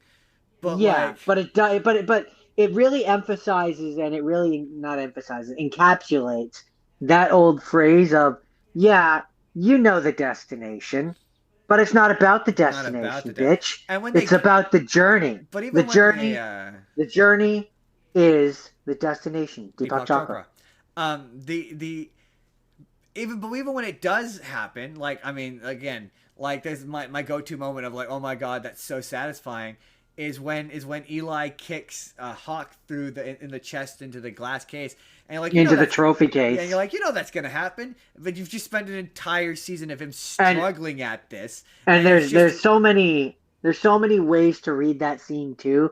Like yes, on the surface level, it's like, oh yeah, two best friends that are on opposite sides of the battle are fighting against each other. But then like when you look at it from a deeper level, it's like I'm rejecting the very notion of being so obsessed with trophies and winning by literally kicking you into that which you appreciate so much right. that you're willing to throw out our friendship. Right. I mean, there's again so many characters on this show. Johnny, one of my favorite. There was a bit you watched it earlier. One of my favorite season 5 is just chock full of just again narratively satisfying moments of being like, oh my god, this is so good. But one of my After favorite so much moments build up, yeah. is when Daniel is at his peak, being obsessed with Silver, and he He shows goes up to drunk, Donnie. and Johnny, yeah, Johnny has achieved such character growth that he's like, hey man, are you okay? Are are you It okay? seems kind of you're Like kind of you don't feel like yourself you're kind recently. You're of feeling more like me. yeah, yeah, this is a me attitude. Like it feels like you're kind of you're in a bad way. And yeah, when again when Robbie and the oh my god the Hispanic kid whose name is escaping me, when they finally become friends, it's like, oh my god, this is totally like you are right. It does kind of take for some of these character moments. It does take it like a season too long for it to happen, but it's still good when it does. Yes, Miguel. Miguel. My thing was in season 5. There's a moment No, where yeah, I feel like this show. Okay, I'm gonna I'm gonna give my honest and true opinions. This show, because I'm pretty sure season 6 is the last season. yes, it is.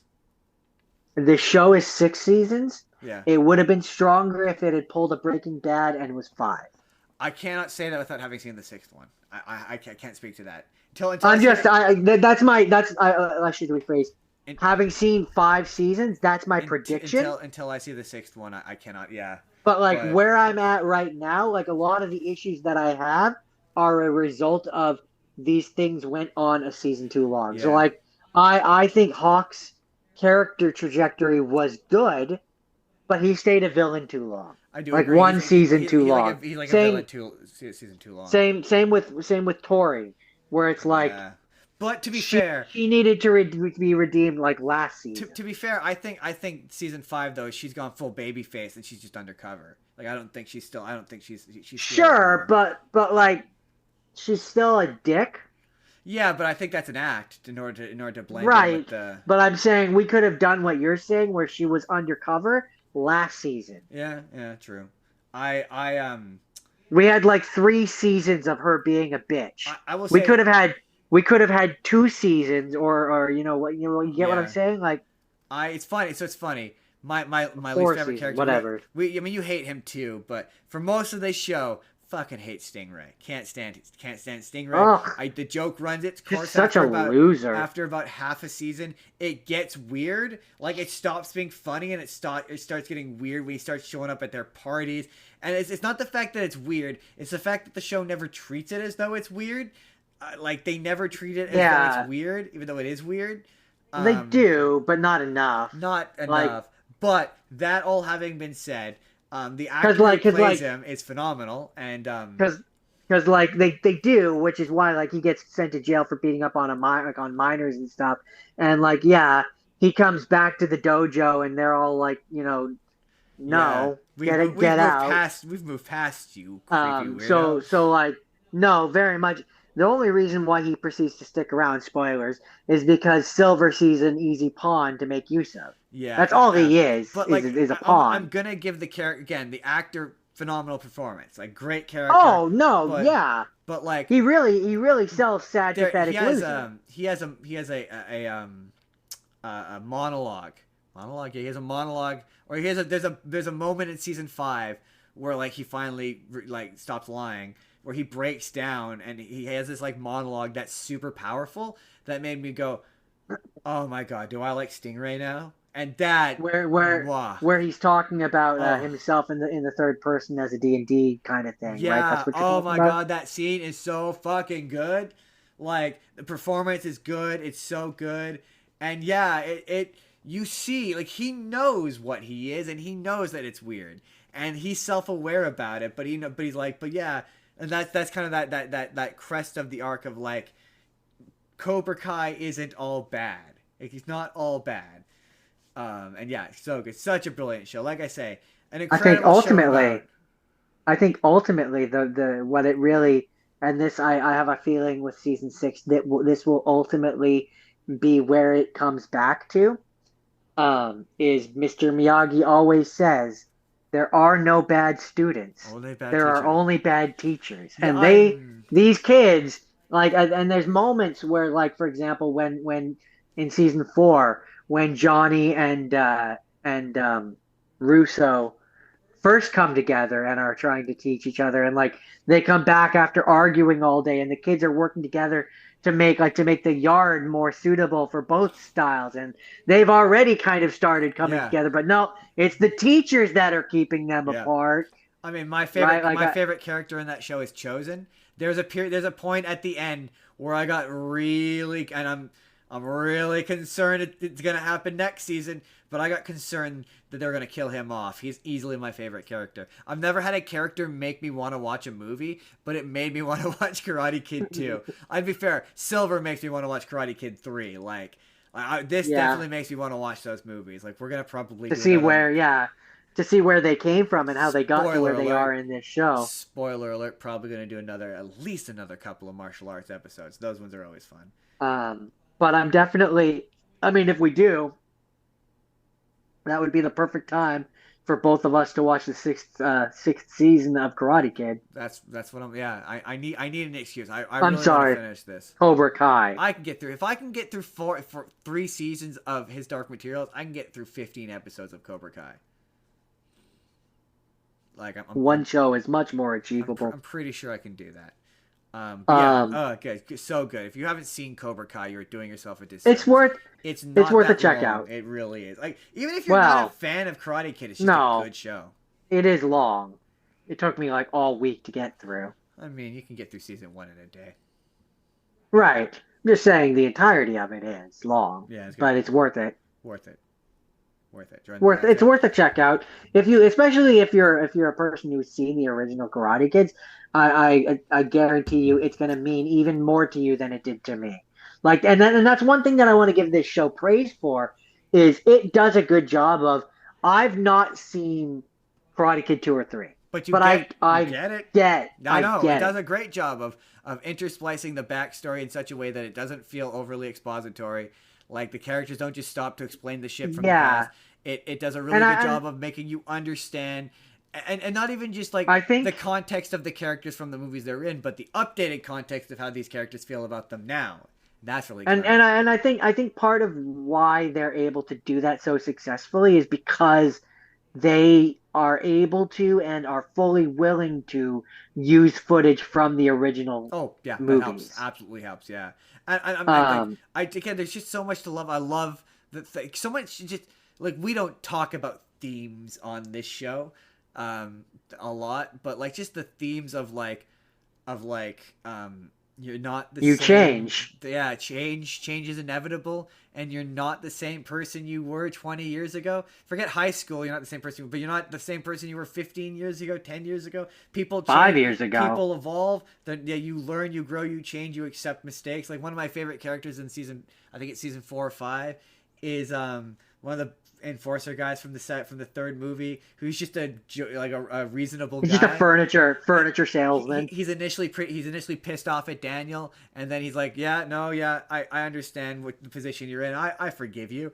And it's like, yeah, it's just the idea that like you I don't mean, hold on to it's grudges not forever. it's not even that. It's that in terms of the show, Daniel shows up, and Daniel is the one who's hyper fixated on Silver, and he's obsessed, and he's thinking that this guy's going to be just I another know one he of his tries villains to that beat shows the up, shit out of him. and he shows up, and the guy's like, oh no, I have no issues with you, man. I've long since moved on Yeah, past. I'm sorry that I was the asshole that I was. I was young and yeah, but stupid, I moved and on then from that 20 yeah, years ago. and then and then what's his name? The guy, the Chosen. Japanese guy, Chosen, comes in and tries to attack him, and that's when he's like, "Dude, what the fuck? Yeah. Like, what the fuck? Come Like, on, you bring your man. boy in to beat the crap out of him? What the fuck?" What do we do? Right? What are we doing here, man? But I love when he shows up and he accosts him and he's like, Daniel, what are you doing? Are you okay? Like just like like Yeah, yeah. that season is again really good. Like just his slow fall. And yeah, I mean I love the fact in the first season I love how everything's about perspective, and I enjoy how those first couple episodes are like, yeah, Daniel kind of sucks. He's a smarmy asshole. And like Um, and this show is it's just as it much does, about yeah. learning that like Daniel is not as like the good guy from the movie is not all perfect. And Well, I it doesn't. like that. That's I interesting. think the way that I would word it is, it does a really good job of telling you that old or showing you that old proverb of we are all the hero of our own journey, like our own Yeah, story. yeah. Like my So we see a lot of the movie's perspective from the for the quote unquote bad guy of the movie, Johnny, yeah, right? yeah, yeah. So in those first seasons, we really see that from his perspective. Yeah, Daniel Russo was kind of a dick who came in, But like, also destroyed his life, but he was also dick he too, was a right? dick Like, too, right? That's the thing. Like that's what's really funny about. I mean, I got into that How I Met Your Mother. Daniel slander where it was like, yeah, he won with an illegal kick, but it's like, but no, he didn't. It was a perfectly legal kick, and yeah, they did. He didn't steal his girl. He was. They were broken up for like weeks. They very much specifically say that. that's why I appreciate when they bring in the girl from the first movie, Yeah, and yeah, she's like, no, and she to them is like, I mean, really, there's three versions of the story. There's your version, there's your version, and then there's the truth, which is my version. yeah, yeah, yeah, yeah, yeah. Yeah, yeah. Um, Again, it's really again, it's usage of every person at every level. Like Pat Morita would have been on the show if he was still alive. It's like that's the level of involvement with the franchise that this show has. Yeah, it's again really good, you really wanna good. you wanna talk legacy? This is a Yeah, legacy yeah, show really good legacy in show, really solid. in the best way But yeah, possible. yeah, yeah, Yeah. yeah. Again, cannot overstate how like yeah, you know that inevitably Johnny and Daniel are gonna shake hands, but god damn it, when they shake those hands, it's good shit. You're like, oh my god, Also, this is so long coming, and this feels so good. I will say, it does. It's kind of a weird thing knowing that this show exists in the same canon and universe as that new Jackie Oh yeah, no, it Chan. makes that Jackie Chan movie suck so much It worse now. it makes it confusing. I would be very interested for you to now having like because people went into that movie expecting the Cobra Kai characters to show up in that movie, and that was never gonna They happen. But no, it was no, yeah, it is but weird, right? It is weird knowing that Jackie Chan is just out there in the universe. I mean, he wasn't when they made this show, but subsequently but now he he is is now. now. Yeah, yeah, I know. He's just in China somewhere doing his own Jordan, thing. it's time to hit the final movie of the year. And Jordan, Donna. that final movie of the year is, I mean, it's Superman meets zombies. It's how I would put it. The Scout Guide's Oh yeah, yeah. Scout's Guide to the Zombie Apocalypse. There we go. Got there in the end. That one was fun. That was one that I That remember one giving you was because it was fun, fun. and it's I guess I didn't look into it any further than this, but I think it's Canadian because there's a scene where they go to put money in a vending machine and they've got Miss Vicky's and Tacky. I don't know about Tacky. Tacky's a fairly new brand, so that tells me that this movie is fairly recent. But yeah, it stars the kid. He's Cyclops in the X-Men movies, and he was in Ready Player One, and he has a crush on the sister. And I gotta be honest, and it's about the zombie apocalypse, and they're trying to save they're the outcast because they're in scouts, and they want to bail on the one friend who's kind of a dork. Yeah, the one friend is basically that guy from Project X where he wants a game changer. Yeah, yeah, pretty much, yeah, yeah. And he's the asshole friend who you're like, how are you friends? And then the lesson is that Or they The Flash Thompson, if you yeah, will. and then the lesson of the movie is that they all have to learn that they actually like doing scouts actually, and that they need to renew their friendship or whatever. And it's about friendship, and it really, really, honestly, really reminded me of Superbad. Like that's just what it reminded me of. And along the way, because there is entirely too much sausage in this movie otherwise. Um, they introduce a girl into the cast, a they think is a stripper, and you characterize as a stripper. And when Because that's what the movie wants you to think. yeah, she's not though. She very much says she's a cocktail waitress, so I she's know, she's but not a stripper. I'm saying they portray her as one, And so then she gets saddled up with them, and they and find her while they're in a strip joint. yes, yes, but she is a cocktail waitress, and then yeah, then she I mean, is there a difference he really? there's a weird scene where she teaches him how to kiss, and then you're like, okay, so this is the end of this is gonna be that. I mean, I kept tossing around on what the ending of this was gonna be, because I was like, they're not gonna kill the sister, right?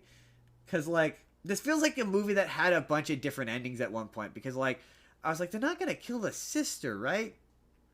But then I was like, but he's not gonna wind up with the sister because the sister's not in this movie. But then there's the scene where she teaches I him how thought to for kiss. sure. I thought for sure it was going to go the classic standard trope route of he obsesses over the sister the entire movie, and then the cocktail waitress kisses him, and then he's like, "Oh, I actually like you Yes, instead," that's and what it then did. That's what it's like the whole movie. They have this weird sexual tension the whole movie. They flirt back and forth the whole movie, and it seems like yeah, the resolution is going to be he discovers that the sister's not actually right for him, and he actually winds up with the girl instead. But then they go to the school and she goes high five, bro, and they high five, and he makes out with the sister. But it's like it's a really weird scene because it feels like the alternate ending where he winds up with like it's weird. It doesn't make any sense. The ending, like they don't. Him and his sister have like one line of conversation. They don't really ever talk to each yeah, other the whole but movie. Justin, he's known her for years, and he's obsessively in love with her, so he has to end up with A- that one. and like yeah, her connection to the popular guys is never really resolved, and her connection to their relationship, yeah, it's just not established all that well. So I guess I wasn't expecting it to happen because. But then again, yeah, throughout the entire climax, I'm like, maybe that's intentional so that I think she might die. Maybe that's why. Maybe it's so I think she's expendable. But also like it feels like it's missing a scene because there's a bit where she goes off to get the military, and then she comes back, and then the military shows up, and and he's like thanks for coming back. So I thought it was like she brought the military, but the movie acts like she came back. So it feels like it's missing the scene where she decides to come back. It's very strange. Um, yeah, it's fun. It's fun though. I had fun. It was a fun movie. It's funny. It's violent. It's solid zombie comedy movie. I'm like if I'm rating it up there with my because after our last zombie, because this obviously came from our zombie episode, and I, I've What would give you that idea? developed kind of a list of like zombie comedy movies that I like, and this is definitely on there. Like Zombieland, Fido, and this is fun. If you like zombie comedy movies that are a little No, no, violent, no, Justin. What you should have gone is Zombieland, Zombieland 2, Zombieland 3. This time it's personal. the Uh, Zombieland TV show. The only part of it, the only joke that I didn't like, that was really weird and gross, was where the one of the zombies goes to grab him. Also, like this movie contains the most motivated it, zombies I've ever seen. is the part that you're gonna say is weird is when the one kid wants to touch tit before he dies and he grabs the zombie boob. Yeah, yeah, the well endowed zombie boob. Yeah, where The he's very the very fake zombie boob. yeah, where he squeezes it, and I'm just like, this is weird and gross and not necessary. Yeah, this movie contains the most motivated zombies I've ever seen, where they just really want to get you, like they really want to get you, like they're like jumping on the trampoline because he's so motivated to get you, and I'm like, this is weird. I also seem to remember that the zombies in this are too smart. They're a little too smart. That's what I mean. Yeah, they're like doing like they're like trying to trick you, and like I'm like, yeah, they're One of clever. them uses a gun or something, One of them uses a gun. Yeah, there's moments where and he there's does a whole dance sequence and yeah, stuff. there's a moment, I can't remember exactly what it is, but there's a moment where one of the zombies tricks the guy, and I'm like, oh yeah, I know they're really motivated zombies for some reason. I don't know. It was very strange. It's not really the point, I guess, but it's solidly violent if you like your zombie movies bloody and violent. That is it. Happy New Year's, everybody. That's the end Happy of the New Year's. show. Happy New I'm Year's. going to tell you what our Ra- first show of a the round of applause. before I tell you what the first show of the year will be, or maybe we'll do this the other way. We'll do the first show of the year. So the first show of the year, last 2 years we've done the year we were born, and we found last time that was tough. So I've been trying to think of a fun first show of the year idea that's clever. And Jordan, it came to me like a bolt of lightning, the day you were born. So the movie has to have come out. And don't, Jordan, before you're like, there can't be enough movies that have come out on the day you were born. There have been. I did my research, and you're gonna, when you look up the list of the movies that came out on the day you were born, are gonna laugh. And there's enough on this list that we haven't done yet. Question. The day I was born, any year in the 34 years since 1991 and now, no. It just has to be December 18th. Any year of all time that a movie has come out, as long as it came out on December 18th. Okay, interesting. So the movie had to have been released on December 18th. Other than that, anytime you want. Interesting. Okay. I'll have to think on that one. I've already started to make a list because I did some pre-research to make sure that this was feasible, and it is. It's gonna be kind of tough finding a solid list because I did have some trouble there, but I looked this up. It's possible. So that's the day we were born. I don't know that this is gonna be a more than once thing. I don't think this is gonna work more than once, but it's definitely gonna work one time, and that's all it needs to work for until I can think of one for next year. Anyway, that's the first show of the year. It's the day you were born. Before we be there or be circle lame. Yes. But before we wrap up today's show, everybody, I just want to look into the future of next year, the merry next week of next year, and I like to set some goals and some resolutions, if you will, for our show. We want to talk to more people. We don't care if you're famous. We have another show where we talk to people about things. We're going to get Jake on that. We're going to maybe get Haley on it. We'll see who else wants to come on. We'll see. One of the other podcast people, they want to come on. We want to get people. I want to do a professional wrestling episode with Jake. I want to do another musical episode where I make Jordan watch the Tim Hortons musical. Jordan, is there anything you want to accomplish next year? Any resolutions? Any goals for the show? 66. That just feels like a lofty goal. 66. But let's try to hit 666. I want to at least by the end of the year hit 4. By this time next year. By this year, current year. If we maybe our output slows down, but if we do 250 more, we'll be at 600 next year. So by 2026. I want to be 666. We might be. Because, if we get 240, the same amount we got last year, I think that puts us at around 66. I also would like to have more people on Spur of the Moment conversation. Email the show. Come talk to us. We want to talk to you. I want. We don't care if famous. I want to land our white whale. I want to get our Goofy. Yeah, we need to not get Goofy. Yeah. But get our. I would love to get Goofy. Whatever our version of Goofy is. Whatever our version of Goofy is. I would like to get someone like reasonably famous. I'd like to sneak into somebody's DMs somehow. I don't know how. I still don't know how. Also, I would like if another goal is in 2026, I want to make even $5 to do this. Technically, we've made $2 to do this. That's not what I said. That'd be nice. That'd be nice to make a little bit of money. That would be nice. Those are all seem like achievable goals. But yeah, that's what are your New Year's resolutions, audience? Tell us in the comments. What do you think we should try and do? What do you think we should do? What would you like us to accomplish in 2026? Next year's 2026, right? Yeah, I think so. I've lost track of I've lost all track of time and space, but I'm pretty sure that's correct. That sounds correct. Jordan, where can the people find you? I do Minecraft Mondays on Twitch. Zethgore187. He does Minecraft Mondays.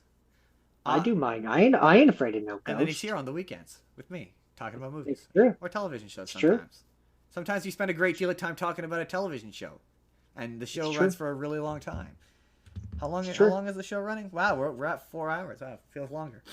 I'm Justin. You can find me on TikTok, Justin Spurr, where I do political stuff there now because I'm a political He content does the creator. tiki talk. I do the tickety talks.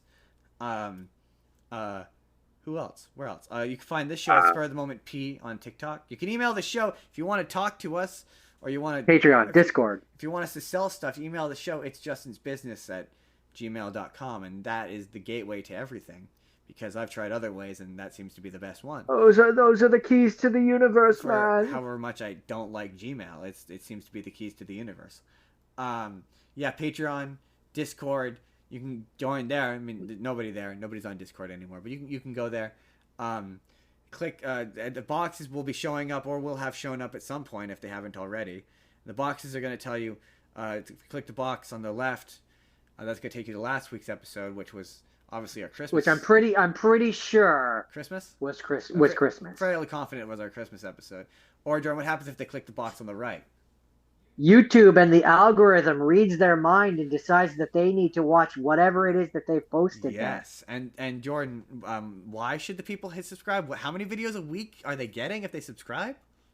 Enough. They're getting enough videos per week, which is one every day. One every single day, including a new podcast every single Sunday at 11 a.m. We're going to have all kinds of... as for why they should subscribe, they should obviously do it because I want it that way. I would like it that way. Next week, going to have probably... Look, you see, the reason why, and the thing is, if you're watching this podcast live and you're like, why should I watch the YouTube videos? It's just the podcast again. There's edits, and there's fun jokey jokes in there that I put in the edits. And sometimes he even puts a trailer in. I'll put a trailer in. Sometimes I'll put a trailer in. Sometimes I'll put a clip from the thing. But this week we're going to have Black Mirror, and we're going to probably... I don't know what the videos we're going to have this week, but we're going to have 6 of them for you every single day till Saturday. You hit subscribe, or just like the video.